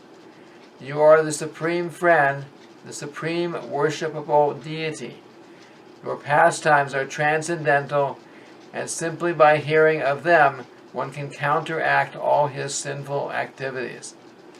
Therefore I shall not care for all those sinful activities, because simply by hearing about your pastimes I shall get out of all the contamination of material attachment." End quote. There are many songs about the Lord's activities. For example, there is the Brahma Samhita sung by Lord Brahma, Narada Pancharatra sung by Narada Muni, and Srimad Bhagavatam sung by Shukadeva Goswami. If these songs are heard by any person, he can easily get out of the clutches of material contamination. There should be no difficulty in hearing these songs of God. They are coming down from many, many millions of years ago, and people are still taking advantage of them. So why at this time should one not take full advantage of and thus become liberated? In the first canto, 5th chapter, verse 22 of Srimad Bhagavatam, Narada Muni tells his disciple Vyasadeva, quote, "My dear Vyasa, you should know that persons who are engaged in executing austerities and penances, studying the Vedas, performing big sacrifices, and chanting the hymns of the Vedas, speculating on transcendental knowledge, and performing charitable functions, have for all their auspicious activities simply to gain a place in the association of devotees and chant the glories of the Lord." End quote. It is indicated here that chanting about and glorifying the Lord is the ultimate activity of the living entity. Next section, Japa. Chanting a mantra or hymn softly and slowly is called Japa, and chanting the same mantra loudly is called Kirtan. For example, uttering the Mahamantra, Hare Krishna, Krishna Krishna, Hare Hare, Hare Rama, Rama Rama, Hare Hare, very softly, only for one's own hearing, is called Japa. Chanting the same mantra loudly for being heard by all others is called Kirtan. The Maha Mantra can be used for Japa and Kirtan also. When Japa is practiced, it is for personal benefit of the chanter. But when Kirtan is performed, it is for the benefit of all others who may hear. In the Padma Purana, there is a statement, quote, "For any person who is chanting the holy name, either softly or loudly, the paths to liberation and even heavenly happiness are at once open." End quote. Submission. In the Skanda Purana, there is a statement about submission unto the lotus feet of the Lord. It is said there that those who are sober devotees can offer their submission to Krishna in the following 3 ways. 1. Samprartanatmika, very feelingly offering prayers. Number 2, Dainya Bodhika, humbly submitting oneself. 3. Lalasa Mai, desiring some perfectional stage. This desiring some perfectional stage in spiritual life is not sense gratification.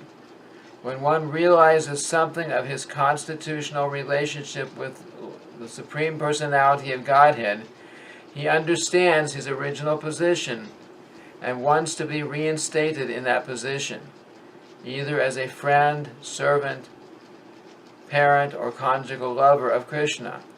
That is called Lalasa Mai, or very eagerly desiring to go to one's natural position.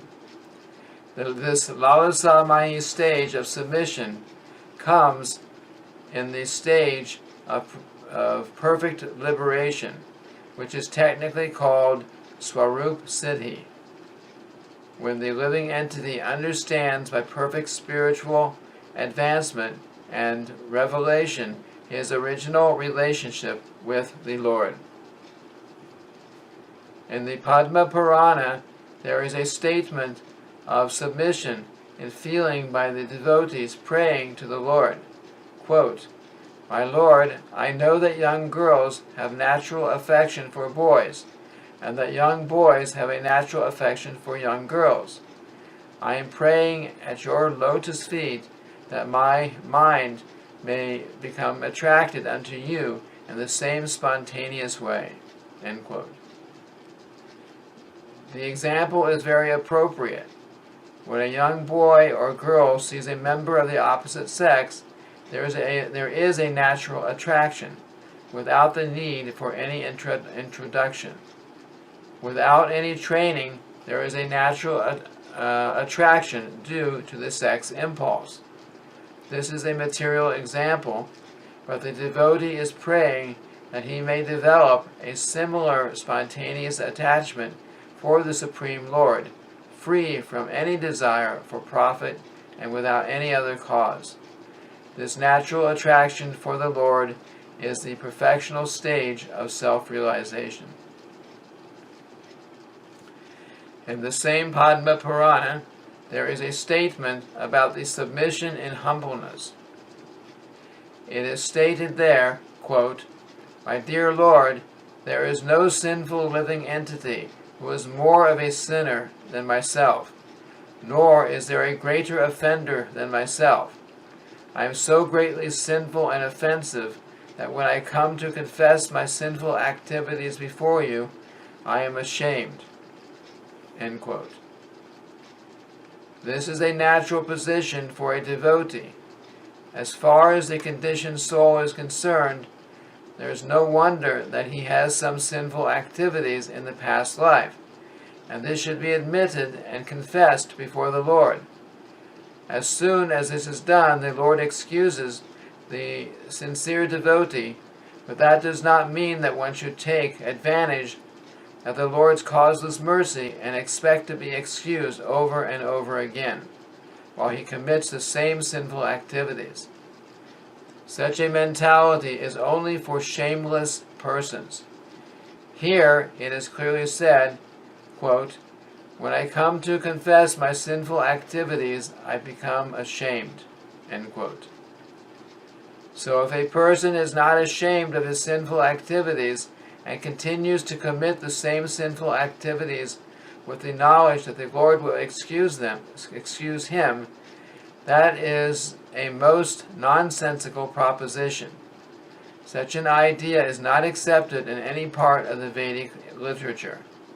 It is a fact that by chanting the holy name of the Lord, one becomes washed clean of all sinful activities from his past life. But that does not mean that after being washed off, one should again begin sinful activities and expect to be washed again. These are nonsensical propositions and are not admitted in devotional service. Someone may think, quote, "For a whole week I may commit sinful activities, and for one day I will go to the temple or church and admit my sinful activities so that I can become washed off and again begin my sinning." End quote. This is most nonsensical and offensive and is not acceptable to the author of Bhakti Rasamrita Sindhu. In the Narada Pancharatra, there is a statement of submission accompanied by the desire for perfection. The devotee says, quote, "My dear Lord, when shall that day come when you will ask me to fan your body? And according to your pleasure, you will say, quote, 'You fan me in this way,' end quote." The idea in this verse is that the devotee is desiring to personally fan the body of the Supreme Personality of Godhead. That means that he is desiring to become the personal associate of the Supreme Lord.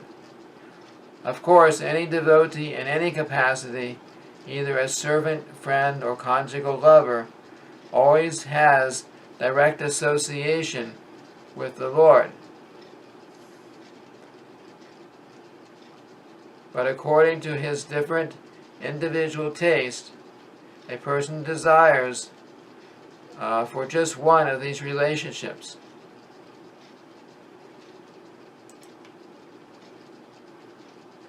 Here, the devotee is desiring to become a servant of the Lord and desires to fan the Lord, as does his internal energy, Lakshmi, the goddess of fortune.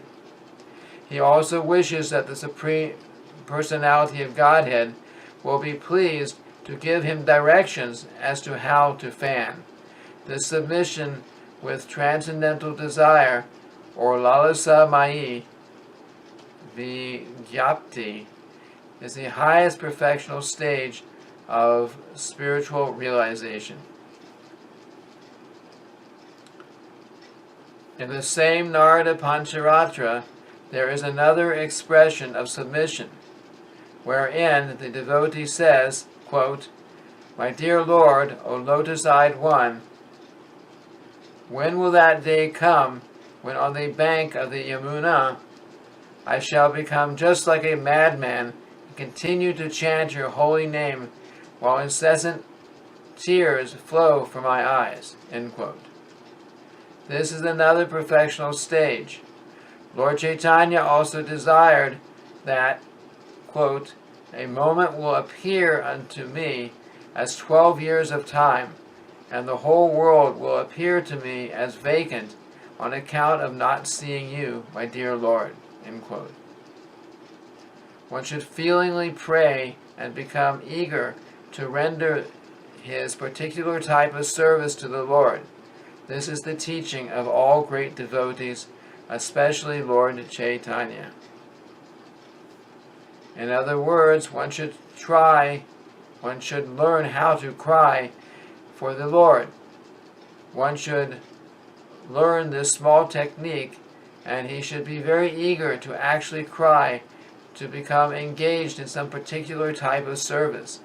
This is called loya, and such tears are the price for the highest perfection. If one develops this loya, or excessive eagerness for meeting and serving the Lord in a particular way, that is the price to enter into the kingdom of God. Otherwise, there is no material calculation for the value of the ticket by which one can enter the kingdom of God. The only price for such entrance is this loya lalasa mai, or desire and great eagerness. Next section. Reciting notable prayers. According to great learned scholars, the whole Bhagavad Gita contains many authorized prayers, especially in the 11th chapter, where Arjuna prays to the universal form of the Lord. Similarly, in the Gautamiya Tantra, all the verses are called prayers. Again, in Srimad Bhagavatam, there are hundreds of prayers to the Lord, so a devotee should select some of these prayers for his recitation. In the Skanda Purana, the glories of these prayers are stated as follows.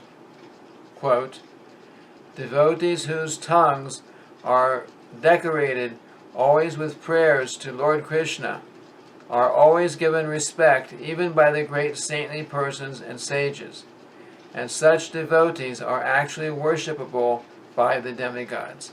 End quote. Those who are less intelligent want to worship different demigods for some material gain, rather than worship Krishna. But here it is stated that a devotee who is always engaged in offering prayers to the Lord is worshipable even by the demigods themselves. The pure devotees have nothing to ask from any demigod, Rather, the demigods are anxious to offer prayers to the pure devotees. In the Nrsimha Purana, it is stated, quote, any person who comes before the deity of Lord Krishna and begins to chant different prayers is immediately relieved from all the reactions of sinful activities and becomes eligible without any doubt to enter into the Vaikuntha Loka. End quote. Partaking of prasad. There is a specific statement in the Padma Purana, quote, a person who honors the prasad and regularly eats it, not exactly in front of the deity, along with Charanamrita, the water offered to the lotus feet of the Lord, which is mixed with seeds of the tulasi tree, immediately can achieve the results of the pious activities that are obtained through 10,000 performances of sacrificial rites. End quote. Next section. Drinking Charanamrita.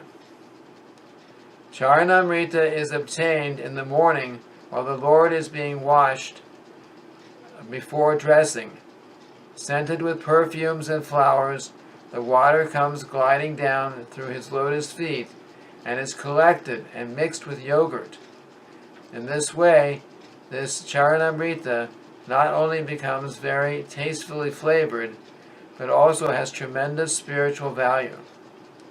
As described in the Padma Purana, even a person who has never been able to give in charity, who has never been able to perform a great sacrifice, who has never been able to study the Vedas, and who has never been able to worship the Lord, or in other words, even one who has never done any pious activities, will become eligible to enter into the kingdom of God if he simply drinks the Charanamrita that is kept in the temple. In the temple, it is the custom that the Charanamrita be kept in a big pot. The devotees who come to visit and offer respects to the deity take 3 drops of Charanamrita very submissively and feel themselves happy in transcendental bliss. Next section. Smelling the incense or flowers offered to the deity. In the Hari Bhakti Sudodaya, there is a statement about the incense which is offered in the temple. Quote, when the devotees smell the good flavor of the incense which is offered to the deity, they thus become cured of the poisonous effects of material contamination, as much as one becomes cured of a snake bite by smelling the prescribed medicinal herbs. End quote.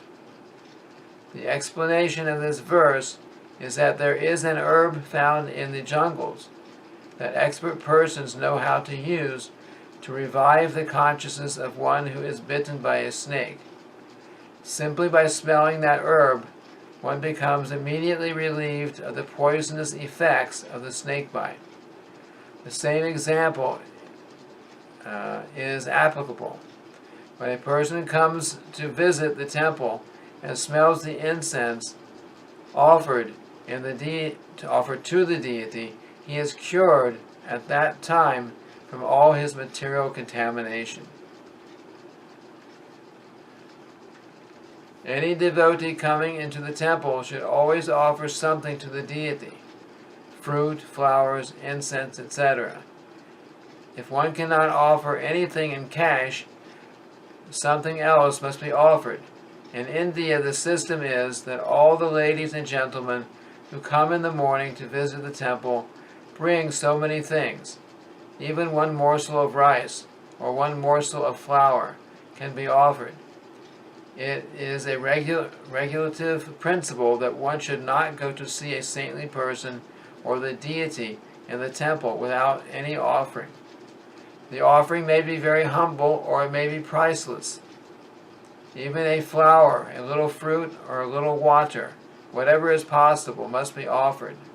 So when a devotee comes to offer something to the deity in the morning, he is sure to smell the good flavor of the incense, and then at once he will become cleansed of the poisonous effect of material existence.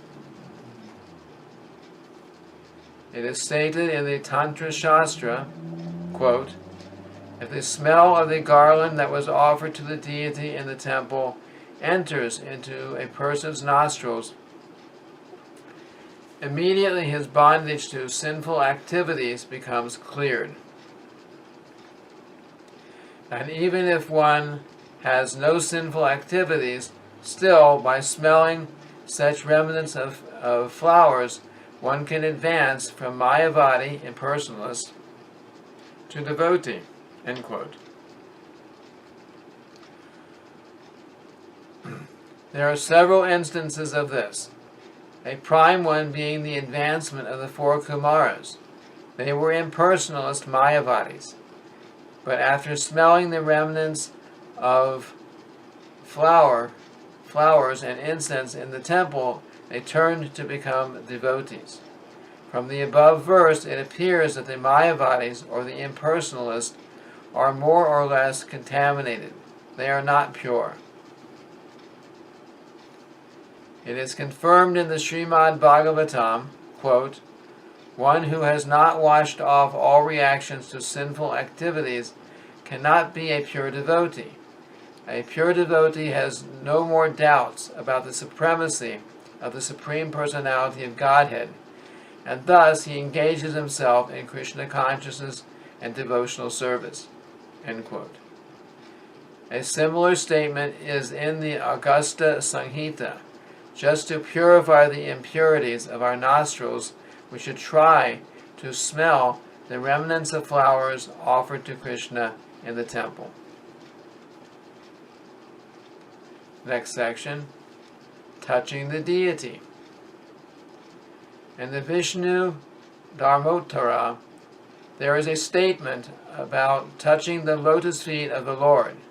It is said, quote, "Only a person who is initiated as a Vaishnava and is executing devotional service in Krishna consciousness has the right to touch the body of the deity." End quote. In India, there was agitation during Gandhi's political movement because the low-born classes of men, like street sweepers and chandalas, are prohibited, according to the Vedic system, from entering the temple. Due to their unclean habits, they are prohibited, but at the same time they are given other facilities so that they may be elevated to the highest grade of devotional service by association with pure devotees. A man born in any family is not barred, but he must be cleansed. That cleansing process must be adopted. Gandhi wanted to make them clean simply by stamping them with a fictitious name, Harijan, or Children of God. And so there was a great tug of war between the temple owners and Gandhi's followers. But anyway, the present law is the law of all Scripture, that if anyone is purified, he can enter into the temple. Actually, that is the position. Only one who is properly initiated, who is properly following the rules and regulations, can enter and touch the deity, not all.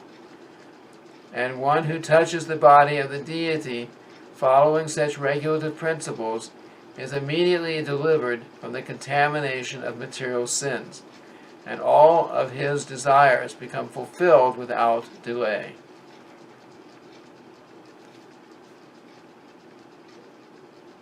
Next section, seeing the deity. In the Varaha Purana, there is a statement praising the seeing of the deity of Sri Krishna in the temple. A devotee says there, quote, "My dear Vasundhara, any person who goes to Vrindavan and sees the deity of Govinda Dev is free from the courthouse of Yamaraj and is allowed to enter into the highest planetary system in which reside the demigods." End quote. This means that even an ordinary person who goes to Vrindavan out of inquisitiveness and by chance sees the temple, especially that of Govinda Dev, even if he is not elevated to the spiritual kingdom, is still assured promotion to the higher planetary systems. This means that simply by visiting the deity of Govinda in Vrindavan, one becomes highly elevated in pious life. Next section. Observing Arati and celebrations of the Lord. In the Skanda Purana, there is the following description of the result of seeing Arati, worship of the deity. Quote, if someone sees the face of the Lord while Arati is going on, he can be relieved of all sinful reactions coming from many, many thousands and millions of years past. He is even excused from the killing of a Brahmana or similar prohibited activities. End quote.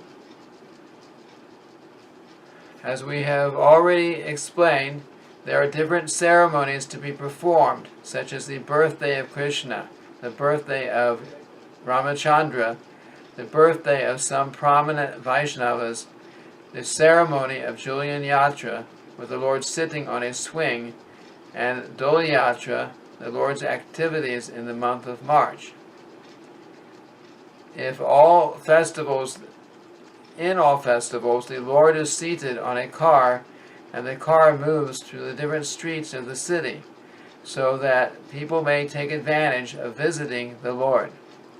In the Bhavishya Purana, it is said, quote, in such a ceremony, if even a Chandala, dog-eater, simply out of curiosity, sees the Lord on the cart, he becomes counted as one of the associates of Vishnu. End quote. In the Agni Purana, it is stated, quote, any person who in gladness sees the worship of the deity in the temple will obtain the results of Kriya Yoga, which are described in the Pancharatra scripture. End quote. Kriya Yoga is a system of practice much like practical devotional service, but it is especially meant for the mystic yogis.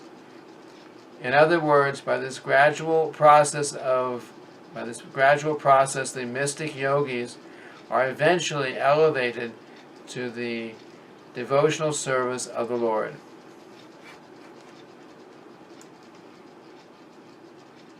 So this ends the reading of the ninth chapter of the Nectar of Devotion, entitled Further Consideration of Devotional Principles. Thank you very much. Hare Krishna.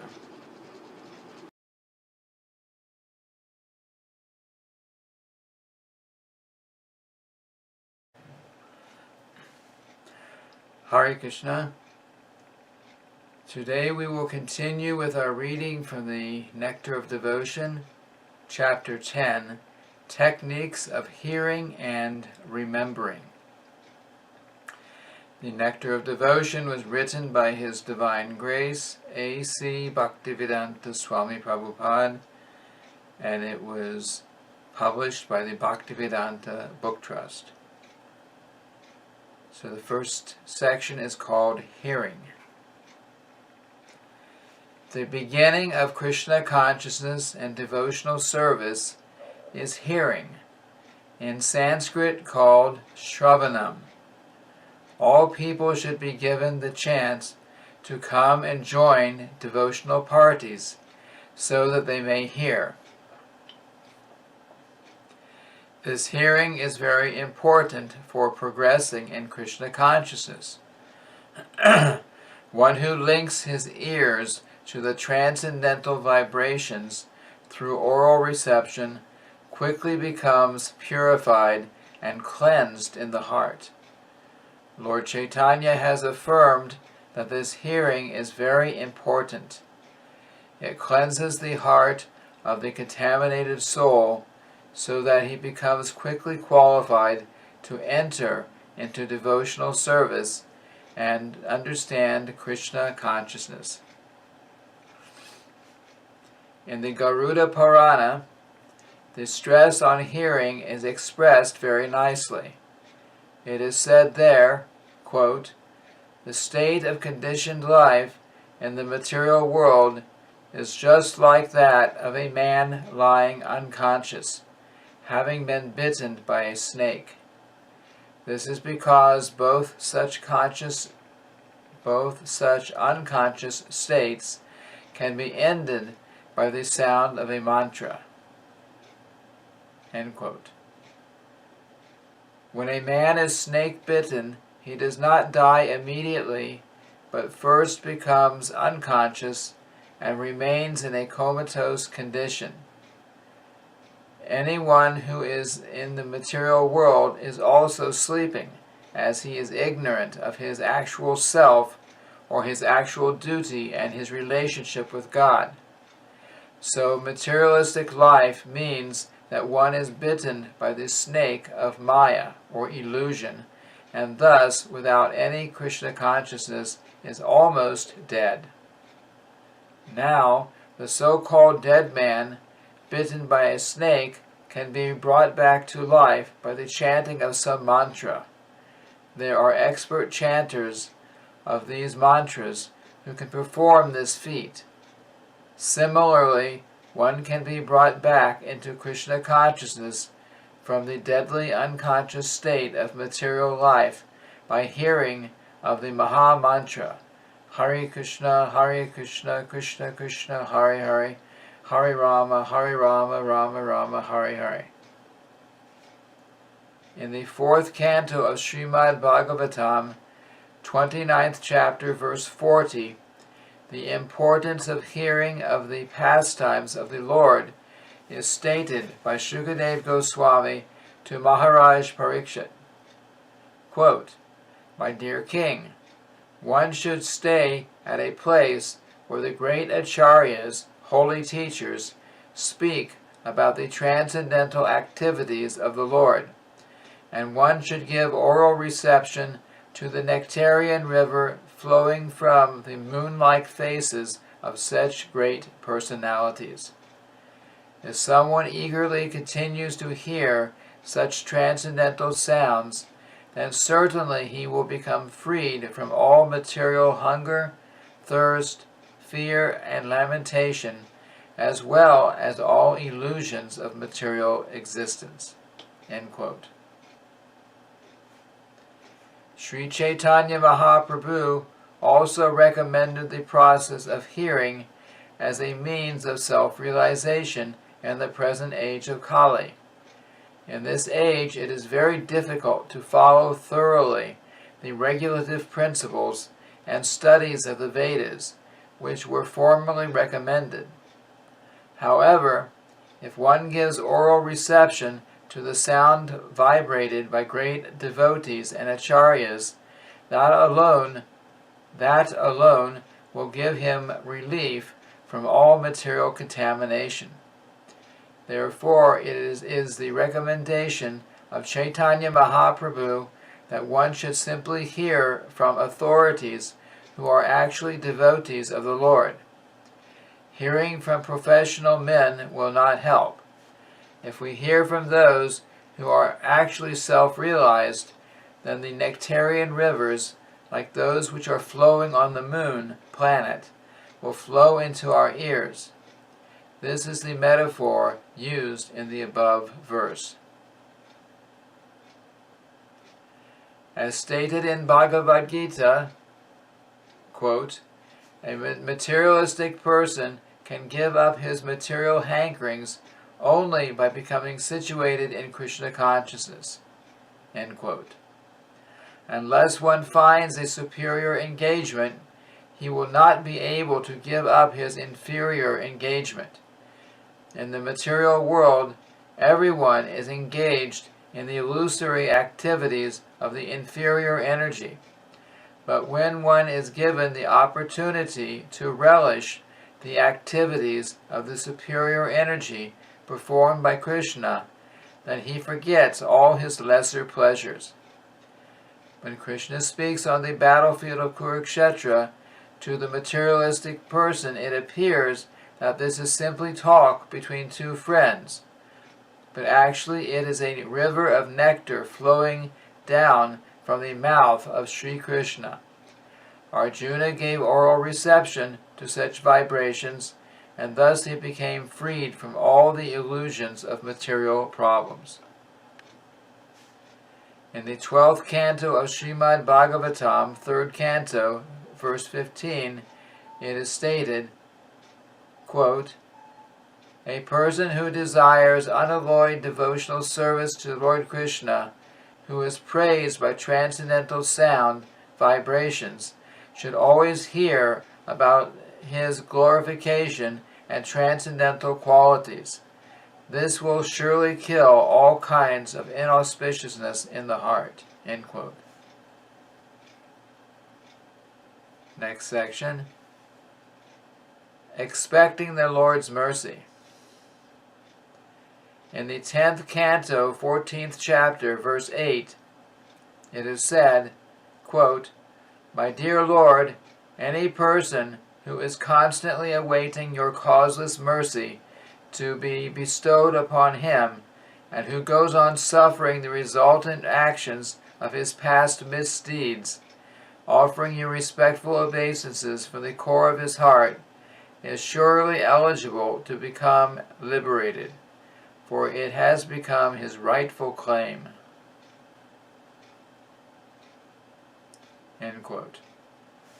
This statement of Srimad Bhagavatam should be the guide of all devotees. A devotee should not expect immediate relief from the reactions of his past misdeeds. No conditioned soul is freed from such reactionary experiences, because material existence means continued suffering or enjoying of past activities. If one has finished his material activities, then there is no more birth. This is possible only when one begins Krishna-conscious activities, because such activities do not produce reaction. Therefore, as soon as one becomes perfect in Krishna-conscious activities, he is not going to take birth again in this material world. A devotee who is not perfectly freed from the resultant actions should therefore continue to act in Krishna consciousness seriously, even though there may be so many impediments. When such impediments arise, he should simply think of Krishna and expect his mercy. That is the only solace. If the devotee passes his days in that spirit, it is certain that he is going to be promoted to the abode of the Lord. By such activities, he earns his claim to enter into the kingdom of God. By such activities, he earns his claim to enter into the kingdom of God. The exact word used in this verse is daya-bak. Daya-bak refers to a son's becoming the lawful inheritor of the property of the father. In a similar way, a pure devotee who is prepared to undergo all kinds of tribulations in executing Krishna-conscious duties becomes lawfully qualified to enter into the transcendental abode. Remember, next section, remembrance. Some way or other, if someone establishes in his mind his continuous relationship with Krishna, this relationship is called remembrance. About this remembrance, there is a nice statement in the Vishnu Purana where it is said, quote, "Simply by remembering the Supreme Personality of Godhead, all living entities become eligible for all kinds of auspiciousness. Therefore, let me always remember the Lord who is unborn and eternal." End quote. In the Padma Purana, the same remembrance is explained as follows, quote, "Let me offer my respectful obeisances unto the Supreme Lord Krishna, because if someone remembers him, either at the time of death or during his span of life, he becomes freed from all sinful reactions." End quote. Next section. Meditation. To meditate means to engage the mind in thinking of the form of the Lord, the qualities of the Lord, the activities of the Lord, and the service of the Lord. Meditation does not mean anything impersonal or void. According to Vedic literature, meditation is always on the form of Vishnu. In the Nrsimha Purana, there is a statement about meditation on the form of the Lord. It is said there, quote, "Meditation focusing on the lotus feet of the Supreme Personality of Godhead has been accepted as transcendental and beyond the experience of material pain and pleasure. By such meditation, even one who is grossly miscreant can be delivered from the sinful reactions of his life." End quote. In the Vishnu Dharma, there is a statement about meditation on the transcendental qualities of the Lord. It is said, quote, "Persons who are constantly engaged in Krishna consciousness and who remember the transcendental qualities of the Lord become free from all reactions to sinful activities, and after being so cleansed, they become fit to enter into the kingdom of God." End quote. In other words, no one can enter into the kingdom of God without being freed from all sinful reactions. One can avoid sinful reactions simply by remembering the Lord's form, qualities, pastimes, etc.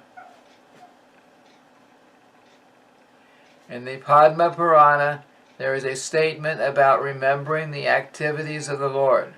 Quote, "A person who is always engaged in meditation on the sweet pastimes and wonderful activities of the Lord surely becomes freed from all material contamination." End quote. In some of the Puranas, the evidence is given that if someone is simply meditating on devotional activities, he has achieved the desired result and has seen face to face the Supreme Personality of Godhead. In this connection, there is a story of the Brahma Vaivarta Purana that in the city of Pratishthanapur in South India, there was once a Brahmana who was not very well to do, but who was nevertheless satisfied in himself, thinking that it was because of his past misdeeds and by the desire of Krishna that he did not get sufficient money and opulence. So he was not at all sorry for his poor material position, and he used to live very peacefully. He was very open-hearted, and sometimes he went to hear some lectures delivered by great realized souls. At one such meeting, while he was very faithfully hearing about Vaishnava activities, he was informed that these activities can be performed even by meditation.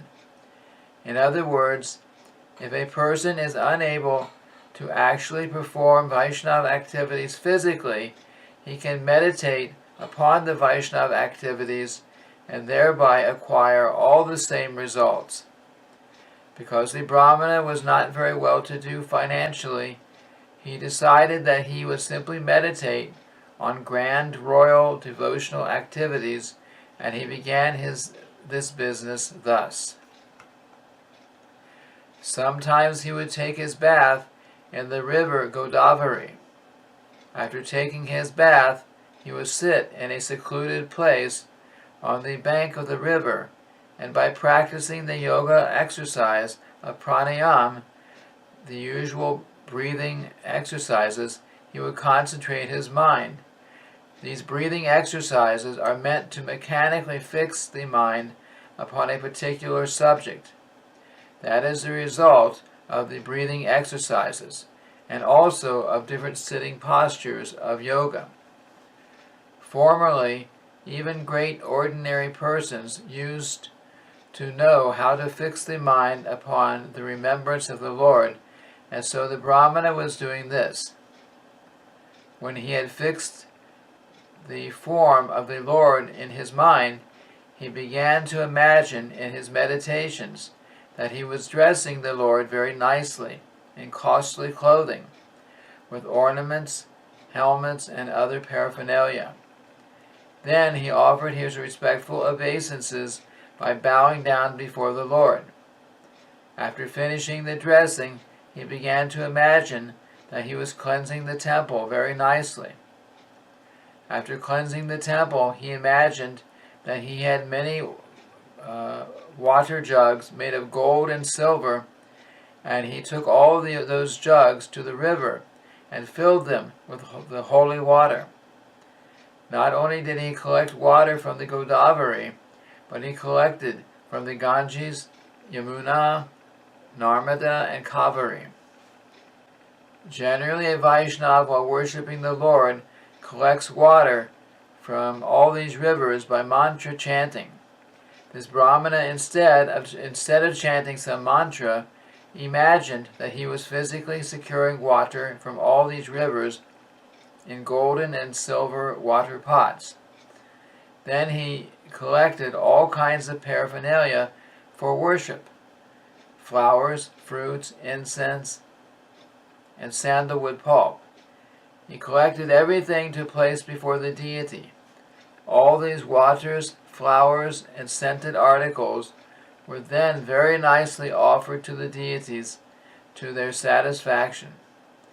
Then he offered artik, and with the regulative principles, he finished all these activities in the correct worshipping method. He would daily execute similar performances as his routine work, and he continued to do so for many, many years. Then one day, the Brahmana imagined in his meditations that he had prepared some sweet rice with milk and sugar, and offered the preparation to the deity. However, he was not very satisfied with the offering, because the sweet rice had been prepared recently, and it was still very hot. This preparation, sweet rice, should not be taken hot. The cooler the sweet rice, the better its taste. So because the sweet rice had been prepared by the Brahmana very recently, he wanted to touch it so that he could know whether it was fit for eating by the Lord. As soon as he touched the sweet rice pot with his finger, he immediately was burnt by the heat of the pot. In this way, his meditation broke. Now, when he looked at his finger, he saw that it was burnt, and he was wondering in astonishment how this could have happened. Because he was simply meditating on touching the hot sweet rice, he never thought that his finger would actually become burnt.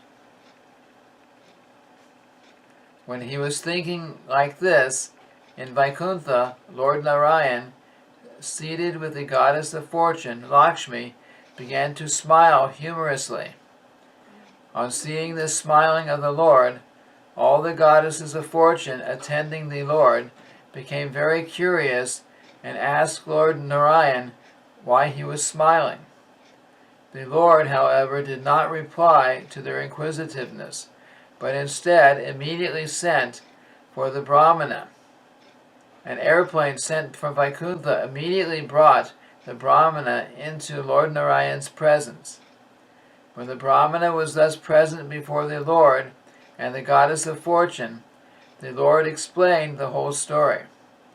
The Brahmana was then fortunate enough to get an eternal place in Vaikuntha in the association of the Lord and his Lakshmis. This shows how the Lord is all-pervading, in spite of his being locally situated in his abode. Although the Lord was present in Vaikuntha, he was present also in the heart of the Brahmana when he was meditating on the worshipping process.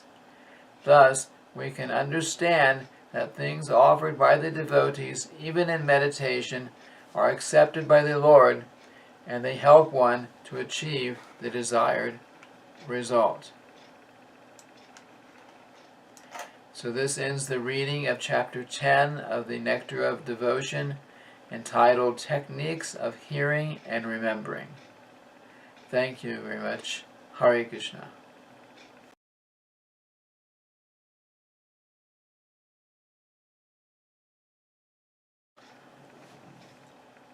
Continuing on, we are reading Chapter 11 of the Nectar of Devotion, Aspects of Transcendental Service.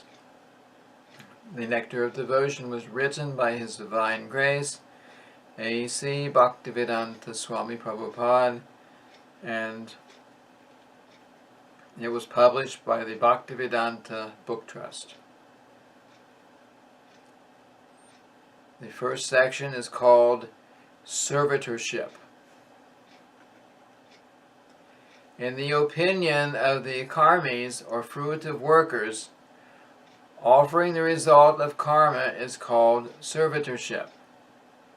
But according to Vaishnavacharyas like Rupa Goswami, servitorship means constant engagement in some kind of service to the Lord.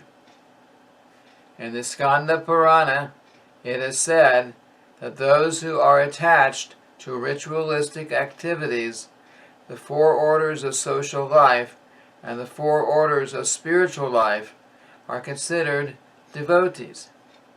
But when devotees are actually engaged in offering service to the Lord directly, these must be Bhagavatas, or pure devotees. Those who are engaged in fruitive activities or prescribed duties according to the four orders of social and spiritual life are not actually pure devotees. But still, because they are offering the result to the Lord, they are accepted as devotees. When one has no desire but to act spontaneously out of love for God, such a person must be accepted as a pure devotee. The conditioned souls who have come into contact with the material world are all more or less desirous of lording it over material nature. The system of varnashram and the prescribed duties under this system are so designed that the conditioned soul may enjoy in the material world according to his desire for sense gratification, and at the same time gradually become elevated to spiritual understanding. Under these prescribed duties of varna and ashram, there are many activities which belong to devotional service in Krishna consciousness. Those devotees who are householders accept Vedic ritualistic performances as well as the prescribed duties of devotional service, because both are meant for satisfying Krishna. When householder devotees perform some Vedic ritualistic duties, they do so to satisfy Krishna. As we have previously discussed, any activity aiming at satisfying the Supreme Personality of Godhead is considered devotional service. Srila Rupa Goswami describes one who is fit for being engaged in devotional service. He says that persons who are neophytes and who have developed a little love of Godhead are not interested in the activities of sense gratification in proportion to their devotion. But if there is still some attraction for some sense-gratifying activities, then the result of such activities should be offered to Krishna. This is also called engagement in the service of the Lord, with the Lord as the master and the worker as the servant. In the Naradiya Purana, there is a statement of how this servitorship is transcendental. It is said there that a person who is constantly engaged in devotional service by his body, mind, and words, or even a person who is not practically engaged but is simply desiring to be so, is considered to be liberated. Next section. Devotional service in friendship. Devotional service in friendship can be divided into two categories. The first is to act as the confidential servant of the Lord, and the other is to act as the well-wisher of the Lord. The devotee who has confidence in devotional service to the Lord systematically follows the rules and regulations with the faith that he will achieve the platform of transcendental life. The second type of devotional friendship is to become a well-wisher of the Supreme Personality of Godhead. In Bhagavad Gita it is said that the Lord accepts a preacher as the most dear servant. Anyone who is preaching the confidential message of the Gita to the people in general is so dear to Krishna that no one can be equal to him in human society. In the Mahabharata, Draupadi says, quote, "My dear Govinda, your promise is that your devotee can never be vanquished. I believe in that statement, and therefore in all kinds of tribulations I simply remember your promise, and thus I live." End quote. The purport is that Draupadi and her 5 husbands, the Pandavas, were put into severe tribulations by their cousin brother Duryodhana, as well as by others. The tribulations were so severe that even Bhishma Dev, who was both a lifelong brahmachari and a great warrior, would sometimes shed tears thinking of them. He was always surprised that although the Pandavas were so righteous and Draupadi was practically the goddess of fortune, and although Krishna was their friend, still they had to undergo such severe tribulations. Though their tribulations were not ordinary, Draupadi was not discouraged. Though the tribulations were not ordinary, Draupadi was not discouraged. She knew that because Krishna was their friend, ultimately they would be saved. A similar statement is there in the 11th canto of Srimad Bhagavatam, 2nd chapter, verse 53, when Havis, the son of King Rishabha, addresses Maharaj Nimi. Quote, "My dear king, a person who never deviates even for a moment from the engagement in service at the lotus feet of the Supreme Person, engagement which is sought even by great demigods like Indra, with firm conviction that there is nothing more worshipable or desirable than this, is called the first-class devotee." End quote. Sri Rupa Goswami says that a neophyte devotee who has simply developed a slight love of Godhead is certainly a prospective candidate for devotional service. When he becomes firmly fixed in such devotional service, that assured status becomes a confidential part of his devotional service. Sometimes it is found that a pure devotee lies down in the temple of the Lord in order to serve him as a confidential friend. Such friendly behavior of a devotee may be accepted as raganuga or spontaneous, although according to regulative principles, no one can lie down in the temple of the Supreme Personality of Godhead. the spontaneous love of Godhead may be grouped under devotional service in friendship. Next section. Surrendering everything to the Lord. Regarding complete life surrender, there is a nice description in the 11th canto of Srimad Bhagavatam, 29th chapter, verse 34, wherein the Lord says, quote, "A person who has completely surrendered unto me and has completely given up all other activities is protected by me personally, both in this life and in the next." In other words, I wish to help him because I wish to help him become more and more advanced in spiritual life.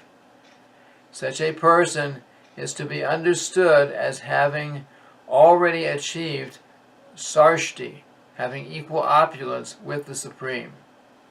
End quote. It is also confirmed in the Bhagavad Gita that as soon as a person surrenders unto the lotus feet of Krishna, Krishna takes charge of him and gives him a guarantee of protection from all sinful reactions. He also instructs from within so that the devotee may very quickly make advancement towards spiritual perfection. This self-surrender is called Atma Nivedana. According to different authorities, self is differently defined. Self is sometimes considered to refer to the spiritual self or soul, and self is sometimes considered to refer to the mind or to the body.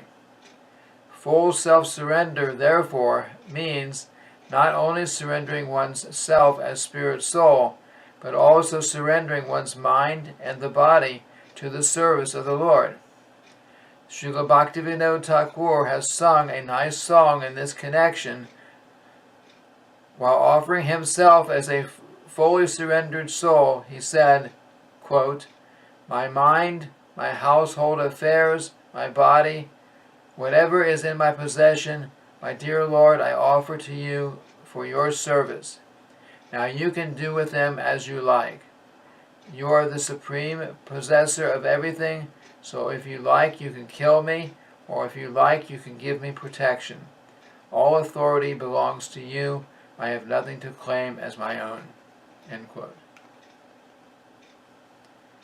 Sri Yamunacharya, in his prayers to the Lord, has expressed a similar idea in the following words, quote, "My dear Lord, I may be living within some body as a human being or as a demigod, but whatever mode of life I do not mind, because these bodies are simply the byproducts of the three modes of material nature, and I, who am in possession of these bodies, am surrendering myself unto you." End quote. In the Hari Bhakti Viveka, there is a statement regarding how one can offer his body in self-surrender. There the devotee says, quote, "My dear Lord, as a souled animal has no need to think about his maintenance and sustenance, so because I have given my body and soul unto you, I am no longer concerned with my maintenance and sustenance." End quote. In other words, one should not bother about his personal or family maintenance or sustenance. If one is actually surrendered in body and soul, he should always remember that his only concern is to be engaged in the service of the Lord. Srila Rupa Goswami says that devotional service in friendship and devotional service in self-surrender are two difficult processes. Therefore, such relationships with the Lord can very rarely be seen. Only for the advanced devotees are these two processes easily executed. The purport is that it is very rare to see surrender that is mixed with sincere ecstatic devotion. One must give himself completely to the will of the Lord. Next section, offering a favorite article. In the 11th canto of Srimad Bhagavatam, 11th chapter, verse 41, Lord Krishna tells Uddhava, quote, "My dear friend, if someone offers me the best thing in his possession, or anything which is very pleasing to him, he will be eternally benefited." End quote. Next section. Performing all endeavors for Krishna. In the Naradiya Pancharatra, there is a statement of how one can act in all spheres of life for the satisfaction of the Lord. It is stated there that a person who is actually in devotional service must be engaged in all kinds of activities, those prescribed in the revealed scriptures and also those that are accepted for livelihood. In other words, not only should a devotee engage himself in the prescribed duties of devotional service that are mentioned in the revealed scriptures, but he should also perform the duties of his practical life in Krishna consciousness. For example, a devotee who has a great establishment or factory may offer the fruits of such material possession for the service of the Lord. Next section. Being a surrendered soul. In the Hari Bhakti Vilas, there is the following statement about self-surrender. My dear Lord, a person who has surrendered himself unto you, who is in firm conviction that he is yours, and who actually acts in that way by his body, mind, and words, can actually relish transcendental bliss. End quote. And in the Nisringa Purana, Lord Nisringadev says, quote, "Anyone who prays unto me and takes shelter from me becomes my ward, and I protect him always from all sorts of calamities." End quote. Next section. Serving trees such as the Tulasi. In the Skanda Purana, there is a statement praising the Tulasi tree as follows, quote, "Let me offer my respectful obeisances unto the Tulasi tree, which can immediately vanquish volumes of sinful activities. Simply by seeing or touching this tree, one can become immediately relieved from all distresses and diseases. Simply by offering obeisances to and pouring water on the Tulasi tree, one can become freed from the fear of being sent to the court of Yamaraj, the king of death, and who punishes the sinful. If someone sows a Tulasi tree somewhere, certainly he becomes devoted to Lord Krishna. And when the Tulasi leaves are offered in devotion at the lotus feet of Krishna, there is the full development of love of Godhead." End quote. In India, all Hindus, even those not belonging to the Vaishnav group, take special care of the Tulasi tree. Even in great cities where it is very difficult to keep a Tulasi tree, people are to be found very carefully keeping this plant. They water it and offer obeisances to it, because worship of the Tulasi tree is very important in devotional service. In the Skanda Purana, there is another statement about Tulasi as follows, quote, "Tulasi is auspicious in all respects. Simply by seeing, simply by touching, simply by remembering, simply by praying to, simply by bowing down, bowing before, simply by hearing about, and simply by sowing this tree, there is always auspiciousness. Anyone who comes in touch with the Tulasi tree in the above mentioned ways lives eternally in the Vaikuntha world. End quote. So this ends the reading of the 11th chapter of the Nectar of Devotion, entitled Aspects of Transcendental Service. Thank you very much. Hare Krishna.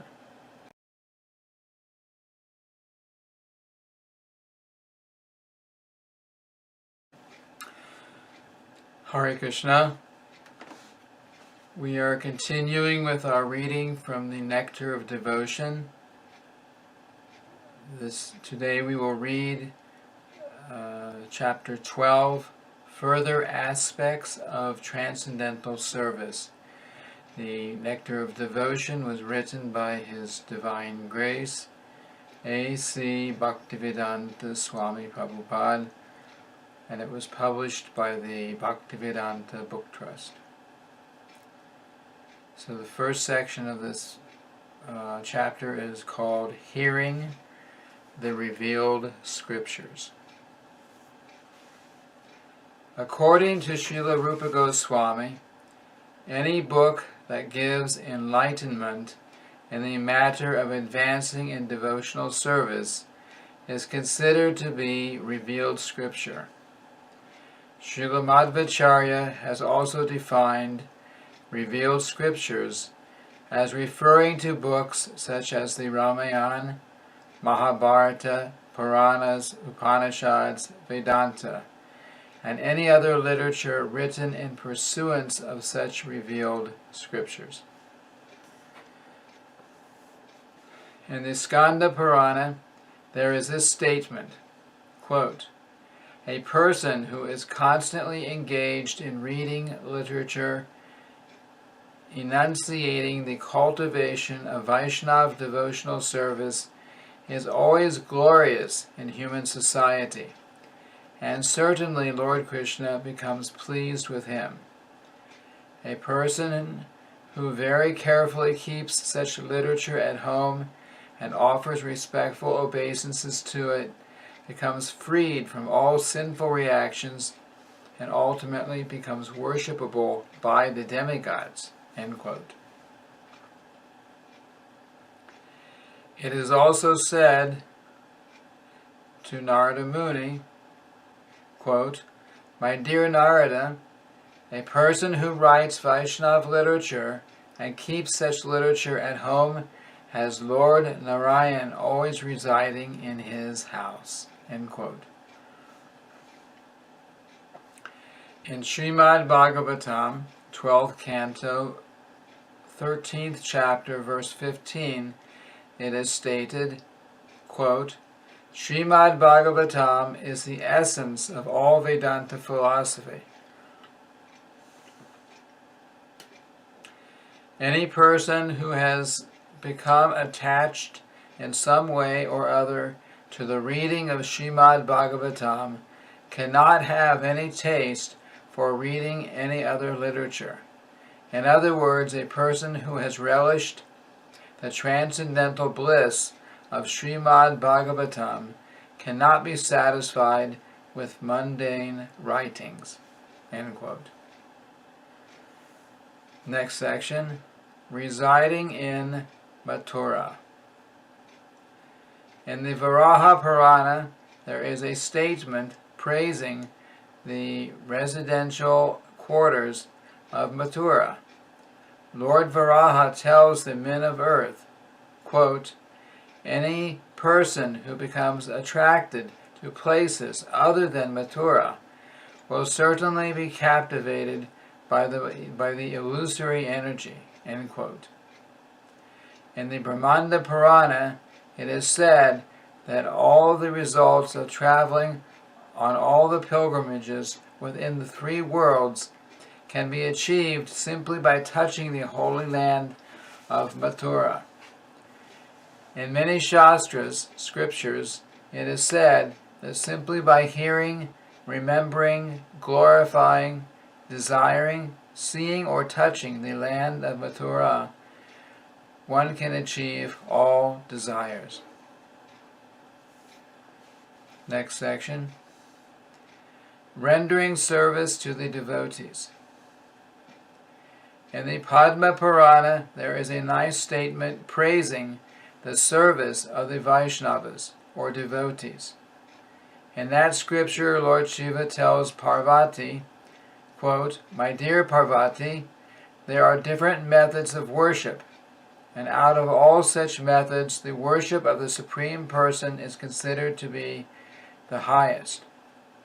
But even higher than the worship of the Lord is the worship of the Lord's devotees." End quote. A similar statement is in the 3rd canto, 7th chapter, verse 19 of the Srimad Bhagavatam. Quote, "Let me become a sincere servant of the devotees, because by serving them one can achieve unalloyed devotional service unto the lotus feet of the Lord. The service of devotees diminishes all miserable material conditions and develops within one a deep devotional love for the Supreme Personality of Godhead." End quote. In the Skanda Purana, there is a similar statement.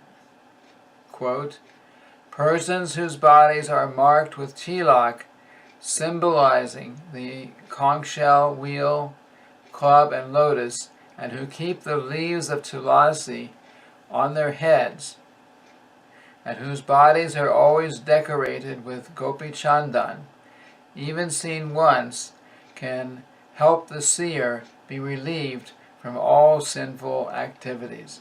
End quote. A similar statement is found in the 1st canto, 19th chapter, verse 33 of Srimad Bhagavatam.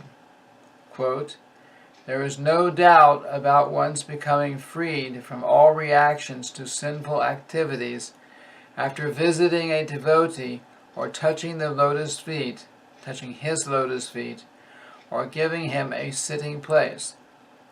Even by remembering the activities of such a Vaishnav, one becomes purified, along with one's whole family. And what then can be said of rendering direct service to him?" End quote. In the Adi Purana, there is the following statement by Lord Krishna himself, addressed to Arjuna.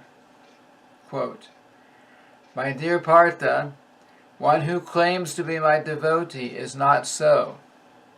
Only a person who claims to be the devotee of my devotee is actually my devotee." End quote. No one can approach the Supreme Personality of Godhead directly. One must approach him through his pure devotees. Therefore, in the system of Vaishnava activities, the first duty is to accept a devotee as spiritual master, and then to render service unto him. Srila Rupa Goswami affirms that all the quotations given in the Bhakti Rasamrita Sindhu from different scriptures are accepted by the great acharyas and the devotees of the Lord. Next section. Serving the Lord according to one's position. In the Padma Purana, there is a statement that one should perform the ceremonies for the Lord according to one's financial position. Everyone should observe the different ceremonies and celebrations of the Lord by all means. Next section. Performing devotional service in Kartik. One of the most important of these ceremonial functions is called Urja Vrata. Urja Vrata is observed in the month of Kartik, October-November, especially in Vrindavan. There is a specific program for temple worship of the Lord in his Damodar form. Damodar refers to Krishna's being bound with rope by his mother Yashoda. It is said that just as Lord Damodar is very dear to his devotees, so the month known as Damodar or Kartik is also very dear to them. The execution of devotional service during Urja Vrata in the month of Kartik is especially recommended to be performed at Mathura. This system is still followed by many devotees. They go to Mathura or Vrindavan and stay there during the month of Kartik specifically to perform devotional services during this period.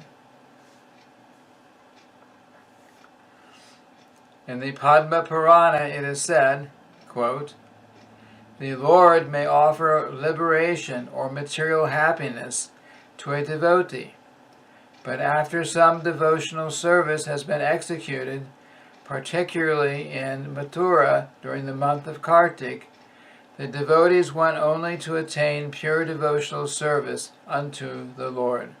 End quote. The purport is that the Lord does not award devotional service to ordinary persons who are not serious about it, but even such unserious persons who execute devotional service according to the regulative principles during the month of Kartik and within the jurisdiction of Mathura in India are very easily awarded the Lord's personal service. Next section. Observing festivals, celebrating the Lord's activities. In the Bhavisha Purana, there is a statement about observing different ceremonies celebrating the Lord's appearance, birthday, and other transcendental activities. It is said, quote, "My Lord Janardana, Krishna, please let me know the date when your mother Devaki Devi gave birth to you. If you kindly inform us about this, then we shall observe a great celebration on this date. O Killer of Keshi, we are souls 100% surrendered unto your lotus feet, and we wish only to please you with our ceremonies." End quote. This statement of the Bhavisha Purana gives evidence that by observing different functions in relationship with the Lord, one is sure to become pleasing to the Lord. Next section. Serving the deity with great devotion. It is said in the Adi Purana, quote, "A person who is constantly engaged in chanting the holy name, and who feels transcendental pleasure being engaged in devotional service, is certainly awarded the facilities of devotional service and is never given just mukti, liberation." End quote. Mukti means liberation from material contamination. When liberated, one does not have to take birth again in the material world. The impersonalists desire to merge into the spiritual existence to end their individual existence. But according to Srimad Bhagavatam, mukti is only the beginning of one's becoming situated in his normal condition. The normal condition of every living entity is to be engaged in the devotional service of the Lord. From the statement of Adi Purana, it appears that a devotee is satisfied simply with being engaged in devotional service. He does not aspire for any liberation from material conditioned life. In other words, anyone who is engaged in devotional service is not in the material condition of life, although he may appear so.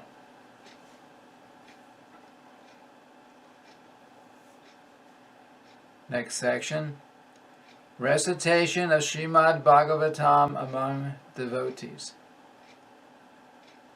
Srimad Bhagavatam is the desire tree of Vedic wisdom. Veda itself means the aggregate of knowledge, and whatever knowledge is required for human society is perfectly presented in the Srimad Bhagavatam. There are different branches of knowledge in the Vedic writings, including sociology, politics, medicine, and military art. All of these and other branches of knowledge are perfectly described in the Vedas. So as far as spiritual knowledge is concerned, that is also perfectly described there. And Srimad Bhagavatam is considered to be the ripened fruit of this desire-fulfilling tree of the Vedas. A tree is honored by the production of its fruit. For example, a mango tree is considered very valuable because it produces the king of all fruits, the mango. When the mango fruit becomes ripened, it is the greatest gift of that tree, and the Srimad Bhagavatam is similarly held to be the ripened fruit of the Vedic tree. And as ripened fruit becomes more relishable when first touched by the beak of a parrot or shuka, Srimad Bhagavatam has become more relishable by being delivered through the transcendental mouth of Shukadev Goswami. Srimad Bhagavatam should be received in disciplic succession without any breakage. When a ripened fruit comes from the upper part of the tree onto the ground by the process of being handed down from a higher branch to a lower branch by persons in the tree, the fruit does not break. Srimad Bhagavatam, when received in the parampara system or disciplic succession, will likewise remain unbroken. It is stated in the Bhagavad Gita that the disciplic succession or the parampara is the way of receiving transcendental knowledge. Such knowledge must come down through the disciplic succession through authorized persons who know the real purpose of the Shastra. Sri Chaitanya Mahaprabhu recommended that one learn Srimad Bhagavatam from the mouth of a self-realized person called Bhagavatam. Bhagavata means, quote, in relationship with the personality of Godhead, Bhagavan, end quote. So the devotee is sometimes called Bhagavatam, and the book that is in relationship with devotional service to the Supreme Personality of Godhead is also called Bhagavatam. Sri Chaitanya Mahaprabhu recommended that in order to relish the real taste of Srimad Bhagavatam, one should take instruction from the person Bhagavatam. Srimad Bhagavatam is relishable even by a liberated person. Shukadev Goswami admitted that although he was liberated from within the very womb of his mother, it was only after relishing Srimad Bhagavatam that he became a great devotee. Thus, one who is desirous of advancing in Krishna consciousness should relish the purport of Srimad Bhagavatam through the discussions of authorized devotees. In Srimad Bhagavatam, 2nd Canto, 1st Chapter, verse 9, Shukadev Goswami admits that although he was very much attracted by the impersonal Brahman, when he heard the transcendental pastimes of the Supreme Personality of Godhead from the mouth of his father, Vyasadeva, he became more attracted to Srimad Bhagavatam. The idea is that Vyasadeva was also a self-realized soul, and his mature contribution of transcendental knowledge was delivered directly to Shukadev Goswami in the manner indicated. Next section, associating with advanced devotees. The importance of discussing Srimad Bhagavatam in the society of pure devotees was explained by Shonika Muni during the meeting at Naimisharanya in the presence of Sutta Goswami. Sutta Goswami confirmed that if someone is fortunate enough to associate with a pure devotee and the Lord, pure devotee of the Lord, even for a moment, that particular moment is so valuable that even those pious activities that can promote one to the heavenly planets or give liberation from material miseries cannot compare to it. In other words, those who are attached to Srimad Bhagavatam do not care for any kind of benefit derived from elevation to the higher planetary kingdoms or for the liberation which is conceived of by the impersonalist. As such, the association of pure devotees is so transcendently valuable that no kind of material happiness can compare to it. In the Hari Bhakti Sudodaya, there is a conversation between Prahlad Maharaj and his father Hiranyakashipu, in which Hiranyakashipu addresses Prahlad in this way, quote, "My dear son, association is very important. It acts just like a crystal stone, which will reflect anything which is put before it. Similarly, if we associate with the flower-like devotees of the Lord, and if our hearts are crystal clear, then certainly the same action will be there." Another example given in this connection is that if a man is potent and a woman is not diseased, then by their conjugation there will be conception. In other words, if the recipient of spiritual knowledge and the deliverer of spiritual knowledge are sincere and bona fide, there will be good results. Next section. Chanting the holy name of the Lord. The importance of chanting Hare Krishna, Krishna Krishna, Hare Hare, Hare Rama, Rama Rama, Hare Hare, is very strongly stressed in the second canto, first chapter, verse 11 of Srimad Bhagavatam in the following way. Shukadeva Goswami tells Maharaj Parikshit, quote, "My dear king, if one is spontaneously attached to the chanting of the Hare Krishna Mahamantra, it is to be understood that he has attained the highest perfectional stage." End quote.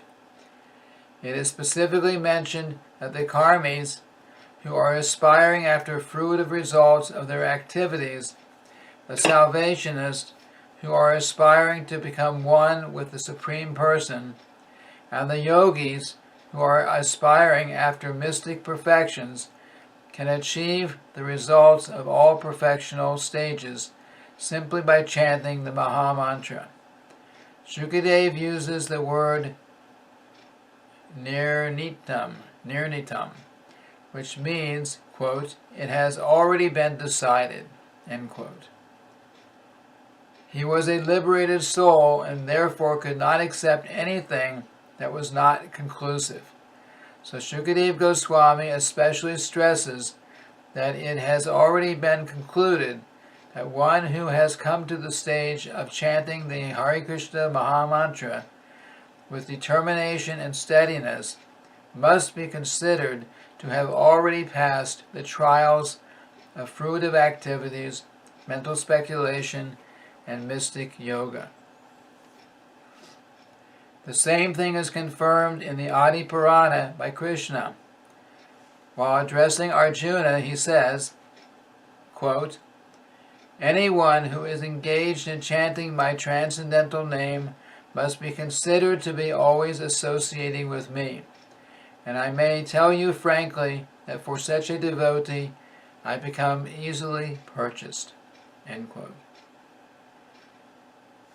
In the Padma Purana, it is also stated, quote, "The chanting of the Hare Krishna mantra is present only on the lips of a person who has for many births worshipped Vasudeva." End quote. It is further said in the Padma Purana, quote, "There is no difference between the holy name of the Lord and the Lord himself. As such, the holy name is as perfect as the Lord himself in fullness, purity, and eternity. The holy name is not a material sound vibration, nor has it any material contamination." End quote. The holy name cannot therefore be chanted offenselessly by one who has failed to purify his senses. In other words, materialistic senses cannot properly chant the holy names of the Hare Krishna Maha Mantra. But by adopting this chanting process, one is given a chance to actually purify himself so that he may very soon chant offenselessly. Chaitanya Mahaprabhu has recommended that everyone chant the Hare Krishna mantra just to cleanse the dust from the heart. If the dust of the heart is cleansed away, then one can actually understand the importance of the holy name.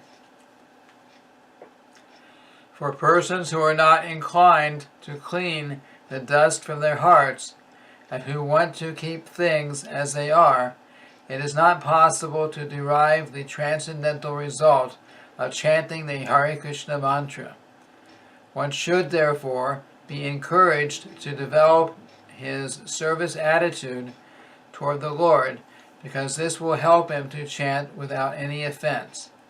And so, under the guidance of a spiritual master, the disciple is trained to render service and at the same time chant the Hare Krishna mantra.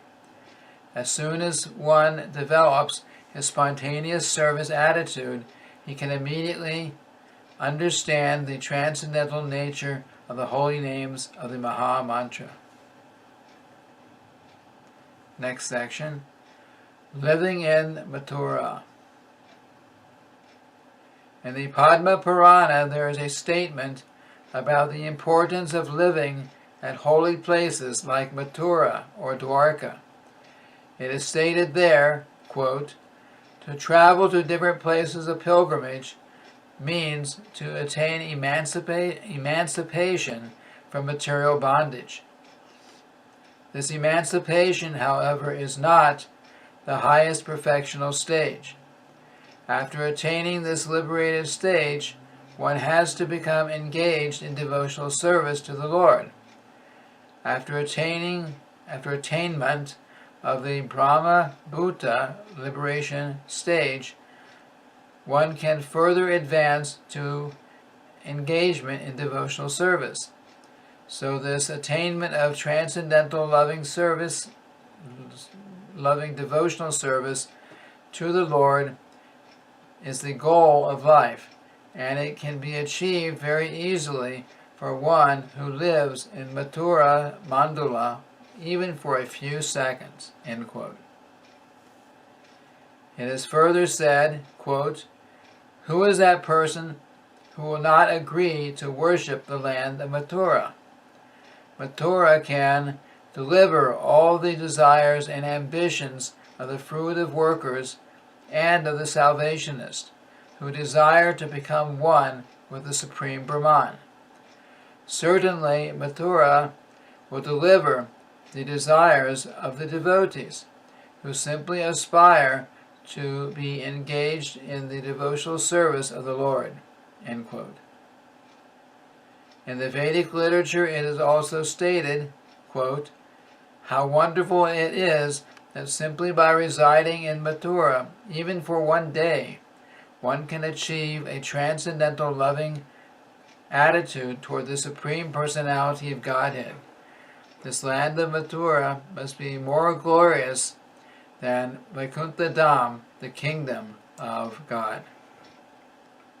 So this ends the reading of the 12th chapter of the Nectar of Devotion, entitled Further Aspects of Transcendental Service. Thank you very much. Hare Krishna.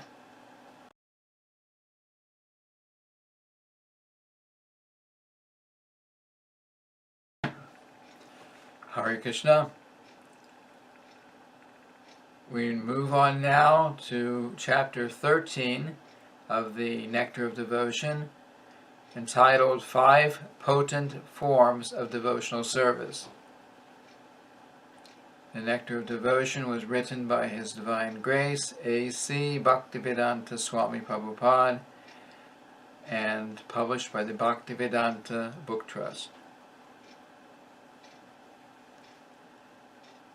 Rupa Goswami has stated that 5 kinds of devotional activities, namely residing in Mathura, worshipping the deity of the Lord, reciting Srimad Bhagavatam, serving a devotee, and chanting the Hare Krishna mantra, are so potent that a small attachment to any one of these 5 items can arouse devotional ecstasy even in a neophyte.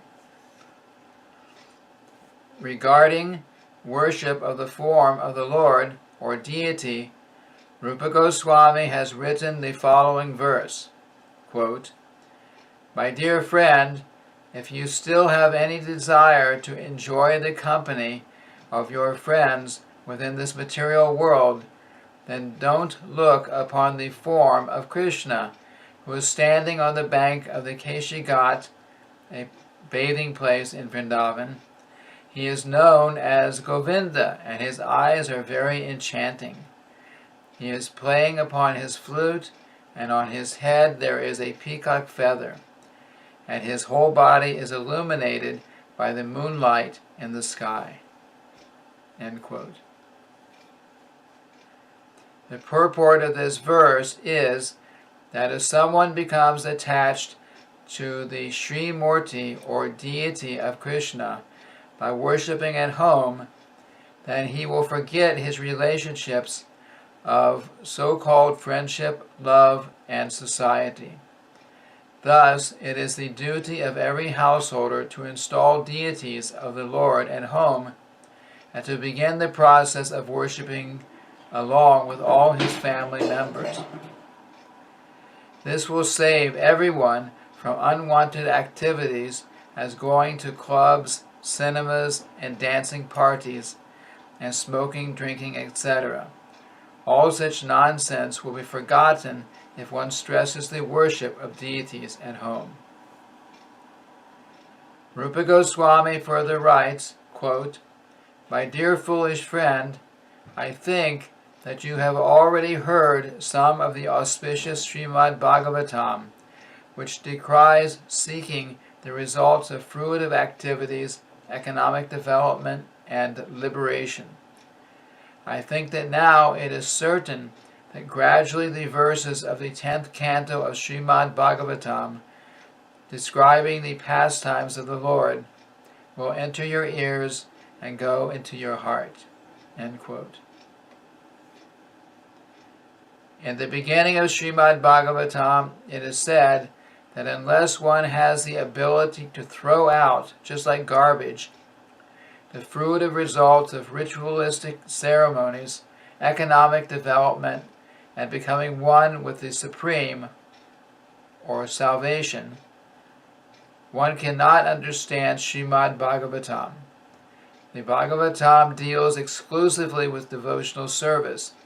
Only one who studies Srimad Bhagavatam in the spirit of renunciation can understand the pastimes of the Lord that are described in the 10th canto. In other words, one should not try to understand the topics of the 10th canto, such as the Rasa Lila, love dance, unless he has spontaneous attraction for the Srimad Bhagavatam. One must be situated in pure devotional service before he can relish Srimad Bhagavatam as it is. In the above two verses of Rupa Goswami, there are some metaphorical analogies that indirectly condemn the association of materialistic society, friendship, and love. People are generally attracted to society, friendship, and love, and they make elaborate arrangements and strong endeavors to develop these material contaminations. But to see the Sri Murtis of Radha and Krishna is to forget such endeavors for material association. Rupa Goswami composed this verse in such a way that he was seemingly praising the material association of friendship and love, and was condemning the audience of Sri Murti or Govinda. This metaphorical analogy is constructed in such a way that things that seem to be praised are condemned, and things that are to be condemned are praised. The actual import of this verse is that one must see the form of Govinda if one at all wants to forget the nonsense of material friendship, love, and society. Srila Rupa Goswami has similarly described the transcendental nature of relishing topics that concern Krishna. A devotee once said, quote, "It is very astonishing that since I have seen this personality of Godhead, who is washed by the tears of my eyes, there is shivering of my body, and he has made me a failure in executing my material duties. Since seeing him, I cannot remain silently at home. I wish to go out to him always." End quote. The purport of this statement is that as soon as one is fortunate enough to contact a pure devotee, one must be anxious immediately to hear about Krishna, to learn about Krishna, or in other words, to become fully Krishna conscious. Similarly, there is a statement about hearing and chanting the Maha Mantra. Quote, "It is said that saints have been able to hear the vibrating strings of the veena in the hands of Narada, who was always singing the glories of Lord Krishna. Now the same sound vibration has entered my ears, and I am always feeling the presence of the Supreme Personality of Godhead. Gradually, I am becoming bereft of all attachment for material enjoyment." End quote. Again, Srila Rupa Goswami has described Mathura Mandala. Quote, "I remember the Lord standing by the banks of the Yamuna River, so beautiful amid the Kadamba trees, where many birds are chirping in the gardens. And these impressions are always giving me transcendental realization of beauty and bliss." End quote. This feeling about Mathura Mandala and Vrindavan, described by Rupa Goswami, can actually be felt even by non-devotees. The places in the 84 square mile district of Mathura are so beautifully situated on the banks of the river Yamuna that anyone who goes there will never want to return to this material world.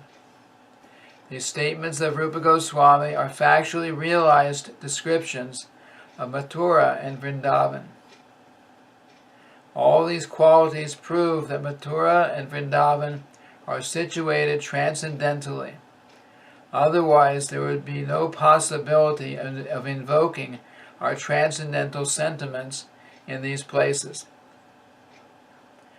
Such transcendental feelings are aroused immediately and without fail after one arrives in Mathura or Vrindavan. In these statements about devotional service, sometimes it may appear that the results have been overestimated. But actually there is no overestimation. Some devotees, as revealed scriptures give evidence, have had immediate results by such association, although this is not possible for all. For example, the Kumaras immediately became devotees simply by smelling the incense in the temple. Bilvamangala Thakur simply heard about Krishna and then immediately gave up his beautiful girlfriend and started out for Mathura and Vrindavan, where he became a perfect Vaishnav. So these statements are not overestimations, nor are they stories. They are actual facts, but are true for certain devotees and do not necessarily apply to all. These descriptions, even if considered overestimations, must be taken as they are in order to divert our attention from the fleeting material beauty to the eternal beauty of Krishna consciousness. And for a person who is already in contact with Krishna consciousness, the described results are not unusual. Read that again. And for a person who is already in contact with Krishna consciousness, the described results are not unusual. Some scholars argue that simply by following the principles of Varna and Ashram, one can gradually rise to the perfections reached by practicing devotional service. But this argument is not accepted by the great authorities. Lord Chaitanya also condemned this idea while he was talking with Ramananda Rai about the gradual development of devotional service. He rejected the idea of the importance of Varnashram when it was put forward by Ramananda Rai. He said that this advancement of Varna and Ashram is merely external. There is a higher principle.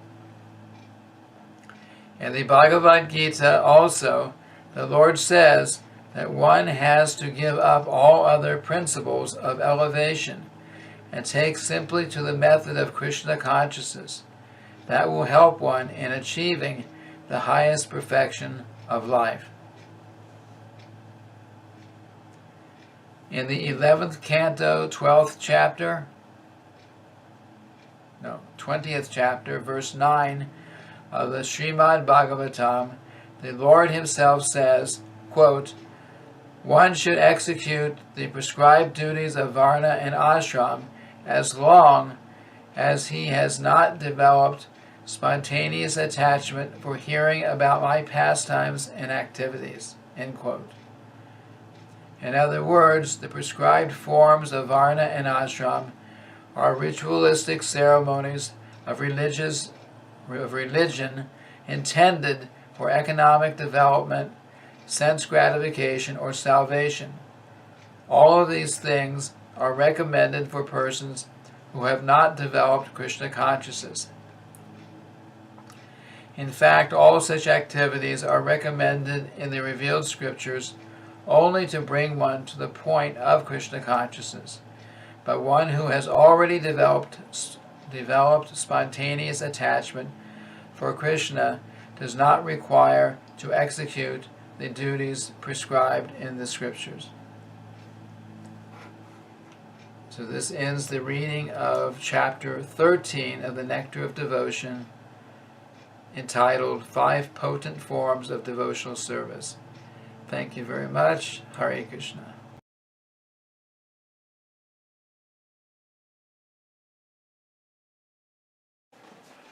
Hare Krishna. Today we will continue our reading with Nectar of Devotion, chapter 14, entitled Devotional Qualifications. The Nectar of Devotion was written by His Divine Grace, A.C. Bhaktivedanta Swami Prabhupada, and it was published by the Bhaktivedanta Book Trust.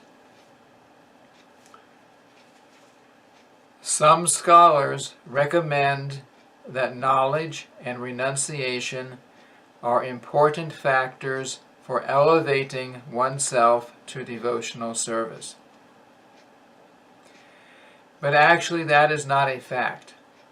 Actually, the cultivation of knowledge or renunciation, which are favorable for achieving a footing in Krishna consciousness, may be accepted in the beginning, but ultimately they may also come to be rejected, for devotional service is dependent on nothing other than the sentiment or desire for such service. It requires nothing more than sincerity. It is the opinion of expert devotees that mental speculation and the artificial austerities of yoga practice may be favorable for becoming liberated from material contamination, but they will also make one's heart harder and harder. They will not help at all in the progress of devotional service. These processes are therefore not favorable for entering into the transcendental loving service of the Lord. Actually, Krishna consciousness, devotional service itself, is the only way of advancing in devotional life. Devotional service is absolute. It is both the cause and the effect. The Supreme Personality of Godhead is the cause and effect of all that be, and to approach Him, the Absolute, the process of devotional service, which is also absolute, has to be adopted. This is confirmed in the Bhagavad Gita by the Lord Himself. Quote, "One can understand me only through devotional service." End quote. In beginning His teaching of the Gita, the Lord said to Arjuna, quote, "Because you are my devotee, I shall teach these secrets to you." End quote. Vedic knowledge means ultimately to understand the Supreme Lord, and the process of entering into His kingdom is devotional service. That is accepted by all authentic scriptures. Mental speculators neglect the process of devotional service, and by simply trying to defeat others in philosophical research, they fail to develop the ecstasy of devotion. In the 11th canto, 20th chapter, verse 31 of Srimad Bhagavatam, Krishna says, quote, "My dear Uddhava, for persons who are seriously engaged in my service, the cultivation of philosophical speculation and artificial renunciation are not very favorable. When a person becomes my devotee, he automatically attains the fruits of the renunciation of material enjoyment, and he gets sufficient knowledge to understand the absolute truth." End quote. That is the test of advancement in devotional service. A devotee cannot be in darkness because the Lord shows him special favor and enlightens him from within. In the 11th canto, 20th chapter, verses 32 and 33 of Srimad Bhagavatam, the Lord further instructs Uddhava, quote, "My dear friend, the profits derived from fruitive activities, austerities, the culture of philosophical knowledge, renunciation, the practice of mystic yoga, charity, and all similar auspicious activities are automatically achieved by my devotees, those who are simply attached to me by loving service. These devotees have everything at their disposal, but they desire nothing outside of my devotional service. If ever a devotee should desire some material profit, like promotion to the heavenly planets, or some spiritual profit to go to the Vaikunthas, by my causeless mercy his desires are very easily fulfilled." End quote. Actually, a person who is developing Krishna consciousness and still has some attachment to material enjoyment will soon be freed from such a tendency by regularly discharging devotional service under the instruction of a bona fide spiritual master.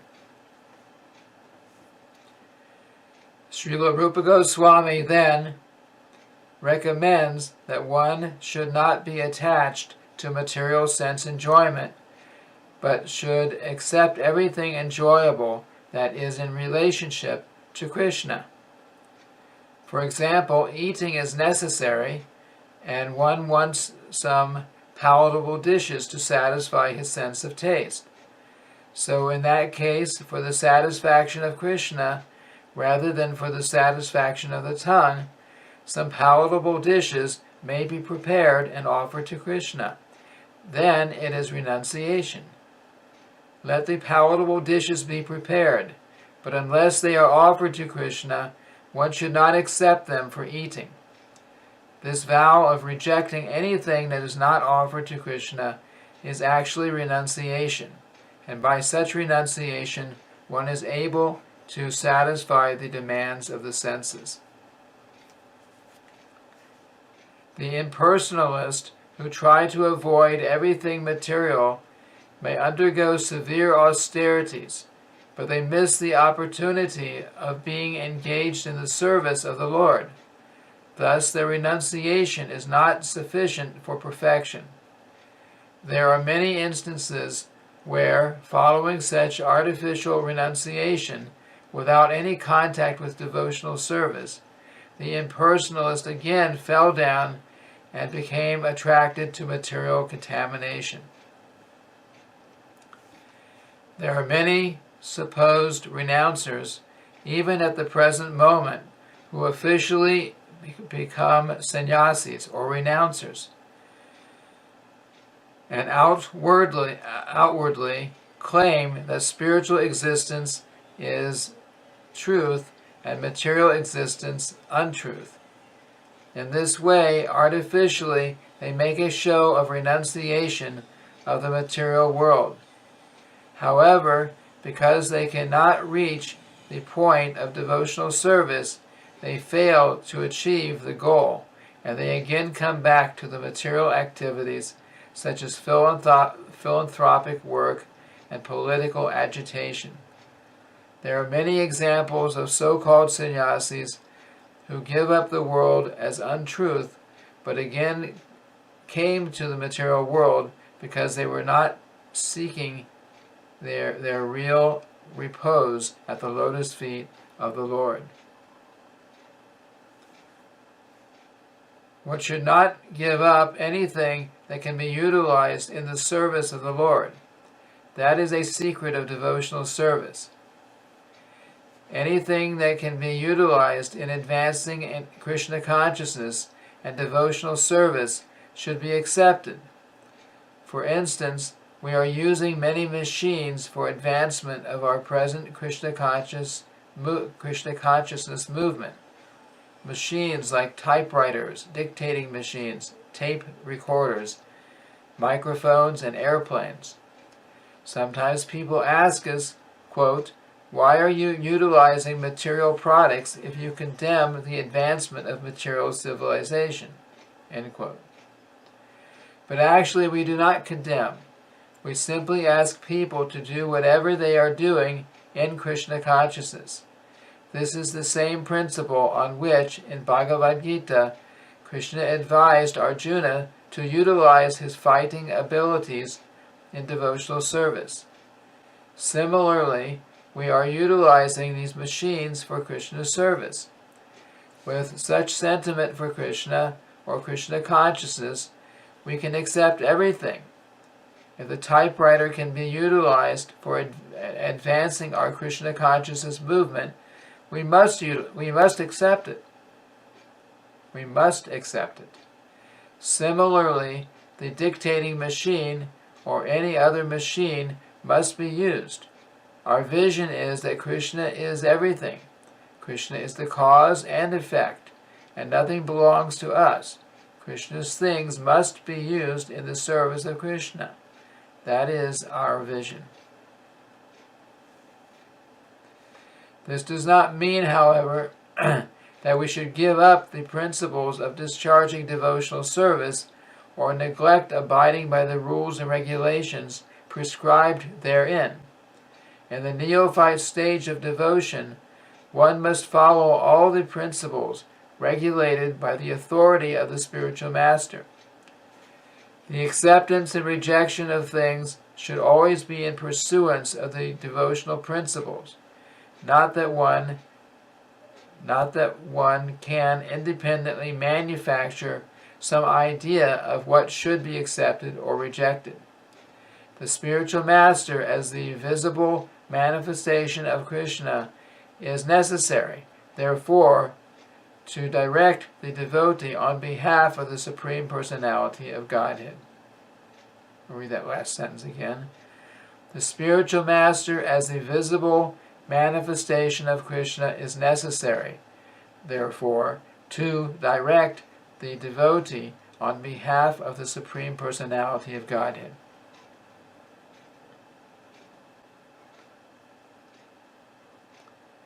The spiritual master must never be carried away by an accumulation of wealth or a large number of followers. A bona fide spiritual master will never become like that.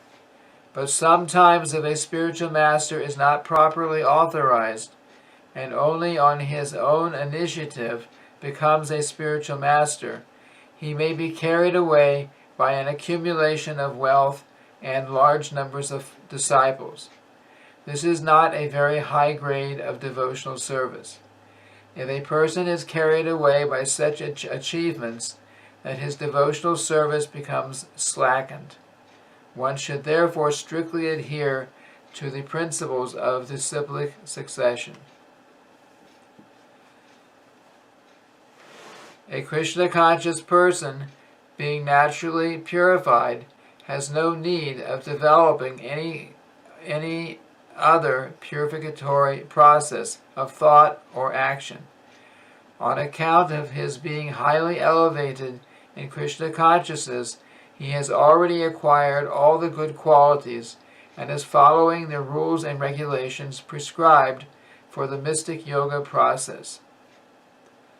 Such rules are automatically practiced by the devotees. A concrete example is the quality of nonviolence, which is considered a good qualification. A devotee is naturally nonviolent and therefore doesn't have to practice nonviolence separately. Some people seek purification by joining a vegetarian movement, but a devotee is automatically a vegetarian. He doesn't need to practice separately in this matter or to join any society for vegetarians. He is automatically a vegetarian. There are many other instances showing that a devotee needn't practice anything but Krishna consciousness. All the good qualities of the demigods automatically develop within him. Those who are intentionally practicing to be vegetarians or to become non-violent may have a good qualifications by a material estimation, but these qualifications are not sufficient to make them devotees. A vegetarian is not necessarily a devotee, nor is a non-violent person, but a devotee is automatically both vegetarian and non-violent. We must conclude, therefore, that vegetarianism or non-violence is not the cause of devotion. In this connection, there is a story in the Skanda Purana about a hunter who was converted into a great devotee under the instruction of Narada Muni. When the hunter became a perfect devotee, he was not prepared to kill even an ant. Parvata Muni, a friend of Narada's, saw the wonderful transformation of the hunter by devotional service and remarked, quote, "My dear hunter, your unwillingness to kill even an ant is not very astonishing. Any person who develops the devotional attitude has all the good qualities automatically manifested in his person. A devotee is never a cause of distress to anyone." End quote. Srila Rupa Goswami affirms herein that purification of consciousness, purification of bodily activities, austerities, peace of mind, etc., all become automatically manifest in the person who is engaged in devotional service. Sri Rupa Goswami affirms herein that there are 9 different kinds of devotional service, which are listed as hearing, chanting, remembering, serving, worshiping the deity in the temple, praying, carrying out orders, serving Krishna as a friend, and sacrificing everything for him. Each and every one of these processes is so powerful that if anyone follows even a single one of them, he can achieve the desired perfection without fail. For example, if one is attached to simply hearing about the Lord, and another is attached to chanting the glories of the name, both will achieve their desired goal in devotional service. In the Chaitanya Charitamrita, this has been explained.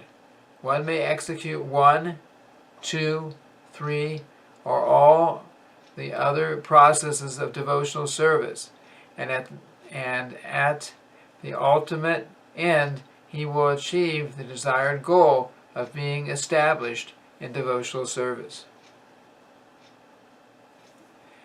There are concrete examples of how a devotee discharged one of these services and achieved perfection. King Parikshit achieved the desired goal of life simply by hearing Srimad Bhagavatam. Shukadev Goswami achieved the desired goal of life simply by reciting Srimad Bhagavatam. Prahlad Maharaj became successful in his devotional service by always remembering the Lord. Lakshmi, the goddess of fortune, was successful in engaging herself in massaging the lotus feet of the Lord. King Prithu became successful by worshipping in the temple. Akrura became successful by offering prayers. Hanuman became successful by rendering personal service to Lord Ramachandra. Arjuna became successful by being a friend of Krishna, and Bali Maharaj became successful by offering all of his possessions to Krishna. There are also examples of devotees who discharged all the different items together. In the 9th canto, 4th chapter, verses 18, 19, and 20 of Srimad Bhagavatam, there is a statement about Maharaj Ambarish, who followed every one of the devotional processes. In these verses, Shukadev Goswami says, quote, King Ambarish first of all concentrated his mind on the lotus feet of Lord Krishna, and then engaged his speech in describing the pastimes and activities of the Lord. He engaged his hands in washing the temple of the Lord. He engaged his ears in hearing of the transcendental glories of the Lord. He engaged his eyes in seeing the beautiful deity in the temple. He engaged his body in associating with the pure devotees of the Lord.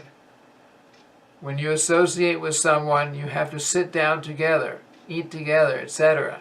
And in this way, the touch of your body with his body is inevitable. Ambarish Maharaj made his association only with pure devotees and did not allow his body to be touched by anyone else.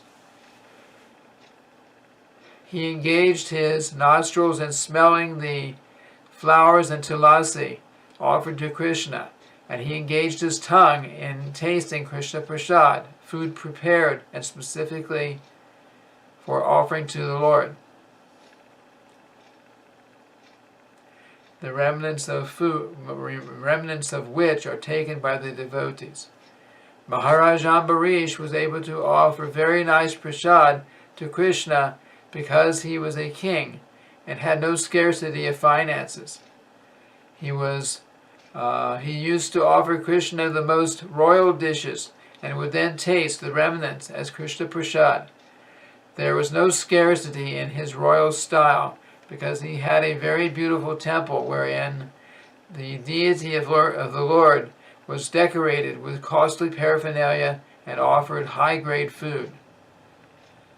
So everything was available, and his engagement was always completely in Krishna consciousness. End quote.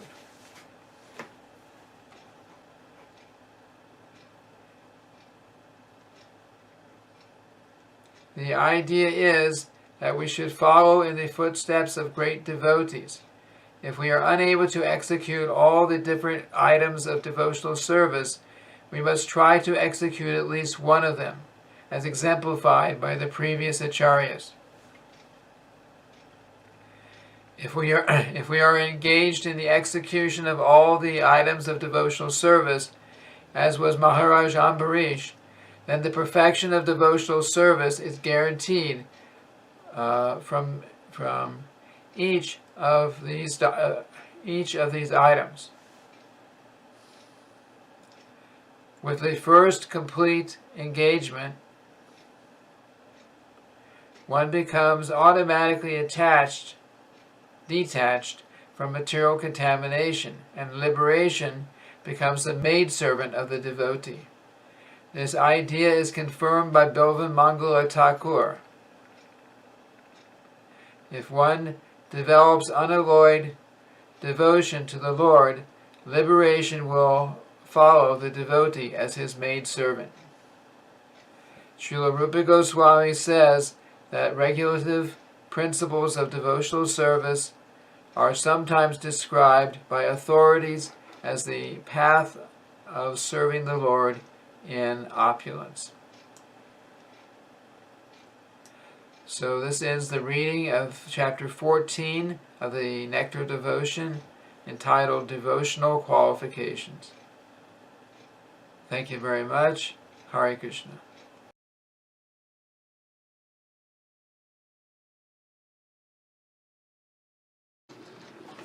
Hare Krishna. We are now beginning the reading of the Nectar of Devotion, chapter 15, entitled Spontaneous Devotional Service. The Nectar of Devotion was written by His Divine Grace, A.C. Bhaktivedanta Swami Prabhupada. It was published by the Bhaktivedanta Book Trust. Examples of spontaneous devotional service can easily be seen in Krishna's direct associates in Vrindavan. The spontaneous dealings of the residents of Vrindavan in relationship with Krishna are called Raganuga. These beings don't have to learn anything about devotional service. They are already perfect in all regulative principles and have achieved the spontaneous loving service of the Supreme Personality of Godhead. For example, the cowherd boys who are playing with Krishna do not have to learn by austerities or penances or yogic practice how to play with him. They have passed all test and regulative principles in their previous lives, and as a result, they are now elevated to the position of direct association with Krishna as his dear friends.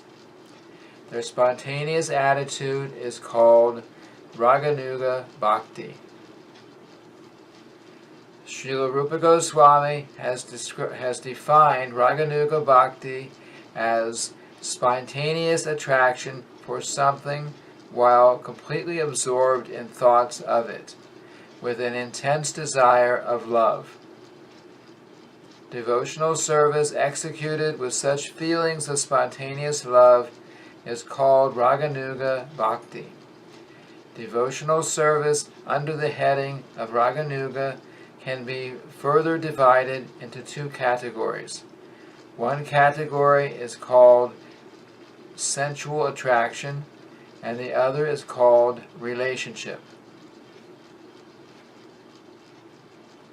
In this connection, there is a statement by Narada Muni to Yudhisthira in the 7th canto, 1st chapter, verse 30 of the Srimad Bhagavatam. There, Narada says, quote, "My dear king, there are many devotees who first become attracted to the personality of Godhead for purpose of sense gratification, from being envious of him, out of fear of him, or from desiring to associate affectionately with him. Ultimately, these attractions become freed from all material contamination, and gradually the worshipper develops spiritual love and achieves the ultimate goal of life desired by the pure devotee." End quote. The gopis may be considered to be examples of spontaneous love in sensual attraction. The gopis are young girls, and Krishna is a young boy. Superficially, it seems that the gopis are attracted to Krishna on grounds of sex. Similarly, King Kamsa was attracted to Krishna because of fear. Kamsa was always fearful of Krishna because it had been foretold that his sister's son, Krishna, would kill him. Shishupal was also always envious of Krishna, and the descendants of King Yadu, due to their family relationship with Krishna, were always thinking of him as one of their members. All of these different kinds of devotees have a spontaneous attraction for Krishna in different categories, and they achieve the same desired goal of life. The attraction of the gopis for Krishna and the affection of the members of the Yadu dynasty are both accepted as spontaneous, or Raganuga. The attraction of Kamsa to Krishna in fear and the attraction of Shishupal in envy are not accepted as devotional service because their attitudes are not favorable. Devotional service should be executed only in a favorable frame of mind. Therefore, according to Srila Rupa Goswami, such attractions are not considered to be in devotional service. Again, he analyzes the affection of the Yadus. If it is on the platform of friendship, then it is spontaneous love. But if it is on the platform of regulative principles, then it is not. And only when affection comes to the platform of spontaneous love is it counted in the category of pure devotional service. There may be some difficulty in understanding that both the gopis and Kamsa achieved the same goal. So this point should be clearly understood because the attitudes of Kamsa and Shishupal were different from that of the gopis. Although in all these cases the focus is on the Supreme Personality of Godhead and all of the devotees are elevated to the spiritual world, there is still a distinction between these two classes of souls. In the 1st canto of Srimad Bhagavatam, it is said that the Absolute Truth is one and that He is manifested as impersonal Brahman, Paramatma, or Supersoul, and Bhagavan, the Supreme Personality of Godhead. Here is a spiritual distinction. Although Brahman, Paramatma, and Bhagavan are the same and one absolute truth, devotees like Kamsa or Shishupal could attain only to the Brahman effulgence. They could not have realization of Paramatma or Bhagavan. That is the distinction.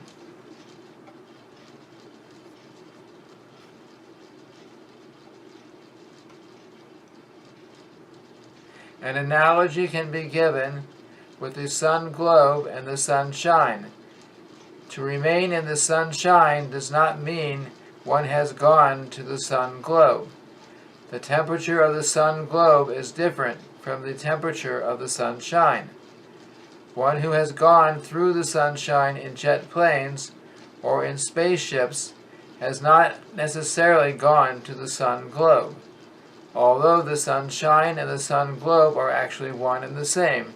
Still, there is a distinction, for one is the energy and one is the energetic source.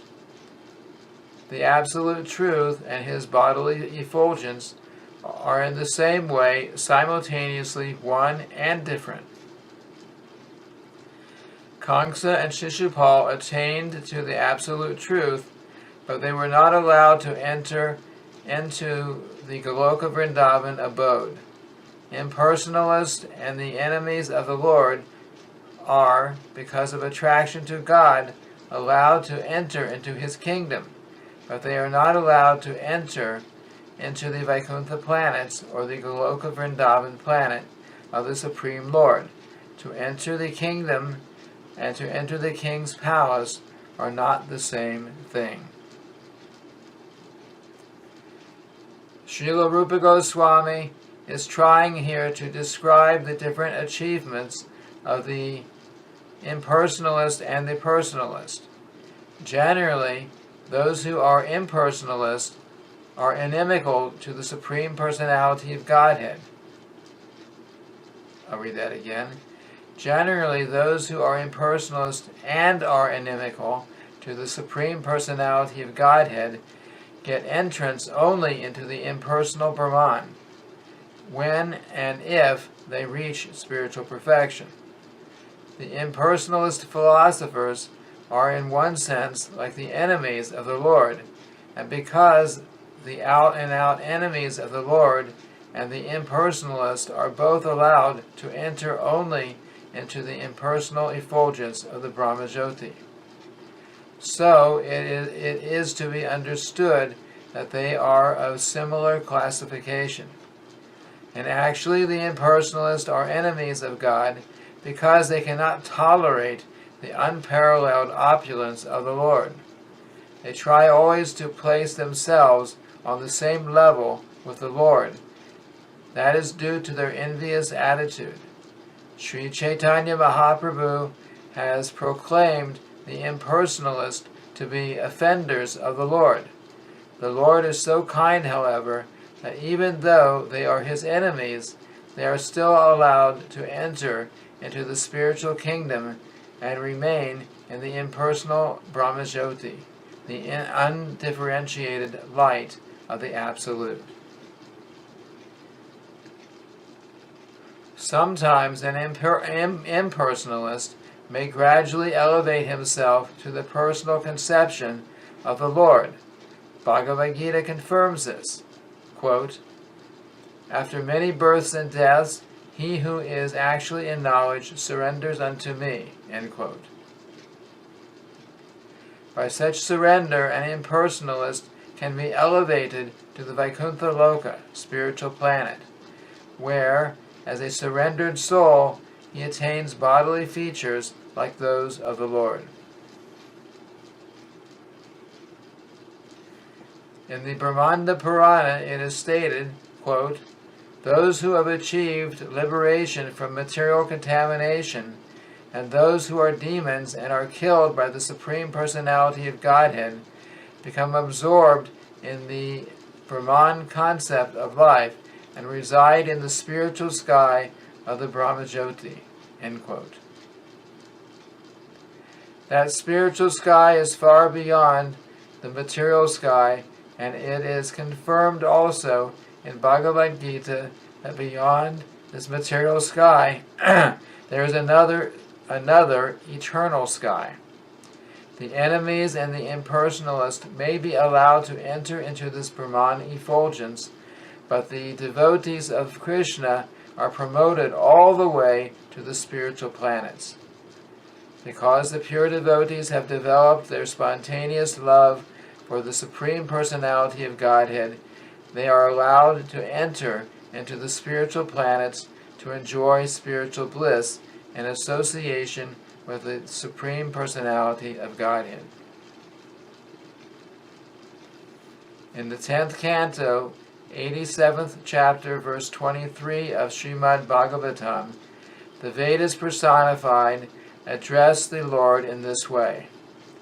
Quote, "My dear Lord, yogis meditate upon your localized feature, and thus they achieve the spiritual perfection of being merged in the impersonal Brahman, impersonal Brahmajyoti. Persons who treat you as an enemy achieve the same perfection without meditating. The gopis who are embraced by your serpentine hands and who have such lusty attitudes also achieve the same perfection. And as far as we are concerned, being different demigods in charge of the different parts of Vedic knowledge, we are always following in the footsteps of the gopis. Thus we hope to attain the same perfection." End quote. By, quote unquote, the same perfection, we must always remember that the example of the sun and the sunshine, those who are impersonalist can merge into the sunshine like Brahmajyoti, whereas those who are in love with the Supreme Person enter into the supreme abode of the Lord, Goloka Vrindavan. The quote-unquote lusty attitude of the gopis does not refer to any sort of sex indulgence. Srila Rupa Goswami explains that this lusty desire refers to the devotee's particular attitude of association with Krishna. Every devotee in his perfectional stage has a spontaneous attraction to the Lord. This attraction is sometimes called the lusty desire of the devotee. The lust is the devotee's excessive desire to serve the Lord in a particular capacity. Such a desire may seem to be a desire for enjoying the Lord, but actually the endeavor is to serve the Lord in that capacity. For example, a devotee may be desiring to associate with the personality of Godhead as his cowherd friend. He will want to serve the Lord by assisting him in controlling the cows in the pasturing ground. This may appear to be a desire to enjoy the company of the Lord, but actually it is spontaneous love serving him by assisting in managing the transcendental cows. Next section, sensual attraction. This extreme desire to serve the Lord is manifest in the transcendental land of Vraja, and it is specifically manifested among the gopis. The gopis' love for Krishna is so elevated that for our understanding it is sometimes explained as being lusty desire. The author of Sri Chaitanya Charitamrita, Kaviraj Krishnadas, has explained the distinction between lusty desire and the service attitude in this statement.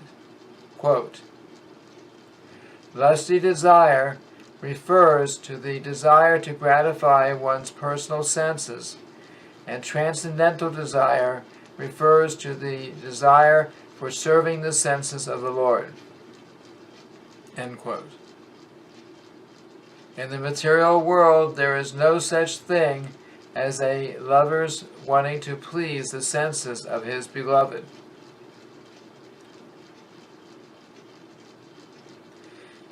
Actually, in the material world, everyone wants mainly to gratify his own personal senses. The gopis, however, wanted nothing at all but to gratify the senses of the Lord, and there is no instance of this in the material world. Therefore, the gopis' ecstatic love for Krishna is sometimes described by scholars as being like the lusty desire of the material world, but actually this should not be taken as a literal fact. It is simply a way of trying to understand the transcendental situation.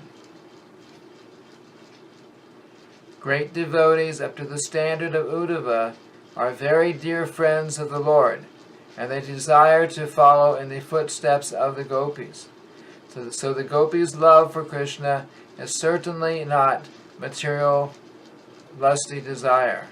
Otherwise, how could Uddhava aspire to follow in their footsteps?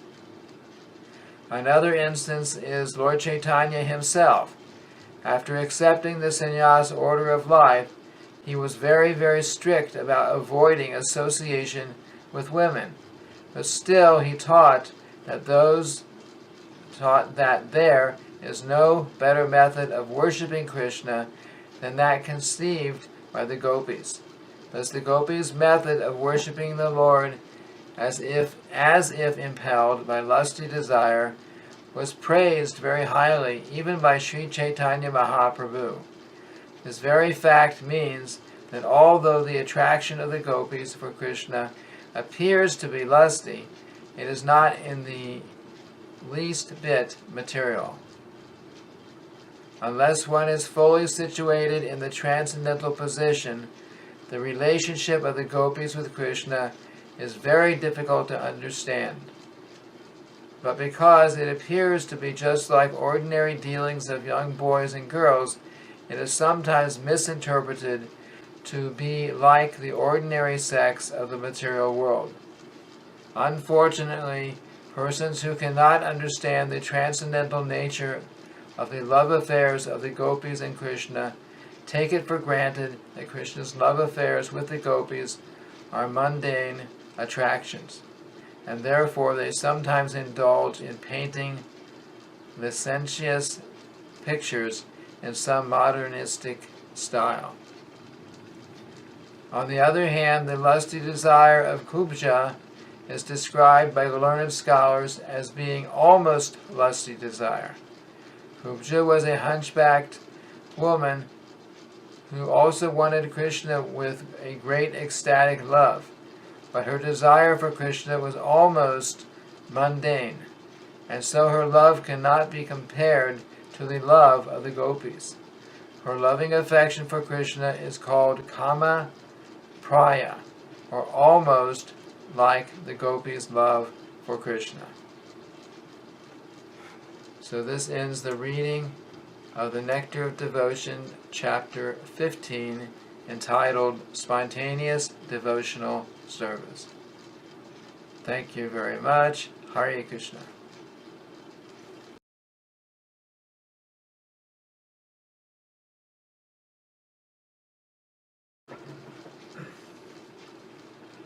Hare Krishna. We will read now from the Nectar of Devotion, chapter 16, entitled Spontaneous Devotion Further Described. The Nectar of Devotion was written by His Divine Grace, A.C. Bhaktivedanta Swami Prabhupada, and it was published by the Bhaktivedanta Book Trust. The first section is called Relationship. In the attitude of the denizens of Vrindavan, such as Nanda Maharaj and Mother Yashoda, is to be found the ideal transcendental concept of being the father and mother of Krishna, the original personality of Godhead.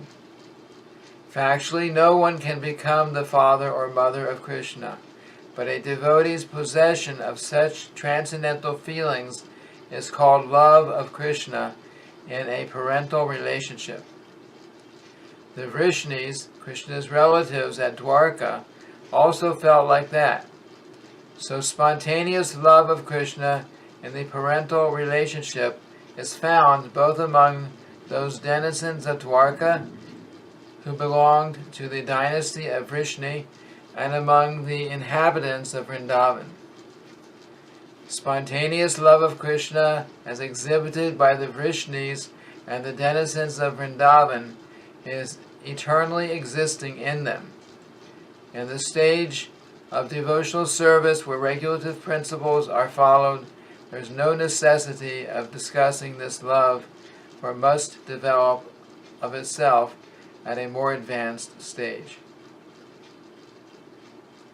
Next section is called Eligibility for Spontaneous Devotional Service. Persons desiring to follow in the footsteps of such eternal devotees of the Lord as the Vrishnis and Vrindavan denizens are called Raganuga devotees, which means that they are trying to attain to the perfection of those devotees. Those Raganuga devotees do not follow the regulative principles of devotional service very strictly, but by spontaneous nature they become attracted to some of the eternal devotees, such as Nanda or Yashoda, and they try to follow in their footsteps spontaneously. There is a gradual development of the ambition to become like a particular devotee, and this activity is called Raganuga.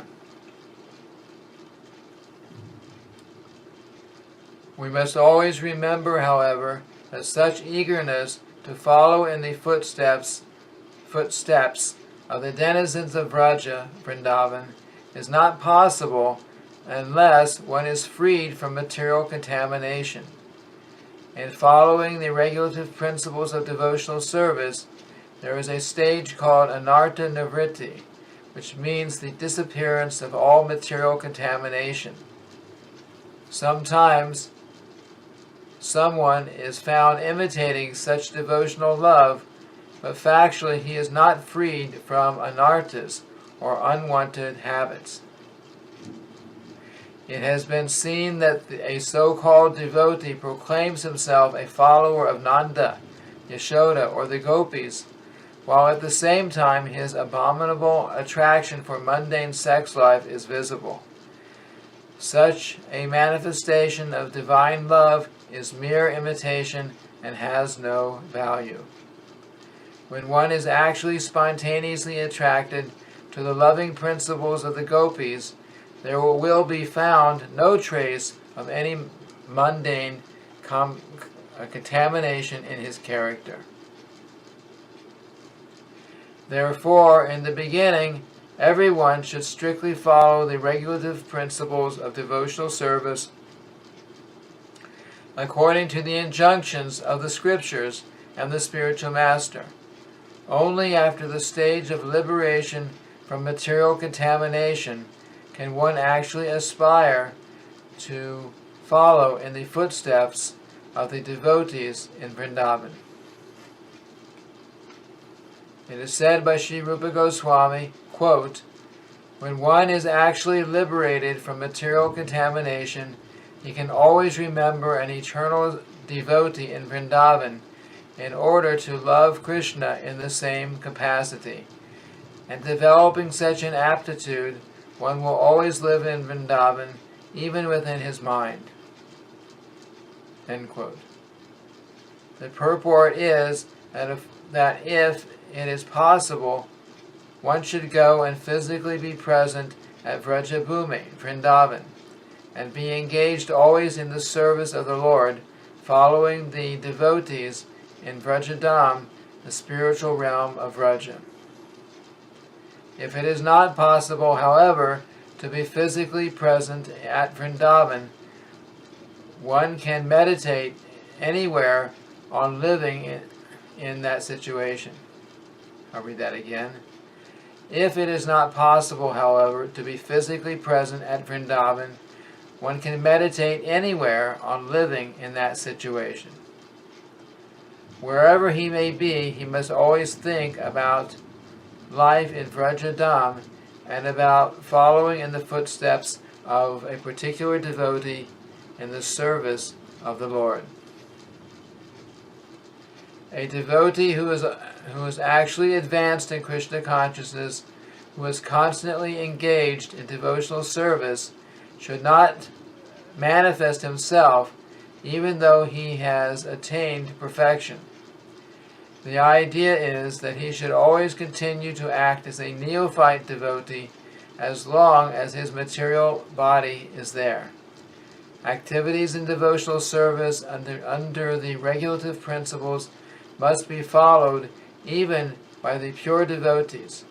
But when he realizes his actual position and relationship with the Lord, he can, along with discharging regulative service, think within himself of the Lord under the guidance of a particular associate of the Lord, and develop his transcendental sentiments in following that associate.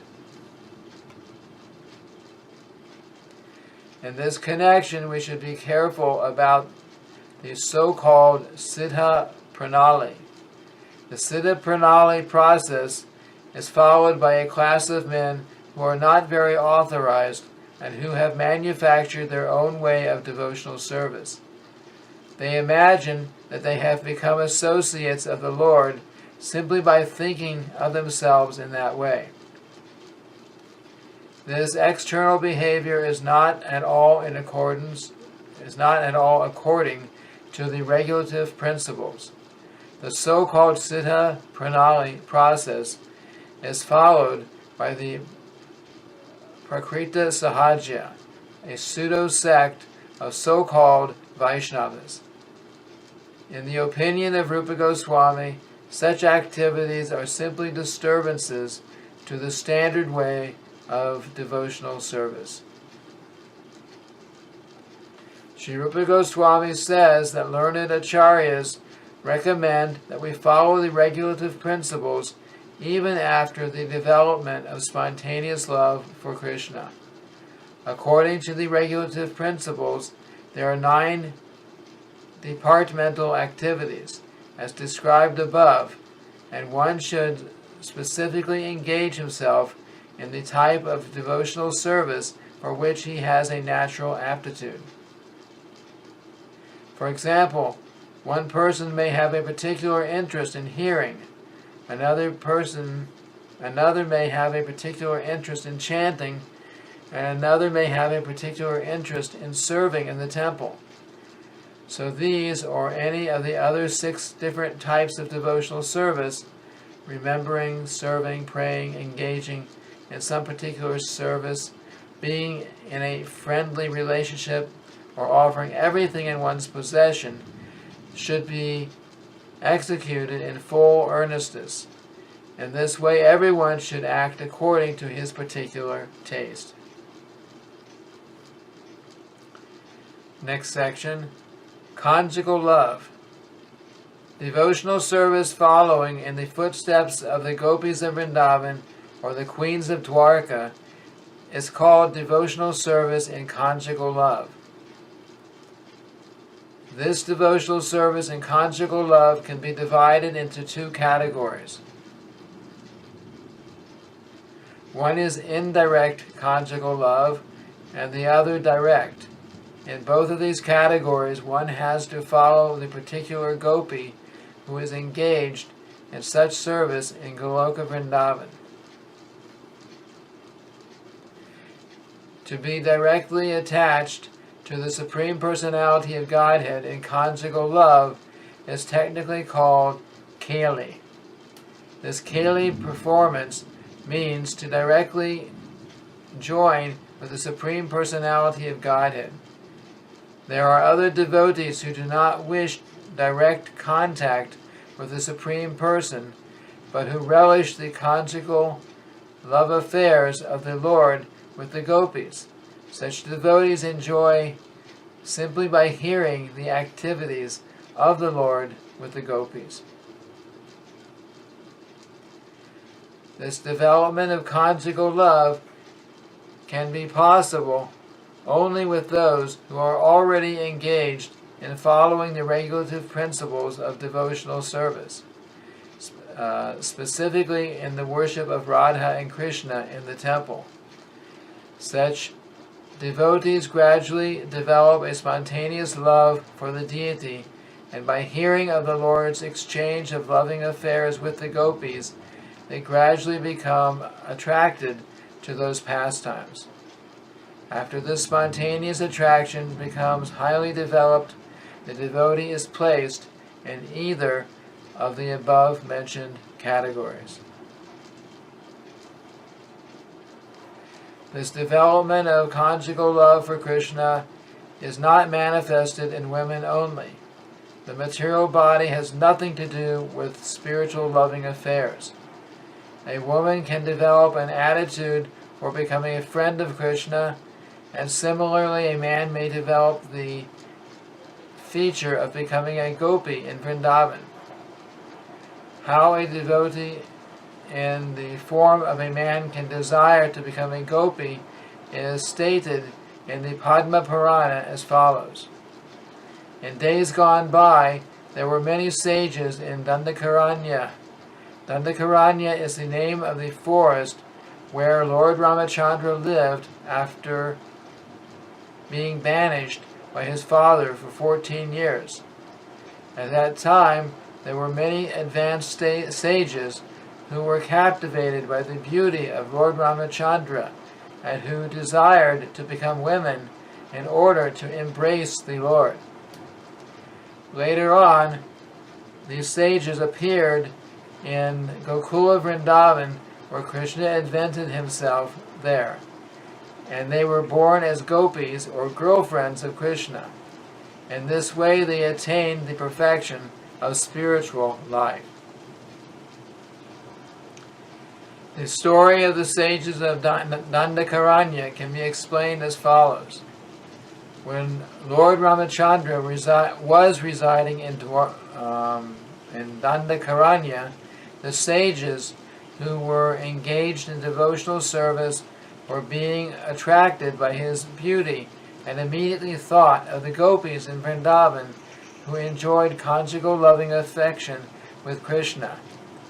In this instance, it is clear that the sages of Dandakaranya desired conjugal love in the manner of the gopis, although they were well aware of the Supreme Lord as both Krishna and Lord Ramachandra. They knew that although Ramachandra was an ideal king and could not accept more than one wife, Lord Krishna, being the full-fledged personality of Godhead, could fulfill the desires of all of them in Vrindavan. These sages also concluded that the form of Lord Krishna is more attractive than that of Lord Ramachandra, and so they prayed to become gopis in their future lives to be associated with Krishna. Lord Ramachandra remained silent, and his silence shows that he accepted the prayers of the sages. Thus they were blessed by Lord Ramachandra to have association with Lord Krishna in their future lives. As a result of this benediction, they all took birth as women in the wombs of gopis in Gokula. And, as they had desired in their previous lives, they enjoyed the company of Lord Krishna, who was present at that time in Gokula Vrindavan. The perfection of their human form of life was thus achieved by their generating a transcendental sentiment to share conjugal love with Lord Krishna. Conjugal love is divided into two classifications, namely conjugal love as husband and wife, and conjugal love as lover and beloved. One who develops conjugal love for Krishna as a wife is promoted to Dwarka, whereas the devotee becomes the queen of the Lord, period. One who develops conjugal love for Krishna as a lover is promoted to Goloka and Vrindavan to associate with the gopis and enjoy loving affairs with Krishna there. We should note carefully, however, that this conjugal love for Krishna, either as gopi or as a queen, is not limited only to women. Even men can develop such sentiments, as was evidenced by the sages of Dandakaranya. If someone simply desires conjugal love but does not follow in the footsteps of the gopis, he is promoted to association with the Lord at Dwarka. In the Mahakurma Purana, it is stated, quote, "Great sages who were the sons of the fire gods rigidly followed the regulative principles in their desire to have conjugal love for Krishna. As such, in their next lives they were able to associate with the Lord, the origin of all creation, who is known as Vasudeva or Krishna, and all of them got him as their husband." End quote. Next section. Parenthood or friendship. Devotees who are attracted to Krishna as parents or as friends should follow in the footsteps of Nanda Maharaj or Subal, respectively. Nanda Maharaj is the foster father of Krishna, and out of all the friends of Krishna, Subal is the most intimate in Brajabhumi. In the development of becoming either the father or a friend of the Lord, there are two varieties. One method is that one may try to become the father of the Lord directly, and the other is that one may follow Nanda Maharaj and cherish the ideal of being Krishna's father. Out of these two, the attempt to directly become the father of Krishna is not recommended. Such a development can become polluted with Mayavad, impersonal philosophy. The Mayavadis or monists think that they themselves are Krishna, and if one thinks that he himself has become Nanda Maharaj, then his parental love will become contaminated with the Mayavad philosophy. The Mayavad philosophical way of thinking is offensive, and no offender can enter into the kingdom of God to associate with Krishna. In the Skanda Purana, there is a story of an old man residing in Hastinapur, capital of the kingdom of the Pandus, who desired Krishna as his beloved son. The old man was instructed by Narada to follow in the footsteps of Nanda Maharaj, and thus he achieved success. There is a statement in the Naradiya Vyuha Stava prayers that persons who are always engaged in thinking of the Lord as their husband, friend, father, or well-wisher are always worshipable by everyone. This spontaneous love for Krishna can be developed only by the special mercy of Krishna or his pure devotee. This process of devotional service is sometimes called Pushti Marg. Pushti means nourishing, and Marg means path.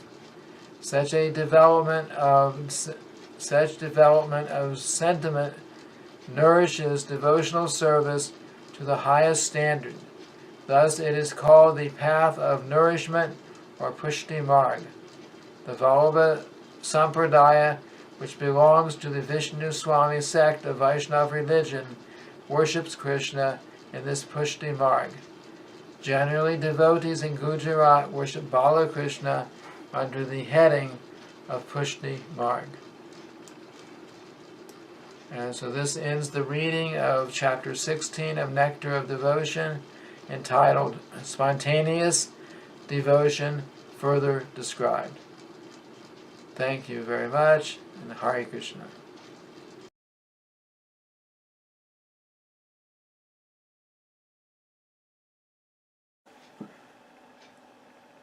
Hare Krishna. We will begin reading now from the Nectar of Devotion, chapter 17, entitled Ecstatic Love. The Nectar of Devotion was written by His Divine Grace, A.C. Bhaktivedanta Swami Prabhupada, and it was published by the Bhaktivedanta Book Trust. By the process of executing regulated devotional service, one is actually elevated to the transcendental stage, beyond the material modes of nature. At that time, one's heart becomes illuminated like the sun. The sun is far above the planetary systems, and there is no possibility of its being covered by any kind of cloud. Similarly, when a devotee is purified like the sun from his pure heart, there is a diffusion of ecstatic love which is more glorious than the sunshine. Only at that time is the attachment to Krishna perfect. Spontaneously, the devotee becomes eager to serve the Lord in his ecstatic love. At this stage, the devotee is on the platform of Uttama Adhikari, or perfect devotion. Such a devotee has no agitation from the material affections and is interested only in the service of Radha and Krishna. To clarify, in the previous chapters, the symptoms of devotional service were explained along with instructions as to how we may execute devotional service with our present senses and gradually rise to the platform of ecstasy in spontaneous love. And the two kinds of devotional service, namely, devotional service through regulative principles and through spontaneous love, were discussed. Within the stage of the regulative principles of devotional service, there are two divisions, namely, executive and effective. This effective form of devotional service is called bhava, or ecstasy. In this connection, there is a statement in the Tantras that ecstasy is the first symptom of pure love for the personality of Godhead, and in that stage one is sometimes found shedding tears or shivering. Not always are these symptoms manifest, but occasionally. When King Ambarish was put into difficulty by Durvasa, he began to think of the lotus feet of the Lord, and thus there were some changes in his body and tears were falling from his eyes. These symptoms are activities of ecstasy. They are visible in the shivering of the body and the shedding of tears. And the outward appearance of these ecstatic symptoms, after the outward appearance of these ecstatic symptoms, they stay within the mind and continuation of the ecstasy is called samadhi. This stage of appreciation becomes the cause of future exchanges of loving affairs with Krishna. Elevation to this stage of ecstasy can be possible in two ways. One way is by constant association with pure devotees. The other way is by the special mercy of Krishna or by the mercy of a pure devotee of Krishna. Elevation to the ecstatic stage of life is generally attained through association with pure devotees, while elevation to that stage by the special mercy of Krishna or his devotee is very rare. The purport is that one should execute devotional service rigidly in the association of devotees so that there will be certainty in raising oneself to that ecstatic position.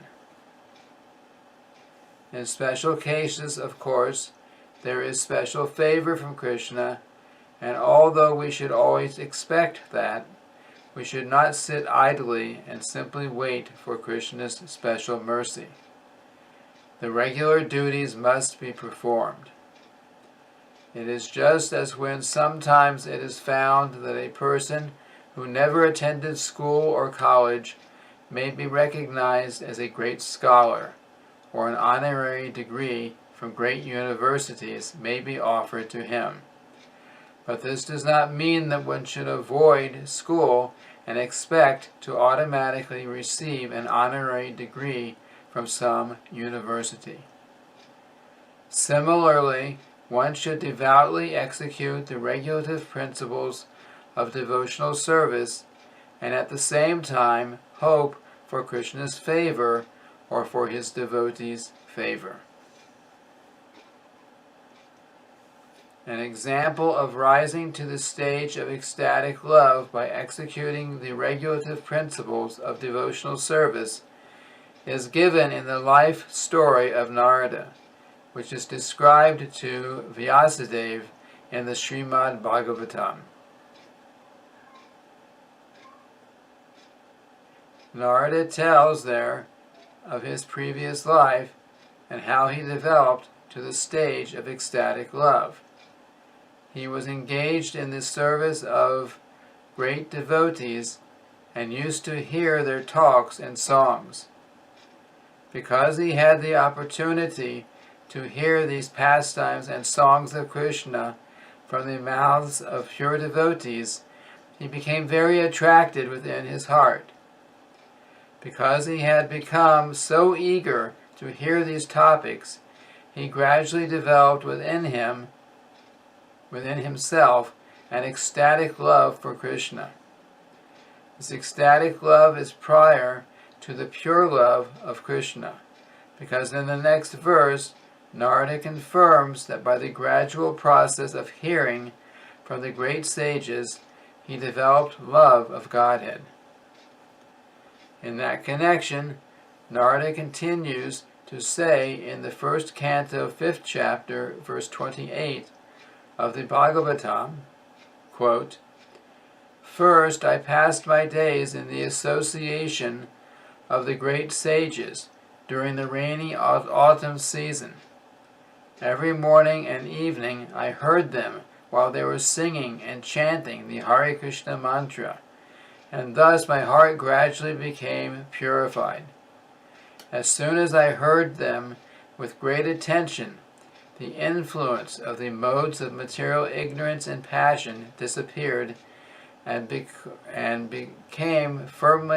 became firmly fixed in devotional service to the Lord." End quote. These are practical examples of how one can develop to the stage of ecstatic love simply by the association of pure devotees. It is essential, therefore, that one constantly associate with pure devotees who are engaged morning and evening in chanting the Hare Krishna mantra. In this way, one will get the chance to purify his heart and develop his ecstatic pure love for Krishna. This statement is also confirmed in the 3rd canto, 25th chapter, verse 25 of Srimad Bhagavatam, where Lord Kapila says, quote, "My dear mother, when a person is actually in association with pure devotees, the sublime potency of my devotional service can be experienced." End quote. In other words, when a pure devotee speaks, his words act upon the hearts of the audience. What is the secret of hearing and chanting? A professional speaker cannot impress transcendental ecstasy within the hearts of the listeners. However, when a realized soul who is engaged in the service of the Lord is speaking, he has the potency to inject spiritual life within the audience. One should, therefore, seek the association of such pure, unalloyed devotees, and by such association and service, a neophyte devotee will certainly develop attachment, love, and devotion for the Supreme Personality of Godhead. In the Padma Purana, there is the story of a neophyte devotee who, in order to raise herself to the ecstatic platform, danced all night to invoke the Lord's grace upon her. Sometimes, however, it is found that without undergoing any devotional process, one all of a sudden develops devotion for Lord Krishna. The sudden development of devotional attitude in a person must be understood as a special mercy of Krishna or his devotee. This apparently accidental development of ecstatic feelings through the causeless mercy of Krishna can be divided into three groups: simply by speaking, simply by glancing, and simply by good wishes. In the Naradiya Purana, there is a statement about the development of ecstatic love simply by speaking. Lord Krishna said to Narada, quote, "O best of the Brahmanas, I wish that you may develop unalloyed devotional service to me, which is full of transcendental bliss and all auspiciousness." End quote. In the Skanda Purana, there is a statement about developing ecstatic love toward Krishna simply by glancing. It is stated there, quote, "When the inhabitants of Jangala province saw the personality of Godhead, Krishna, they were so stricken with feeling that they could not withdraw their glance from him." End quote. As far as heartfelt wishes are concerned, there is a statement in the Shuka Samhita where Narada tells Srila Vyasadeva, quote, "You have a son who is the greatest devotee of the personality of Godhead, and I can observe that without any following of the regulative principles of devotional service, he is already enriched with many of the symptoms achieved by the execution of devotional service after many, many births." End quote. As for ecstatic love of Krishna, there is a statement in the 7th canto, 4th chapter, verse 36 of Srimad Bhagavatam, in which Narada addresses King Yudhisthira. Quote, "My dear king, it is very difficult to describe the character of Prahlad. He developed a natural attraction for Krishna, and whatever I can explain about his character will simply be an arrangement of words. His actual character is impossible to describe." End quote. This means that Narada himself admitted that the natural development of Prahlad's ecstatic love was by the grace of Lord Krishna. This natural attraction for Krishna on the part of Prahlad was developed simply by the mercy of Narada. When Prahlad Maharaj was within the womb of his mother, she was being sympathetically instructed by Narada about the science of devotional service. And at the same time, Narada was wishing that the child within the womb could also take advantage of the instructions. Because Narada, an authorized devotee and great associate of the personality of Godhead, was desiring auspiciousness for Prahlad Maharaj, he developed all the characteristics of a high-grade devotee. This is called natural attraction. It is caused by the special grace of the personality of Godhead, or by the special grace of a great devotee like Narada. There is a statement in the Skanda Purana wherein Parvata Muni tells Narada, quote, "My dear Narada, of all saintly persons, you are so great and glorious that simply by your good wishes, a low-born hunter also has become a great elevated devotee of Lord Krishna." End quote. This ecstatic love for Krishna can be divided into 5 divisions, which will be described by Sri Rupa Goswami later on. So this ends the reading of chapter 17 of the Nectar of Devotion, entitled Ecstatic Love. Thank you very much. Hare Krishna.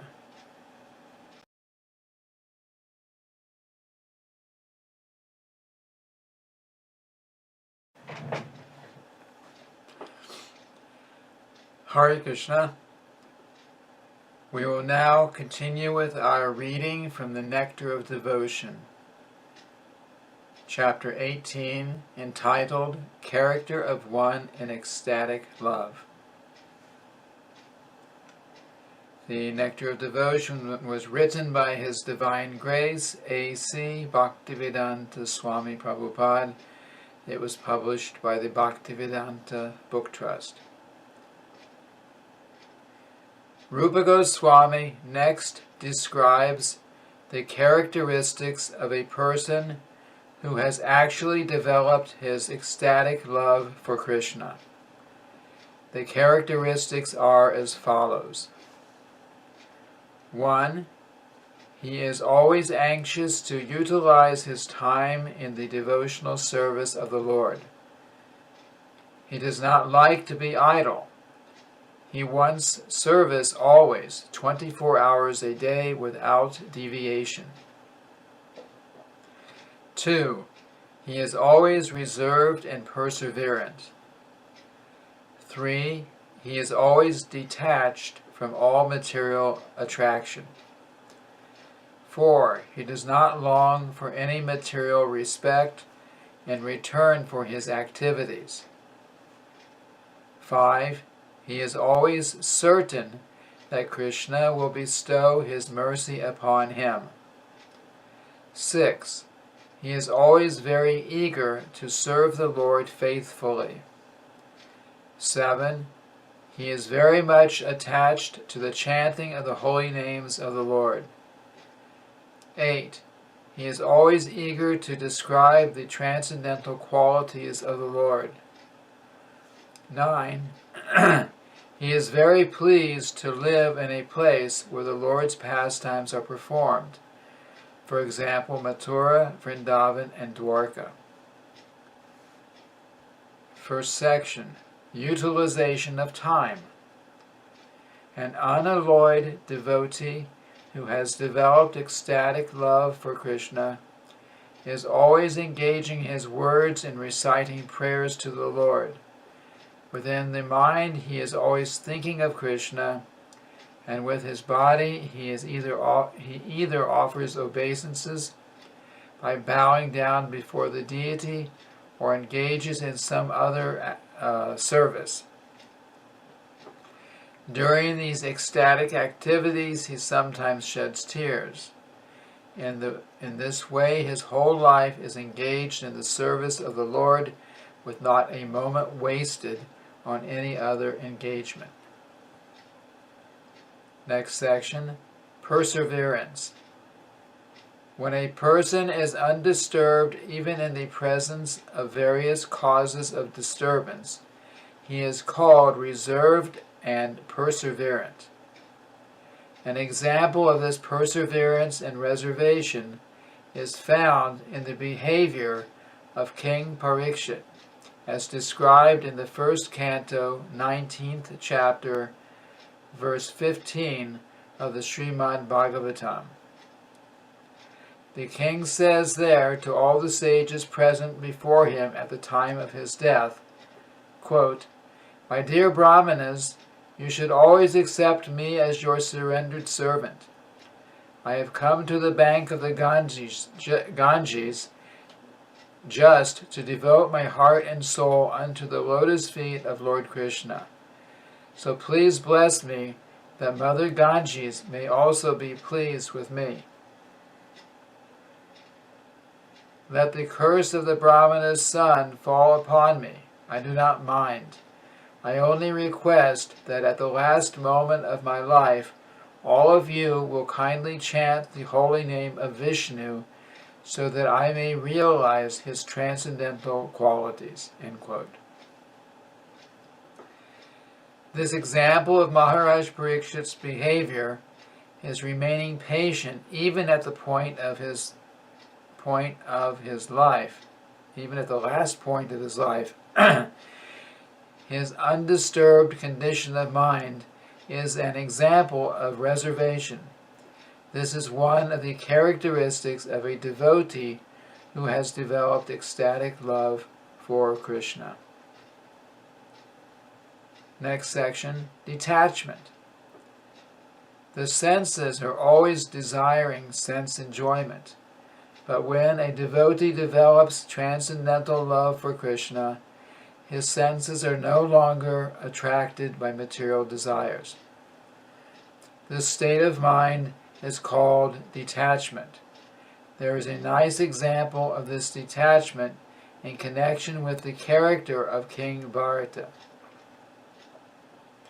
In the 5th canto, 14th chapter, verse 43 of Srimad Bhagavatam, it is stated, quote, Emperor Bharata was so attracted by the beauty of the lotus feet of Krishna that even in his youthful life he gave up all kinds of attachments to family, children, friends, kingdom, etc., as though they were untouchable stools. End quote. Emperor Bharata provides a typical example of detachment. He had everything enjoyable in the material world, but he left it.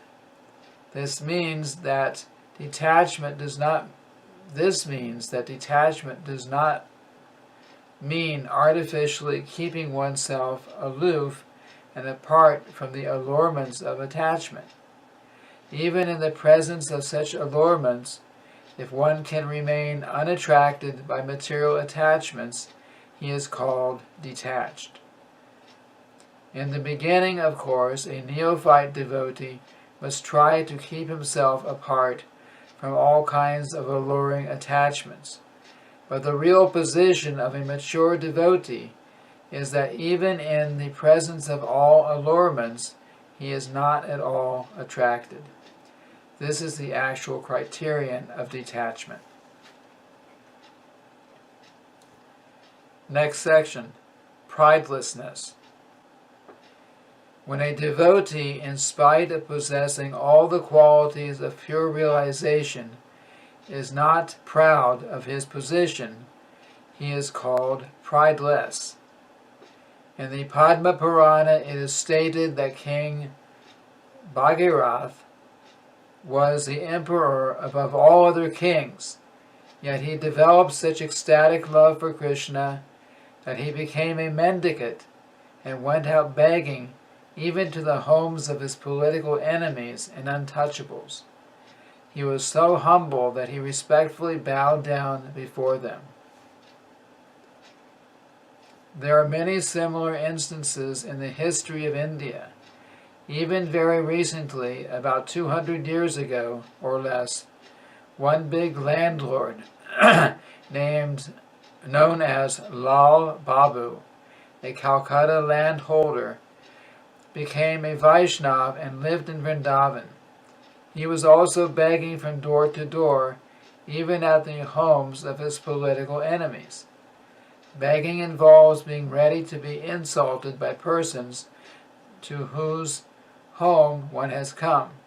That is natural, but one has to tolerate such insults for the sake of Krishna. The devotee of Krishna can accept any position in the service of Krishna. Next section. Great hope. The strong conviction that one will certainly receive the favor of the Supreme Personality of Godhead is called in Sanskrit Asha Bandha. Asha Bandha means to continue to think, quote, because I'm trying my best to follow the routine principles of devotional service, I am sure that I will go back to Godhead, back to home, end quote. In this connection, one prayer by Rupa Goswami is sufficient to exemplify this hopefulness. He says, quote, I have no love for Krishna, nor for the causes of developing love of Krishna, namely hearing and chanting, and the process of bhakti yoga by which one is always thinking of Krishna and fixing his lotus feet in the heart is also lacking in me. As far as philosophical knowledge or pious works are concerned, I don't see any opportunity for me to execute such activities. But above all, I am not even born in a nice family. Therefore, I must simply pray to you, Gopi Janaballabha, Krishna, the maintainer and beloved of the gopis. I simply wish and hope that some way or other I may be able to approach your lotus feet, and this hope is giving me pain because I think myself quite incompetent to approach that transcendental goal of life. End quote. The purport is that under this heading of Asha Bandha, one should continue to hope against hope that some way or other he will be able to approach the lotus feet of the Supreme Lord. Next section. Eagerness for achieving the desired success. When one is sufficiently eager to achieve success in devotional service, that eagerness is called samutkanta. This means, quote-unquote, complete eagerness. Actually, this eagerness is the price for achieving success in Krishna consciousness. Everything has some value, and one has to pay the value before obtaining or possessing it. It is stated in the Vedic literature that to purchase the most valuable thing, Krishna consciousness, one has to develop intense eagerness for achieving success. This intense eagerness is very nicely expressed by Bilvamangala Thakur in his book Krishna Karnamrita. He says, quote, I am eagerly waiting to see that boy of Vrindavan, whose bodily beauty is captivating the whole universe, whose eyes are always bound by black eyebrows and expanded like lotus petals, and who is always eagerly glancing over his devotees and therefore moving slightly here and there. His eyes are always moist, his lips are colored like copper, and through those lips there comes a sound vibration which drives one madder than a mad elephant. I want so much to see him at Vrindavan. End quote.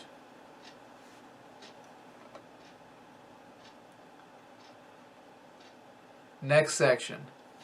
Attachment to chanting the holy names of the Lord. In the Krishna Karnamrita, there is another statement about the chanting of Radharani.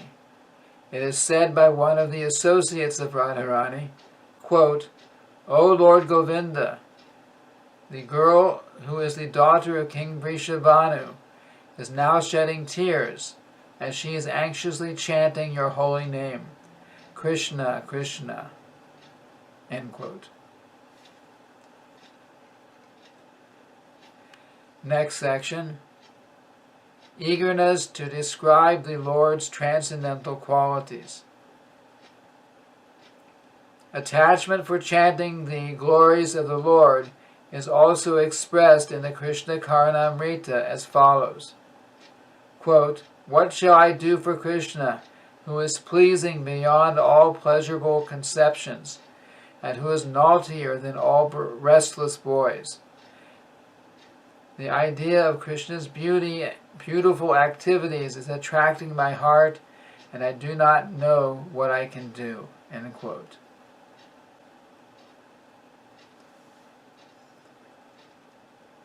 Next section. Attraction for living in a place where Krishna has his pastimes. In the book Pajavali by Rupa Goswami, there is the following statement about Vrindavan. Quote, "In this place, the son of Maharaj Nanda used to live with his father, who was the king of all cowherd men. In this place, Lord Krishna broke the cart in which the Shakatasura demon was concealed.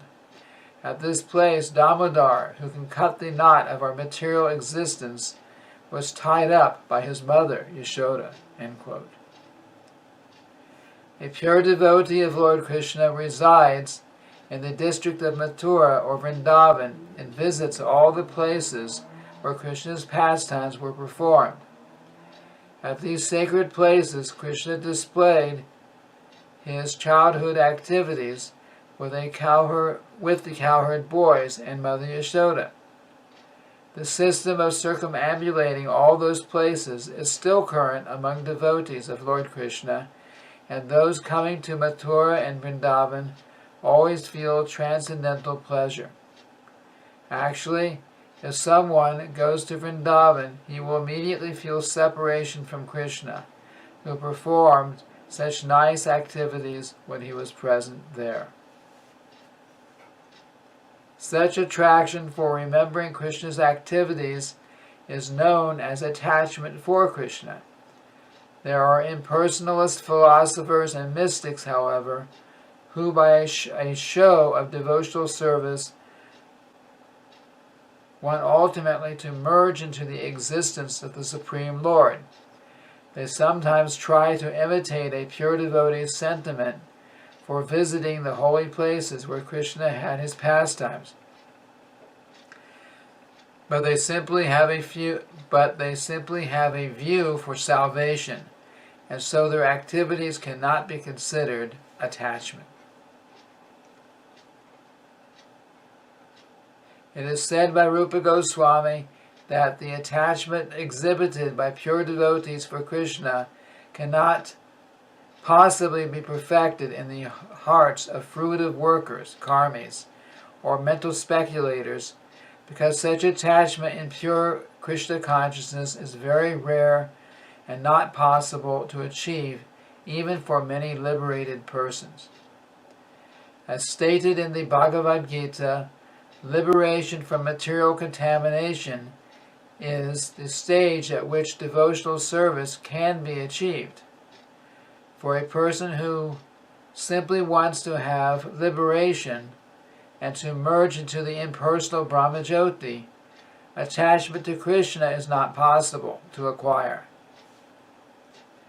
This attachment is very confidentially kept by Krishna and is bestowed only upon pure devotees.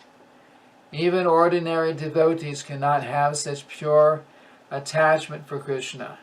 Therefore, how is it possible for success to be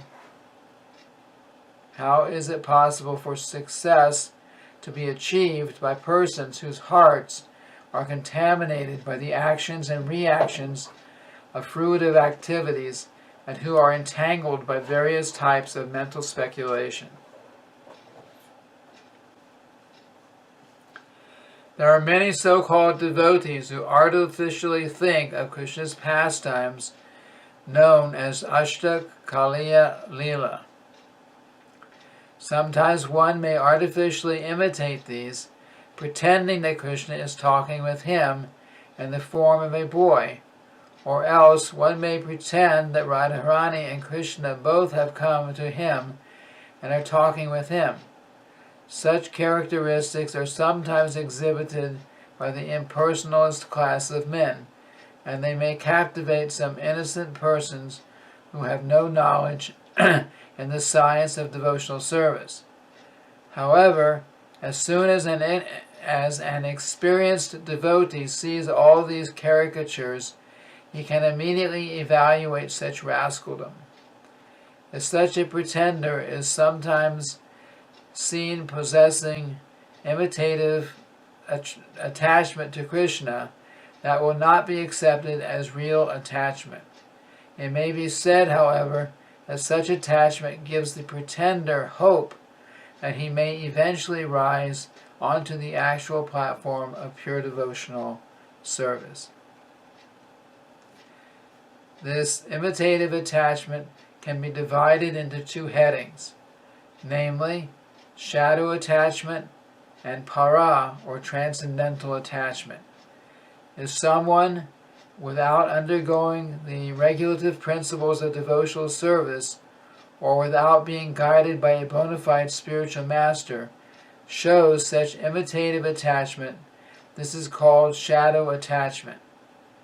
Sometimes it is found that a person actually attached to material enjoyment or salvation has the good fortune to associate with pure devotees while they are engaged in chanting the holy name of the Lord. By the good grace of the Lord, one may also cooperate and join in the chanting.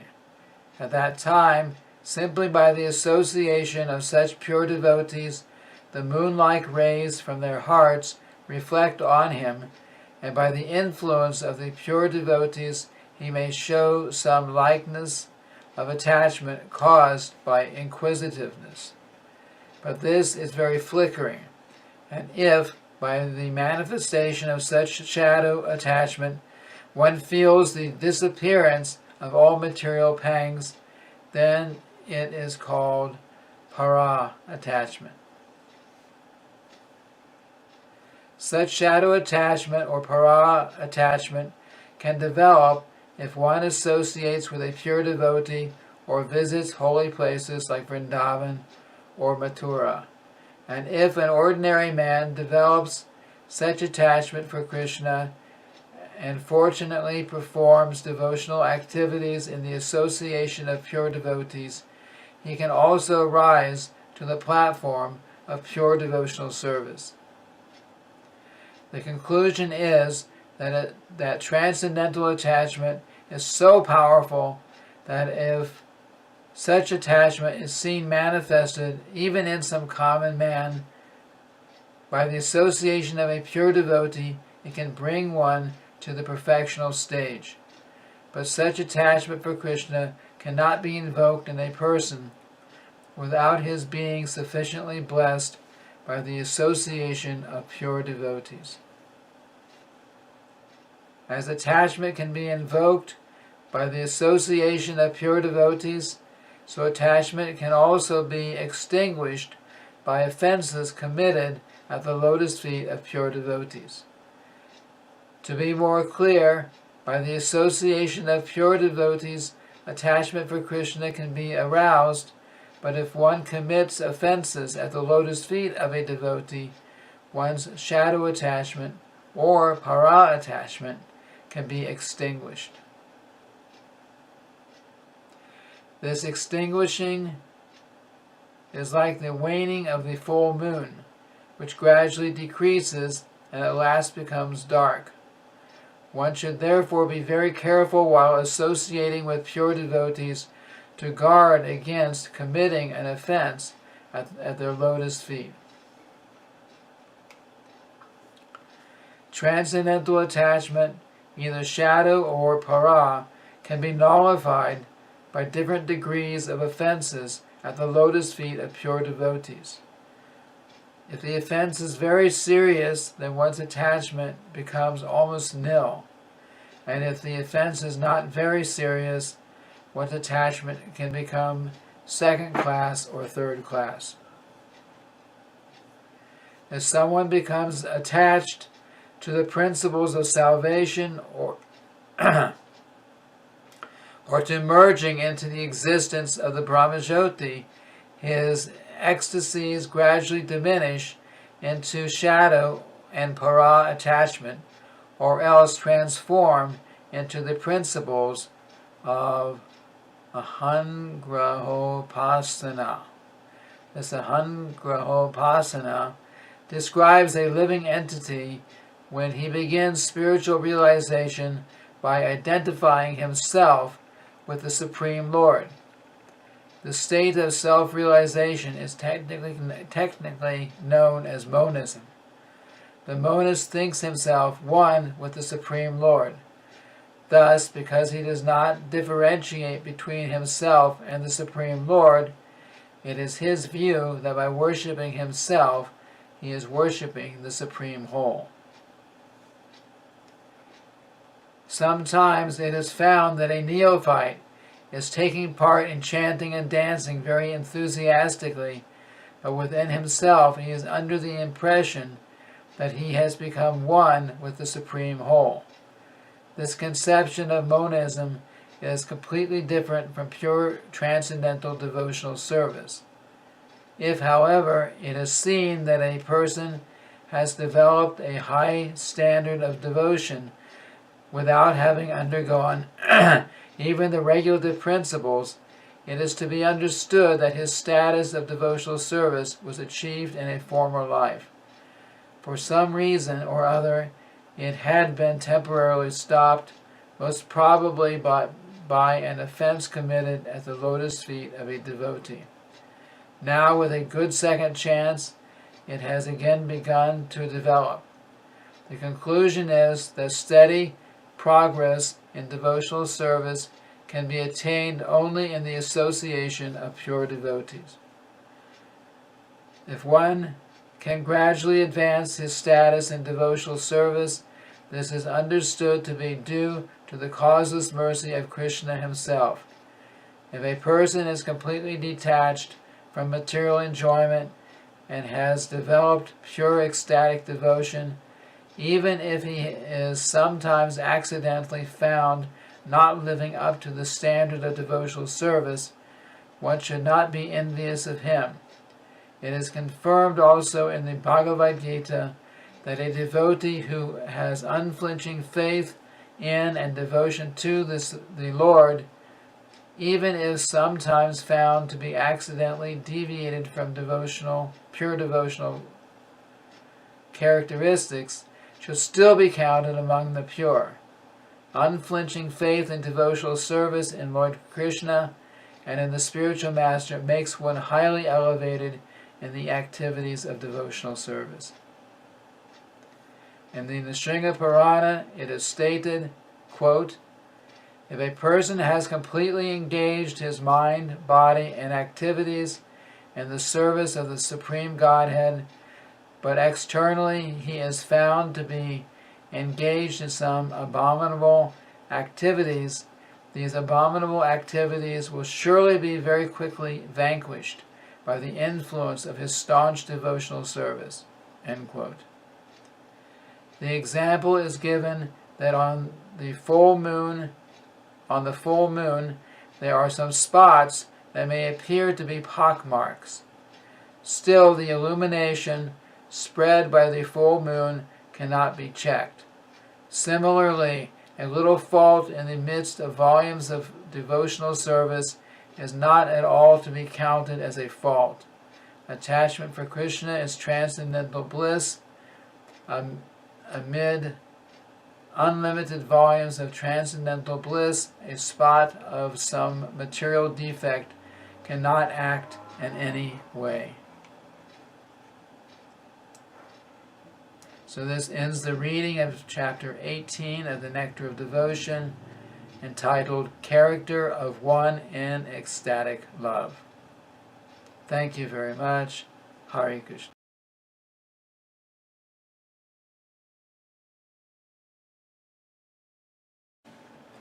Hare Krishna. We will now read from the Nectar of Devotion, chapter 19, entitled Devotional Service in Pure Love of God. The Nectar of Devotion was written by His Divine Grace, A.C. Bhaktivedanta Swami Prabhupada, and it was published by the Bhaktivedanta Book Trust. When one's desire to love Krishna in one's particular relationship becomes intensified, this is known as pure love of Godhead. In the beginning, the devotee is engaged in the regulative principles of devotional service by the order of his spiritual master. When one thereby becomes completely purified of all material contamination, there develops an attachment and taste for devotional service. This taste and attachment, when gradually intensified in the course of time, becomes love. The word love can actually be applied only in relationship with the personality of Godhead. In the material world, love is not applicable at all. What goes on under the name of love in the material world is nothing but lust. There is a gulf of difference between love and lust, like the difference between gold and iron. In the Narada Pancharatra, it is clearly stated that when lust is completely transferred to the Supreme Personality of Godhead, and the concept of kinship is completely reposed in Him, such is accepted as pure love of God by great authorities like Bhishma, Prahlad, Uddhava, and Narada. Great authorities like Bhishma have explained that love of Godhead means completely giving up all so-called love for any other person. According to Bhishma, love means reposing one's affection completely upon one person, withdrawing all affinities for any other person. This is pure love. This pure love can be transferred to the Supreme Personality of Godhead under two conditions: out of ecstasy and out of the causeless mercy of the Supreme Personality of Godhead Himself. Next section is called Ecstasy. Ecstatic love of Godhead can be potently invoked simply by following the rules and regulations of devotional service as they are prescribed in Scriptures, under the direction of a bona fide spiritual master. In the 11th canto, 2nd chapter, verse 40 of Srimad Bhagavatam, this ecstatic love, born of the execution of regulative devotional service, is explained. Quote, "A devotee, in the course of executing the regulative principle of devotional service, develops his natural Krishna consciousness, and being thus softened at heart, he chants and dances like a madman. While performing chanting of the holy name of the Lord, he sometimes cries, sometimes talks wildly, sometimes sings, and sometimes, without caring for any outsider, dances like a madman. In the Padma Purana, there is a statement about ecstatic love born of spontaneous affection. Chandrakanti, a celebrated fair-faced girl, rigidly observed celibacy in order to obtain Krishna as her husband. She always engaged herself in meditating on the transcendental form of the Lord, and always chanted the glories of the Lord. She did not desire to accept anyone else as her husband. She had firmly decided that only Krishna would be her husband. Next section. The Lord's extraordinary mercy. When a devotee is found to be always associated with the Lord in ecstatic love, it is to be understood that such a position has been awarded by the Lord himself out of his causeless extraordinary mercy.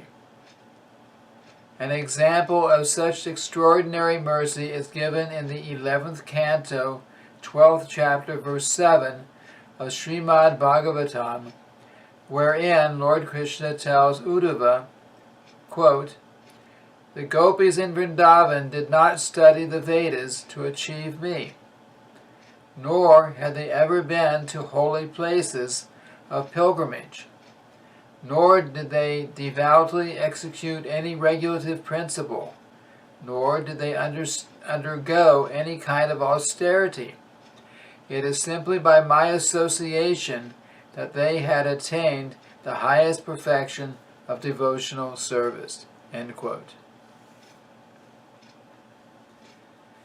From the example of Chandrakanti, as found in the Padma Purana, and from the example of the gopis as found in the Srimad Bhagavatam, it appears that a devotee who always thinks of Krishna and who always chants his glories in ecstatic love, regardless of his condition, will attain the highest perfection of unalloyed devotional love due to the Lord Krishna's extraordinary mercy.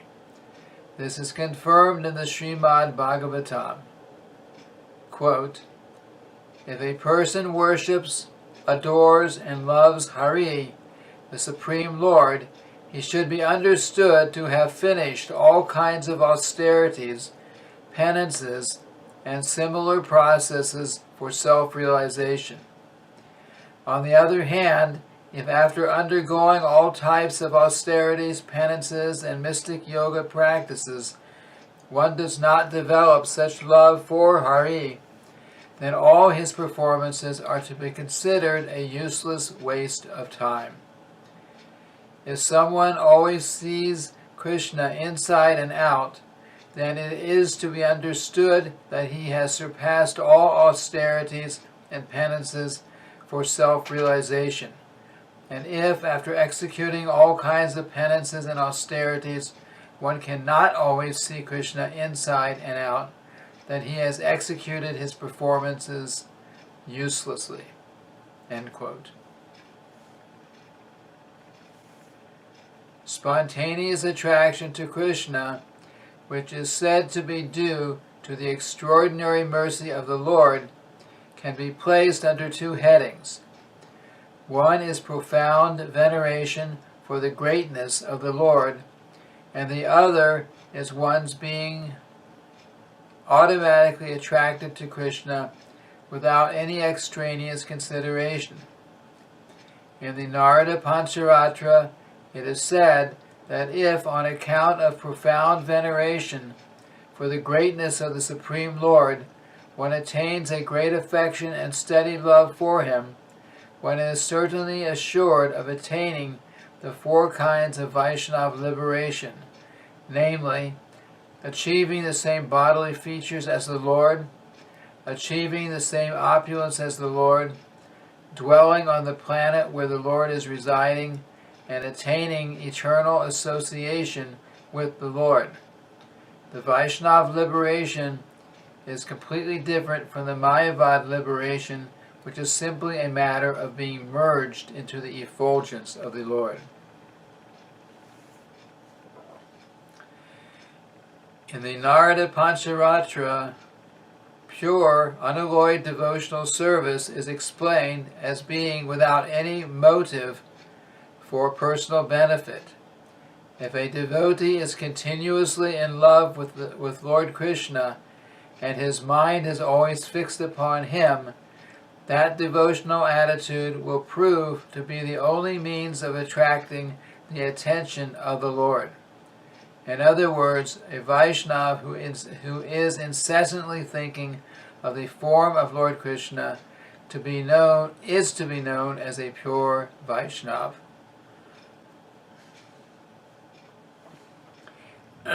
Generally, a devotee who has achieved the causeless mercy of the Lord on account of following the strict rules and regulations of devotional service becomes attracted by the supreme greatness of the Lord, by the transcendental beauty of the Lord, and by the spontaneous execution of devotional service. To be more clear, by executing the regulative principles of devotional service,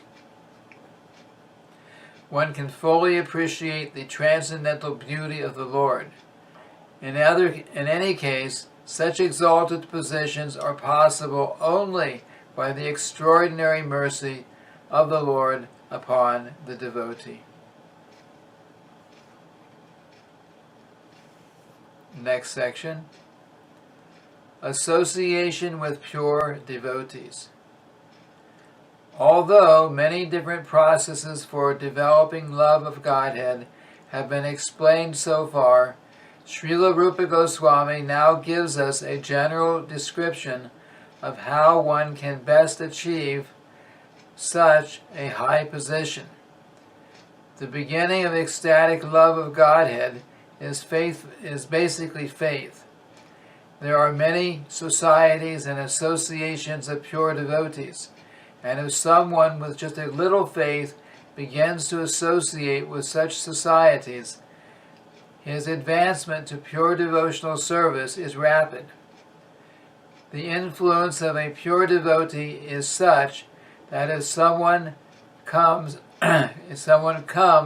to associate with him with a little faith, one gets the chance of hearing about the Lord from authoritative scriptures like the Bhagavad Gita and the Srimad Bhagavatam. Thus, by the mercy of the Lord, who is situated in everyone's heart, one gradually develops his faith in the descriptions of such authoritative scriptures. This is the first stage of association with pure devotees. And the second stage, after one becomes a little advanced and mature, he automatically offers to follow the principles of devotional service under the guidance of the pure devotee and accepts him as a spiritual master. In the next stage, under the guidance of the spiritual master, the devotee executes regulative devotional service, and as a result of such activities, he becomes freed from all unwanted occupations. When he is freed from unwanted occupations, his faith becomes steadily fixed, and he develops a transcendental taste for devotional service, then attachment, then ecstasies, and in the last stage there is pure love of Godhead. These are the different stages of development of pure love. Only the most fortunate persons can achieve such success in life. Those who are simply academic students of the Vedic scriptures cannot appreciate how such a development takes place. In the Narada Pancharatra, Lord Shiva therefore tells Parvati, quote, "My dear Supreme Goddess, you may know from me that any person who has developed the ecstasy of love for the Supreme Personality of Godhead, and who is always merged in transcendental bliss on account of this love, cannot even perceive the material distress or happiness coming from the body or mind." End quote. The affection and dealings of love that are different branches of the original tree of love precede many varieties of affectionate manifestations that will not be discussed here. These different manifestations have been described by Sanatana Goswami in his Bhagavatamrita. Although the subject of such affections and dealings of love is very confidential, Sanatana Goswami has described them very explicitly. Sri Rupa Goswami thus concludes the first division of the Bhakti Rasamrita Sindhu, offering up his treatise for the transcendental pleasure of Sanatana Goswami, who has established the transcendental beauty of Gopal Bhatta Goswami,